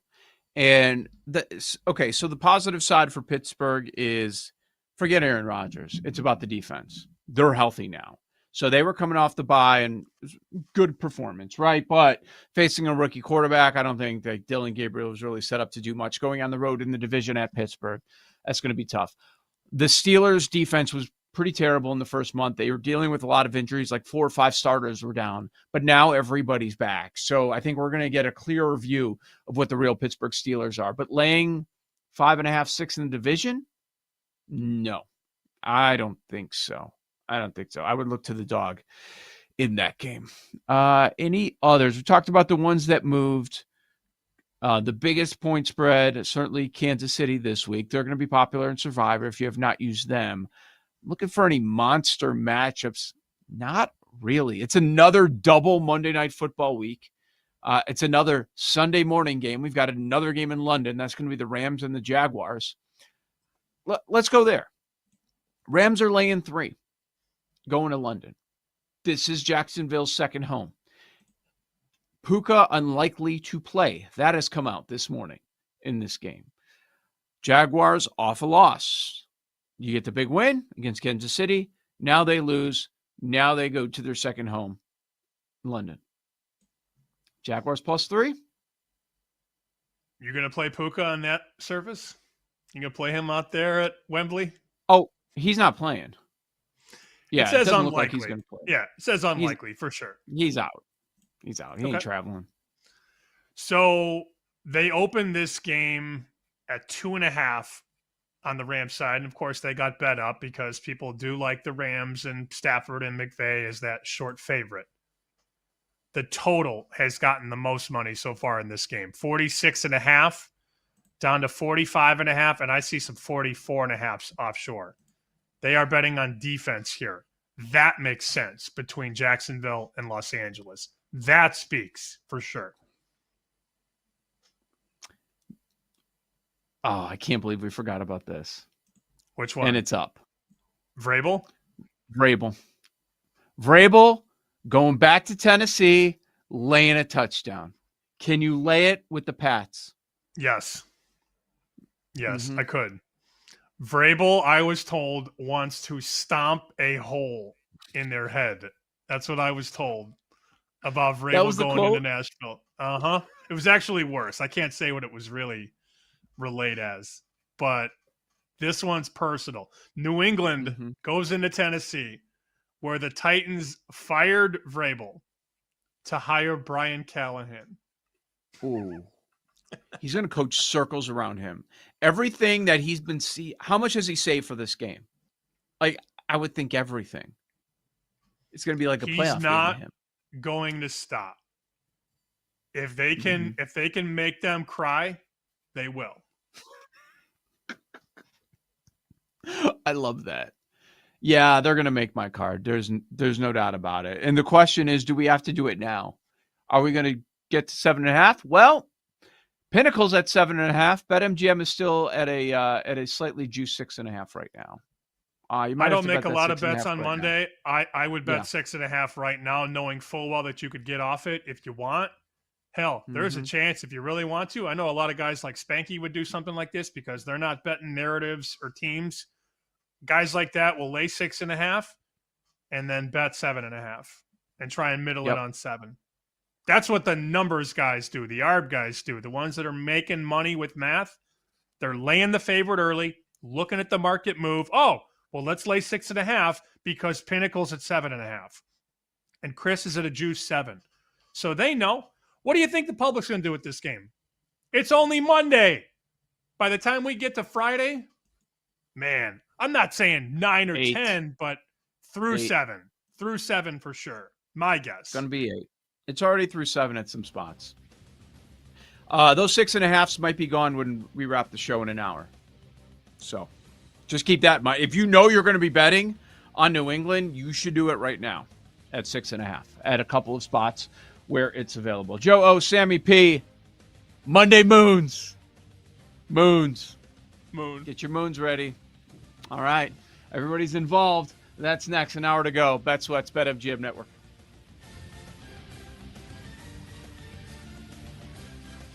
You're listening to Bet Sweats with Joe O and Sammy P on the BetMGM Network.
This one got a lot more attention. Look at him, he's heading for that small moon. That's no moon. It started with me telling Joe that I just blasted a game to the moon. You have an Aries sun and a Libra moon, so that means that the sun and moon are opposing each other. Fade them to the moon. Why some say the moon? It is juice to the moon. Can we talk about Gore Moon? We choose to go to the moon. Pacers, moon. We choose to go to the moon because that challenge is one that we're willing to accept. We give out Monday moons every single Monday morning, 11 a.m. Eastern. It is Bet Sweats, the BetMGM Network, BetMGMNetwork.com. Thanks for hanging out. Tell a friend about the show. Have a lot of fun during the football season. And we're going to hand out our moons, performances that we want to commend from over the weekend, usually in the sports world, but anything that grabs our attention. Each of us typically hand out a few different moons. We categorize them. Sam, why don't you go first? Which moons are you handing out into whom? I have 3. And again, I went down the rabbit hole and find some obscure moon names. I found a flower micro moon. Yes, because at funerals we give flowers. And when you lose as a 20-point favorite in back-to-back weeks and lose your job, you get the flower micro moon. That is James Franklin, who is no longer the head coach at Penn State. Dan Lanning in Oregon ripped his soul out, ripped out the soul of Penn State. And this was a guy that was the head coach of one of the perennial favorites to win the national championship this year. Crazy to me. You saw them like 7-1, 8-1 to win the title. 6 weeks later, he's out of a job. Players liked him. Micah Parsons, guys like that coming out of the woodwork to talk about how great he was as a mentor, as a coach, and all that. But results matter, especially in this landscape. To get fired after losing to UCLA, which didn't have a win, and Northwestern, who beats nobody important ever, it was time to make a change. So James Franklin gets the flower micro moon. Waxing gibbous moon goes to Carson Beck. It's yours for the taking, brother. This Heisman Trophy is right there. All you got to do is not lose it. Now, Simpson may have a tougher schedule with more opportunities, but Miami should go 12-0, and Carson Beck should win the Heisman Trophy. I don't know that it's going to happen, but barring him slipping on the banana peel and flying into the sideline and throwing a football to the other team for a pick six at a bad time, Carson Beck and Ty Simpson are going to be very fun to watch. And I think Beck has more weapons. I think Beck has a better offensive line. And Beck clearly has an easier track. You want to talk about a cake schedule going forward? He could light these fools up. And I think it's his to lose. Depending on where you look, BetMGM has Beck and Simpson plus 350. Others have Beck 320, Simpson 350. He's pretty much the favorite. I don't see one book that has Simpson actually shorter than Beck. Just finish it, man. Just finish it. Waxing gibbous to Carson Beck. And then Blood Moon. I gave this guy a moon last week, and he deserves another one. 200 pass yards and a 100 passer rating in 5 straight games under the age of 24. Only 4 players have done this. 200-plus passing yards and a passer rating of 100 or more. Patrick Mahomes, Dan Marino, Dak Prescott, Drake May. Drake May was awesome again yesterday. Yeah, he was. And that's the company he's keeping right now. Mahomes, Marino, Prescott, May. I said yesterday on our pregame show that I was wrong about May. I said it on Monday Moons last week. I was wrong about May. I didn't know if he was good. I was way wrong about that.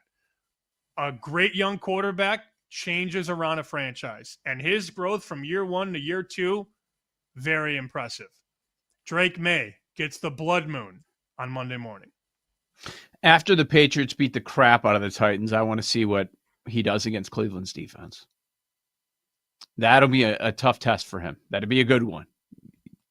But, man, you're right. He's phenomenal. I don't know how high he is. It's like okay, he's top 10 now. How much higher? Is he close to top 5? Like, if you remove him from that team and put an average NFL quarterback, they might. I don't know if they win that game yesterday. They don't have those 3 long touchdown passes like they did. So that's a good one. Drake May, like it. Thank you for your moon, Sam. All right, I'm going to go super moon first. Got to go super moon for Curt Cignetti. Now it's expected. He shocked the world again.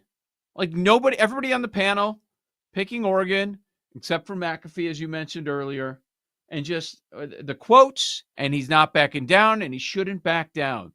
Whether it's funny, like some of the compilations that have come up with him winning again, like every time it happens, they put it all together. The Google me quotes, we were picked 17th in the Big Ten last year.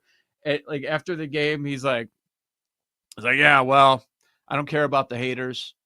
There's people arguing cookies over brownies. He's right. Brownies way better. Cignetti's awesome, and it just keeps happening. I don't know when are people going to stop doubting them? When are they going to stop being more than touchdown underdogs? Like, they clearly should not be. When are people going to stop saying that they're going to go winless in the Big Ten? Like, just stop. This is what it is. Enjoy the ride. It's phenomenal for college football. Supermoon, Curt Cignetti. I'll get no backing with this based on the performance. But I'm going to give a micro moon to John Mateer. Just gutting that out. He clearly not healthy. 3 interceptions. We all know it was bad. But just being able to gut that out, my guy, John Mateer, just so I could get 10 toes down correct against Sammy P. Because John Mateer knew we were heads up on that. He knew it. And he said, I've got to go out there and fight for Joe O. And he did. It was a bad result, but he did fight. So I give him credit for that. Mateer gets a micro moon. And I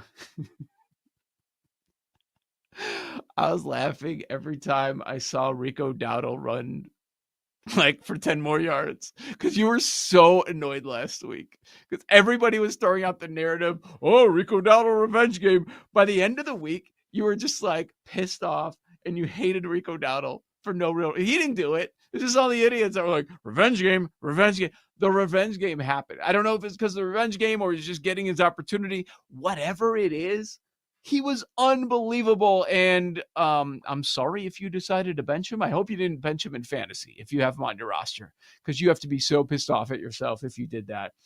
But 239 scrimmage yards against Dallas yesterday. Last week, 234.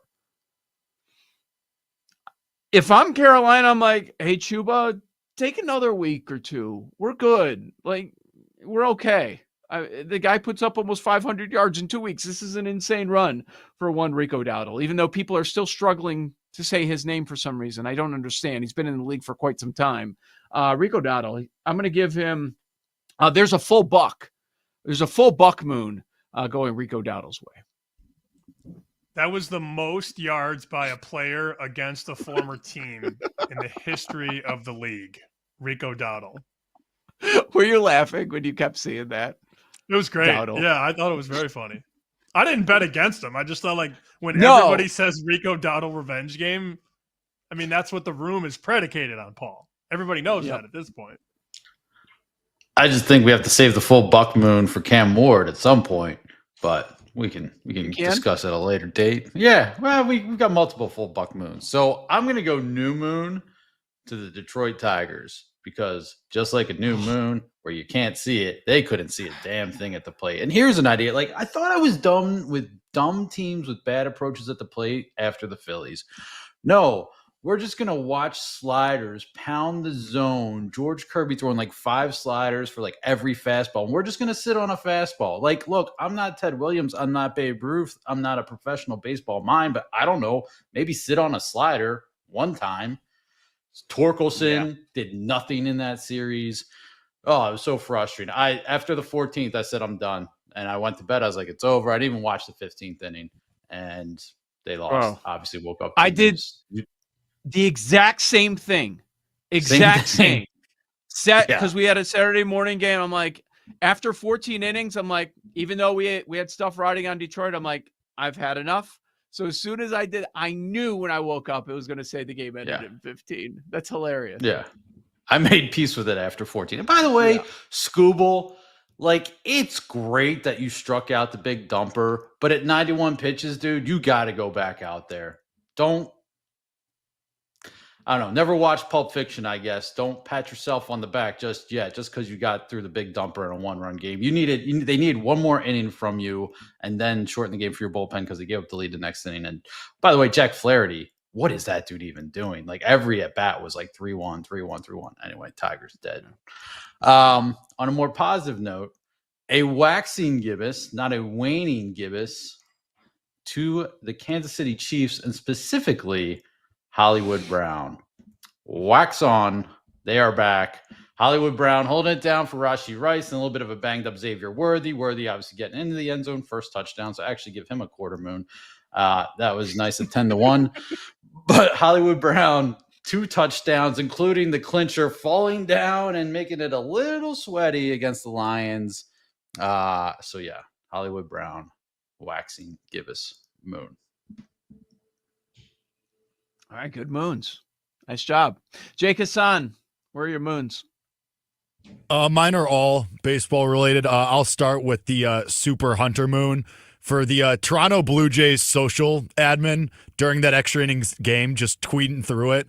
Hilarious. Like whoever that person was, crushing it. Like the gif of the ref in the boxing match as it's in like the 13th inning was very funny. I like that game. Obviously, I'm a sicko. I watched every second of it. It was amazing. But the Toronto Blue Jays social admin was killing it on Twitter during that game between the Mariners and the Tigers. Very, very funny.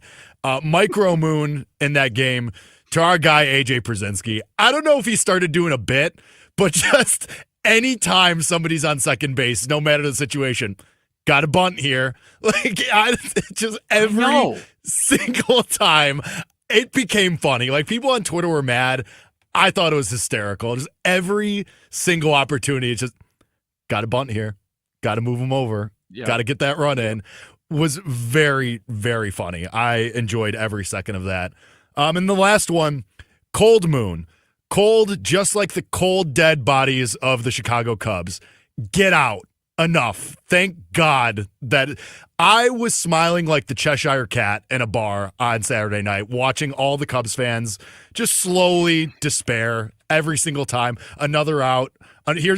Here's another ground out to second base by Kyle Tucker. Amazing. Just like slowly losing morale. And you just knew where that game was going as it kept going. People mad at me for saying that the Brewers are going to win on early odds this week. People think, how could you pick the Brewers? Because they're the better team. Open your eyes, you bozos. And then they won. So cold moon for the cold dead bodies of the Chicago Cubs and PCA, who was never, ever, ever going to win MVP at any point. He almost caught those home runs, though. Both of them. I mean, just Sam, a little bit. I thought of you again when that home run, second deck, guys just bashing his head off the wall like Cam Scatabo for some reason. I was, one of the home runs I saw that, and I was just like, because somebody else pissed me off that morning with the fake hustle thing. I was like, I was like, hey, at least he tried to get that ball down the line. I said, did he?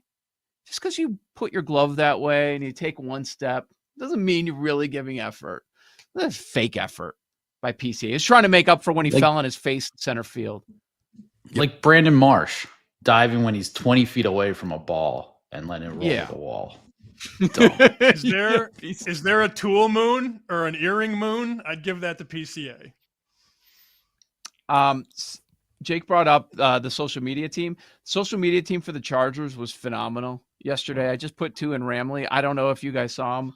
They used Homer in one, just holding the W, taking it away from the Dolphin, like just grabbing it in the last second, just pulling it away. Yep, that had like over 1 million views. And then the other one with playing darts, which made me think of Gertch.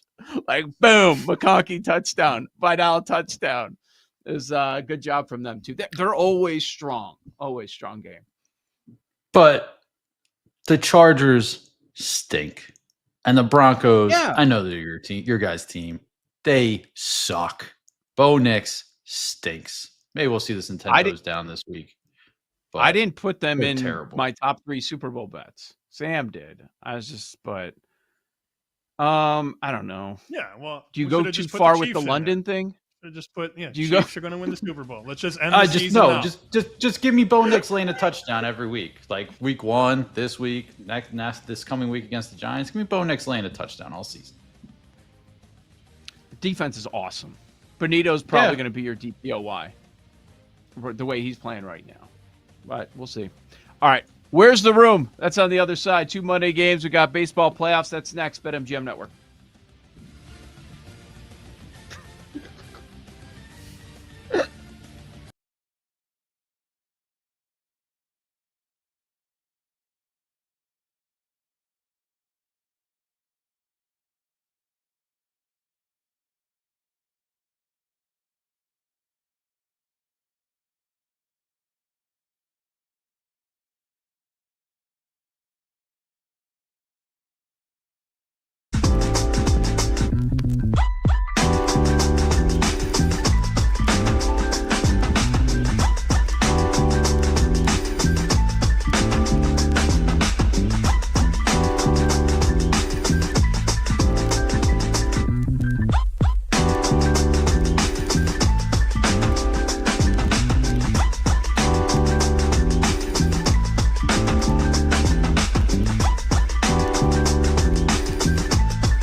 score, and I hear MVP chant.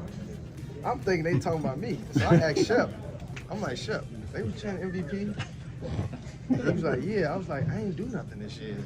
And then he was like, they talking about Baker, Tez. I was like, well, that explains it. But he is the MVP. Welcome back to Bet Sweats with Joe Ostrowski and Sam Paniotovich on the BetMGM Network. Bucks receiver Tez Johnson there catches the touchdown. First touchdown of the season, a 45-yard touchdown pass. And he turns to Sterling Shepard. He's like, hey, man, I haven't done that much. Like, yeah, it's not for you. It's for Baker, dude. That's hilarious. He thought he was like, yeah, you got to think about who actually threw the pass. Bucks win, Bucks cover 30-19. That was one of my losses. I was on San Francisco getting 3.5 in that one. In the contest, I went 3-2. Are you waiting on one result? Yeah. I need Commanders minus 4.5 to hopefully get to 3-2, but I know how this goes. I will definitely not win. Mm-hmm. As the day, I could tell as the show is going on, you're feeling less and less confident about the Commander side, even though you should probably feel more confident because the market is agreeing with you. No, I think the Bears are going to win out right now. I'm not betting. I'm not getting off the bet. I'm defeated. I'm defeated from Detroit. I'm just defeated. Like I came in thinking, I'm going to get all these guys on the Chiefs. I'm going to get them all. I'm going to clip their nuts. Nope. Not at all. When you saw that image, you're like, yes, baby, I'm good. Let's go. Double down. Detroit. I tweeted the Game of Thrones when the guy pulls out the knife or the sword and he's like waiting there for everybody. And then it just, that 4th and goal at the 1, when Campbell's like, all right, here's what we're going to do. We're going to take the quarterback. We're going to motion him illegally out to the flat. You know, like, dude, you got David Montgomery and Jahmyr Gibbs. You can't just run for a yard. You got an illegal formation to the quarterback. That set the tone, man. I knew. I could have honestly turned it off right there. I would have saved myself a lot of frustration. But I watched all of it from the chair. All of it. Feet were dangling. Not as much as the guy that had the bet on Goff first touchdown. You see this? 80-1, yeah. He stood to win $450,000. Wow. Called back. Like, brutal. It happened. It worked. It wasn't smooth. Eventually catches it, pushes his way into the end zone. It worked. And for a moment, you're like, oh my God. And then no. Illegal formation, illegal motion, whatever they call it. Horrible beat. Yeah. That's an all-timer, no doubt about that. A lot of favorites over the weekend, like too many favorites, nothing to speak of in Survivor. Just, okay, which team did I end up using? Pretty much everybody marches along. All the pools that I was in, a couple people did Thursday Night Football with the Eagles. You got balls. The way that the Eagles have been playing and the way that Thursday night results have been going, I did not consider them for a second, just based on what happened to the Rams and 49ers the week prior. I was like, no, I'm good on Thursday. But there were a few souls out there that went with them. But outside of that, like, everybody else was safe. No shocking results. The only upset from a number standpoint was Carolina over Dallas. Oh. That was it. Every other favorite, on Sunday at least, won on the money line, except for Dallas. Makes you think tonight. And you're exactly. thinking about the Bears. Exactly. And the other dog is Atlanta. Yeah. Caleb's going to come out of the huddle and just dice me for 4 touchdowns through the air. Oh, I'm ready for it. I'm ready. Do I have to bet the Bears now? We're still 5.5 everywhere. I think we should. Yeah, I think we should. Or you should. Wow. I'm not going to. Okay. Damn, you totally flipped.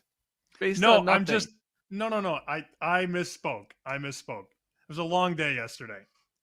Okay. Long day. Sundays are long. Yep. No doubt. Oh, all right. I know. We're going to get to the room picks in a moment here, but let's go over the results from the weekend. We failed to do that so far. College football, the room has been worse. The room just lost the juice on that. Yeah, 5 picks and lose the juice because there was a push The most popular play was Bama -3. That was a push. 2 and 3, losers, Oklahoma, Oregon, and then Ohio State covers against Illinois. Georgia covers against Auburn, get 2 winners. So 2, 2, and 1 in college. Do we have the full, the updated record on that one? Yeah. So the college football record, Paul, correct me if I'm wrong, 10, 28, and 2. Bad.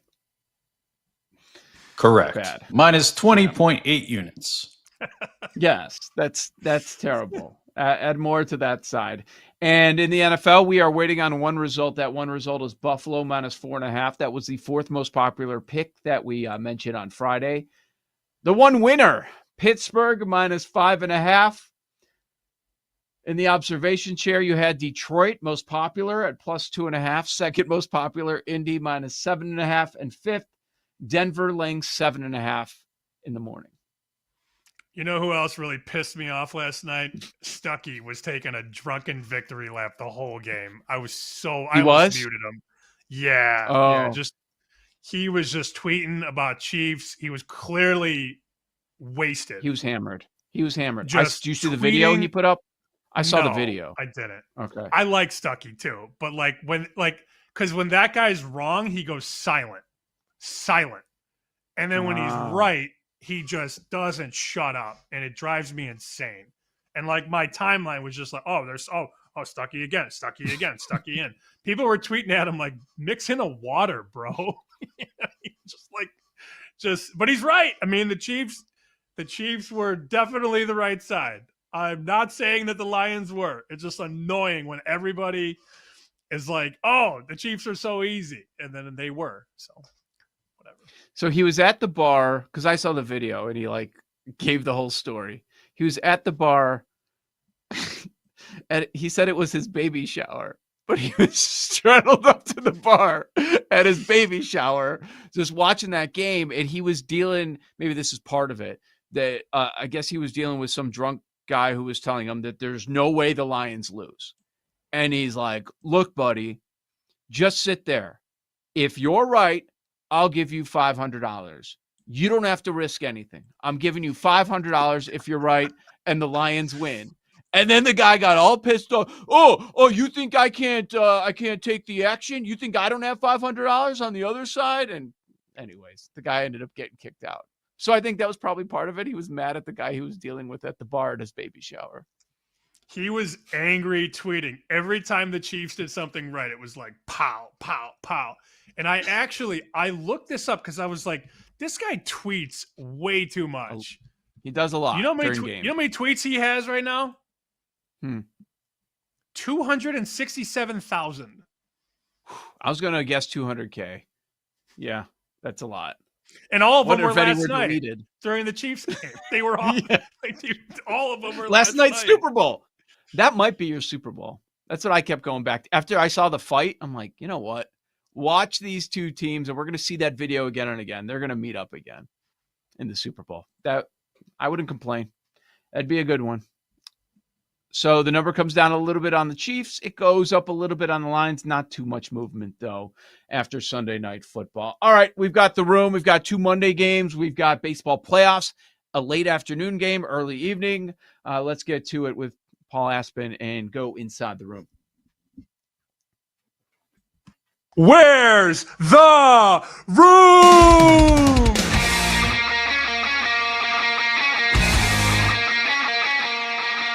All right, Paul, where do we want to go? What do we want to break down first here? All right, let's just go chronological. So we'll start with Bills, Falcons in Atlanta. Number 5, most bet props at BetMGM for tonight's games. Number 5, Josh Allen over 1.5 touchdown passes at -130. James Cook game. That's where we start. Yeah, we start trying to move off of Josh Allen. This is how it starts. Oh, no. Number 4, not a Khalil Shakir game. Under 4.5 receptions, -105. So is it a Khalil Shakir game? Strange one. Yeah. Okay. All right. Number 3. Don't really understand this one, especially with the Bills susceptible to the run. Bijan, under 16.5 rush attempts at minus 155. Bargain price. Sorry, I feel like Desmond Howard all of a sudden. That is a funny bet, though. Minus 155 on a prop is very funny. All right, these are the key ones because keep in mind 1 and 2 NFL losers, a push 2 and 3 and college losers. So what are the top 2? Jesus, 155. It's not good for Drake London. Drake London. Over 73.5 receiving yards at minus 118. And number 1, Drake London, over 5.5 receptions at minus 160. Fade London. Did not see that coming. Yeah. So we have... There's a lot more Atlanta love than I was expecting. Yes. It's good for fading you. Buffalo after Sunday night. Yeah, they don't like what they saw. Okay. I think low key that Shakir bet over is solid. 7 catches, 8 catches. Jake, Shakir ladders? ? Down. I knew you were. Let's see. I like 100 plus is 7-1. 75 plus is plus 290. If you want to do the latter thing. Okay. So 3 of the 5 are positive for Atlanta, which I did not see. 3 of the top 4. Yeah. Correct. Okay. Chicago, Washington. Where are we at? Sam, I'm on you. I'm with you on the Commanders, and this is terrible news for us. Damn. Number 5, Bill, longest rush. Corey Krosky-Merritt, over 15.5. Longest rush, minus 125. I'm just going to roll through these. Ertz, over 30.5 receiving yards at minus 118. This one, I guess, is neutral. Jaden Daniels, under 8.5 rush attempts at minus 135, which probably means he runs and probably gets hurt, is what that tells me. Wow. Number 2, Luke McCaffrey, over 26.5 receiving yards at minus 110. And Bill, number 1 most bet prop at BetMGM. Bill, over 68.5 rush yards at minus 115. Did I not tell you? Everybody's on all him. Commanders. Oh, God. Bears. Debo? Money line. Maybe Debo. Maybe people scared away from Debo because of the injury, and Debo has a game. I mean, they haven't mentioned Jaden Daniels passing attempts or yards. They haven't mentioned Debo. This is me trying to talk myself through it, obviously. It's Bears. I dropped 2-1 money line. Man. Today sucks. Well, there goes that Jaden Daniels MVP bet. That was fun for a week. This is stupid. Ugh. So it's over. The result is in.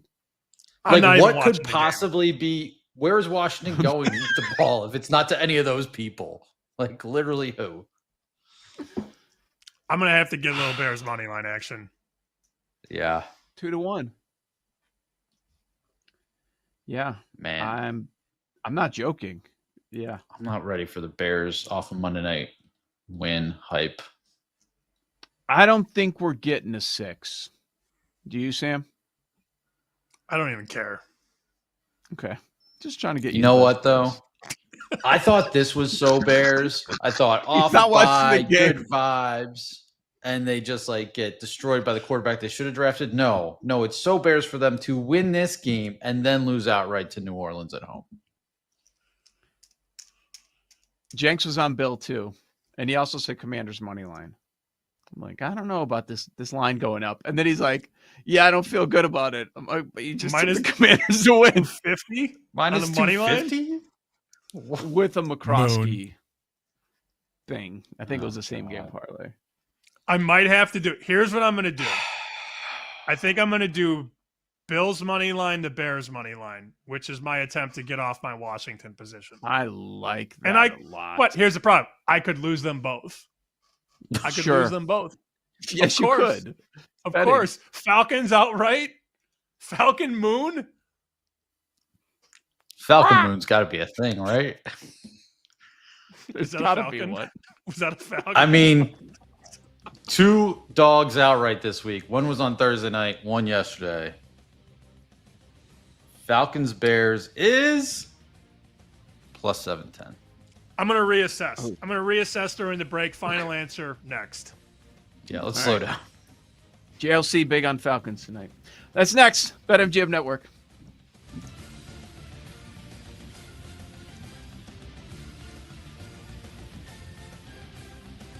You're listening to Bet Sweats with Joe O and Sammy P on the BetMGM Network.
Welcome back to Bet Sweats with Joe Ostrowski and Sam Paniotovich on the BetMGM Network. Yeah, we've been seeing movement on these numbers. Now, the movement in Bears Commanders was more so yesterday. Nothing today to report. We're still sitting 5.5, total 49 in the hook. But you are seeing about half the market at 3.5. BetMGM's at 4 for Buffalo, the road favorite. But most of the domestic sports books out there are now sitting at 3.5. Same total, 49.5, 50 range for both games. But Buffalo, Atlanta, the money's coming in on Atlanta, man. Are they the popular dog? Doesn't seem like the Bears are a popular dog. Is Atlanta? Kind of feels like we're getting there. I was just looking at a college game while you were talking about the NFL. Oregon just got absolutely trucked. Oregon is now 17.5 at Rutgers. This just happened in the last. Which was what? What was it before? When we talked about it during market moves, it was 15.5 and 16. Whoa. And now it's 17.5 on Monday. I will be on the dog there for sure. But why jump now? I mean, I don't think this is going to slow. Do you? No. How far are we going to get? I don't know. 19? Yeah. Question mark? I don't know. I have no idea. Neither does the market. Like, a bookmaker doesn't know either. Like, that's one of the biggest things people always talk. Oh, you said the line was going here. Nobody knows where the line is going. It's our best guess. But Oregon, after losing to Indiana, most people are going to bet Oregon to bounce back. The wise guys are clearly doing it through 17. I don't think the public's going to run to the window and bet Rutgers. So it's hard to think that this is going to close lower than 17. But I didn't mean to bring the conversation there. It literally is happening right now, the move on Oregon. No, I'm fine with that because I also think it's worth talking about both sides of the big upset that everyone was talking about. Penn State, without the quarterback, is some places 3. BetMGM has 3.5. They're an underdog at Iowa on Saturday night. And, that's going to be a wild scene. Is it going to be 4 straight losses for Penn State without James Franklin? That is certainly worth talking about. And on the flip side, what about the team that pulled off the massive upset as they're celebrating still in Evanston as much as one can celebrate? They're laying 3 against Purdue this week. So when you see numbers like that, okay, the Northwestern, for those kids, a once-in-a-lifetime win, winning in Happy Valley, getting a coach fired in the Big Ten, making a school pay $50 million to make a head coach go away because you won that game, laying 3 at home against Purdue, and then also what we see in this Penn State number, getting 3.5 at Iowa. Yeah, going to be a fascinating weekend. So many angles to discuss. It's only Monday. Can't wait to see where we end up on Friday, and then can't wait to see where the room is on Friday because, as mentioned, the room in college football this year is 10, 28, and 2, minus almost 21 units. Okay, what I'm seeing, because you mentioned this earlier in the show, what was the look ahead on Penn State, Iowa? What is your guess? Penn State minus 4.5. Try 10.5.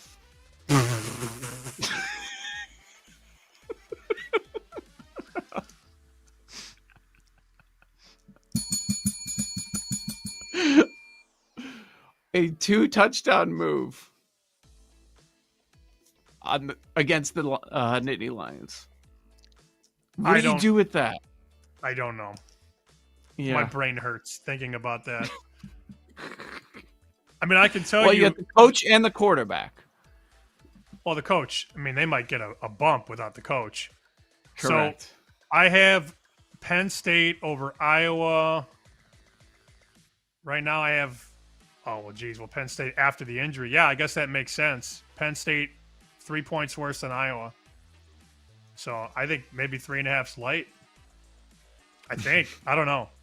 Long way to go, Joe. Oh, man. Yeah, long way to go is right. And we still got a lot going on today with Major League Baseball. Okay, you guys said you were going to reassess after the break. before we throw out our lightning bets, let's quickly reassess where you're at for Washington, Chicago. Paul, I'm staying pat. I started to panic for a little bit. I heard the room, but then I thought, you know what? I don't care. The Bears stink. I'm keeping my bet. I almost said Redskins. Oops, I just said it. Commanders minus 4.5. I'm keeping it. I'm keeping it in, Paul. I'm not only sticking with Commanders minus 4.5. I'm figuring out ways to dodge the room. So I've been grinding some Jalen Lane tape during the break. Ran a 4.3440 at the combine. Little speedster, kind of a return specialist. Look, he had 4 targets in week 2, and he has a grand total of 6 receptions for 45 yards. But I will say, like, he has. With Jaden Daniels on the field, he's at least getting looks. With Marcus Mariota, he was not.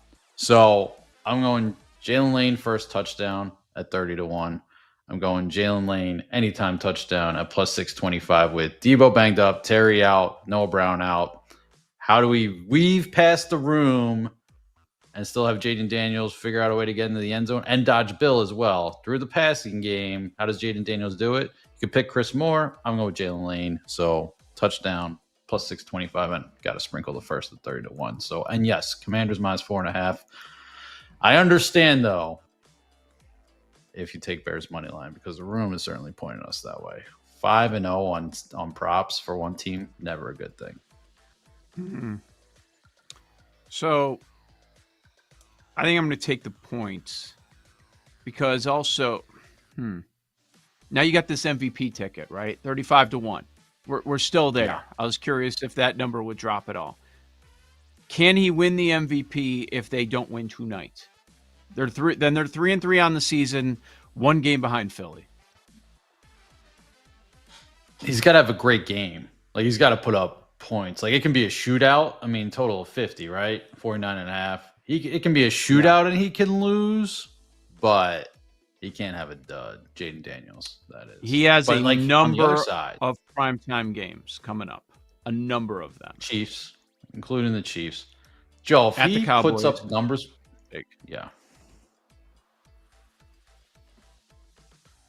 If he puts up numbers with Chris Moore and Jalen Lane, I mean, that's MVP. I don't even know who those people are. Right, exactly. Back-to-back Monday night, Sunday night games in weeks 8 and weeks 9. There's an international game. He's got a lot of chances. If it comes down to the division at Philly last week, you know that's going to be on a big spot. So they got a Christmas Day game. A lot of spots to impress. Boy, the more and more I talk about it, I like that Jaden Daniels 35-1. All right, Sam, let's make it official. Lightning bets, where you at?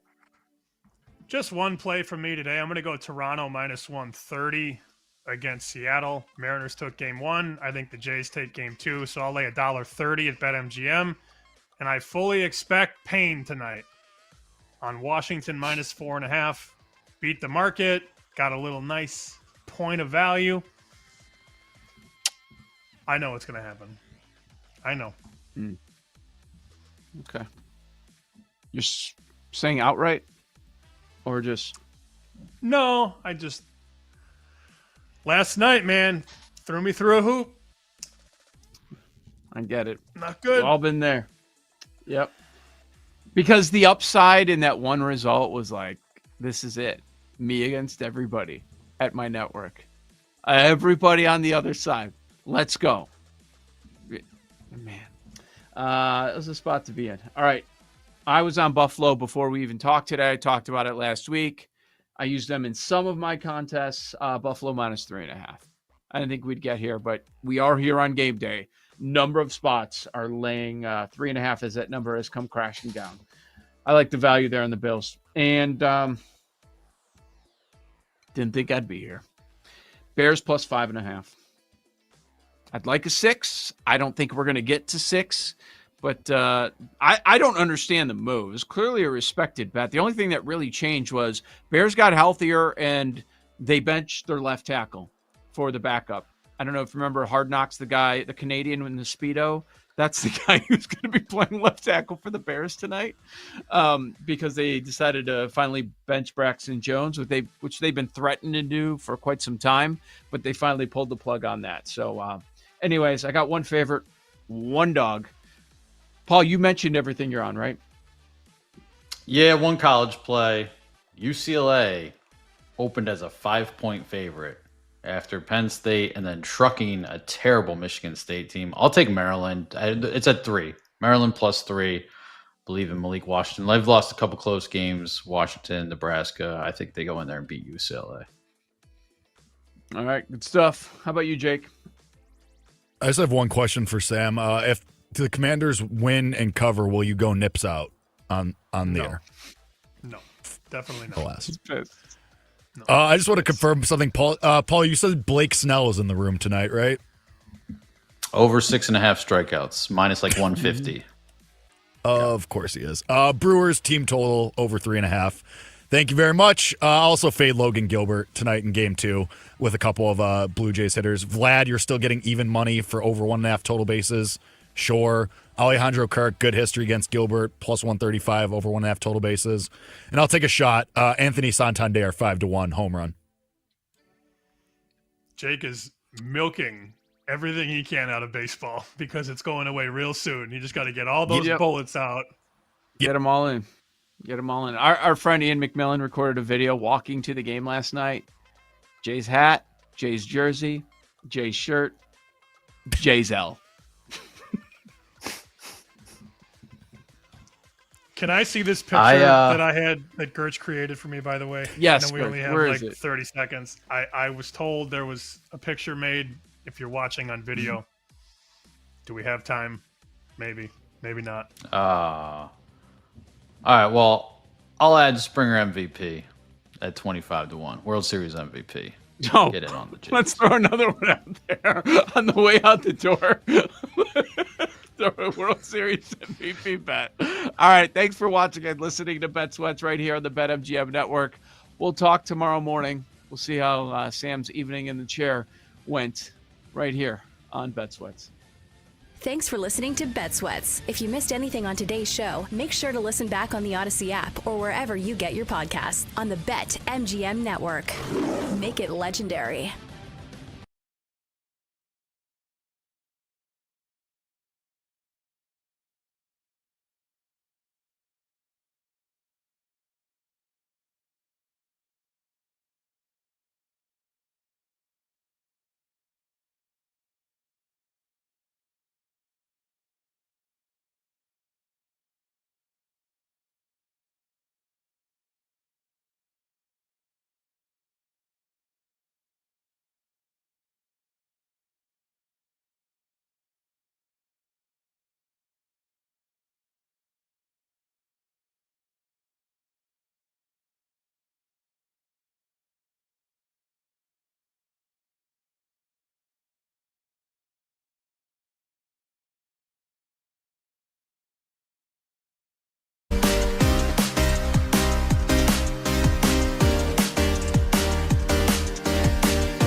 Get ready to experience the ultimate fusion of wagering and entertainment. This is the BetMGM Network. Kicking off your morning with the Daily Tip with Michael Jenkins and Chelsea Messenger. Over.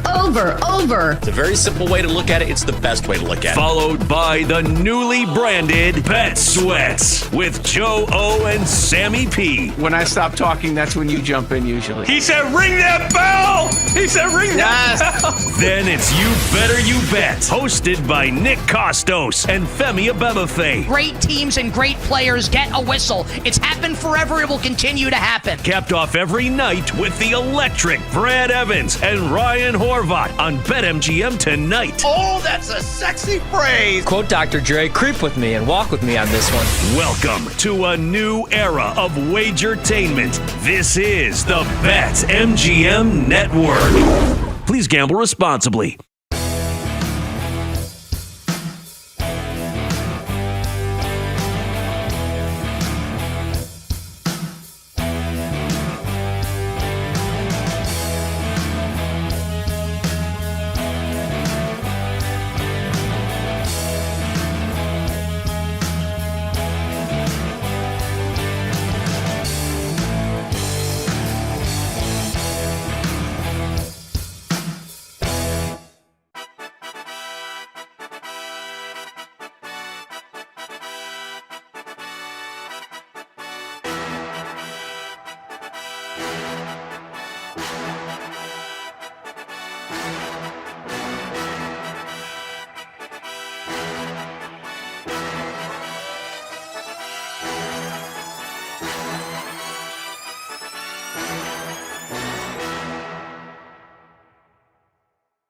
Get ready to experience the ultimate fusion of wagering and entertainment. This is the BetMGM Network. Kicking off your morning with the Daily Tip with Michael Jenkins and Chelsea Messenger. Over. It's a very simple way to look at it. It's the best way to look at it. Followed by the newly branded Bet Sweats with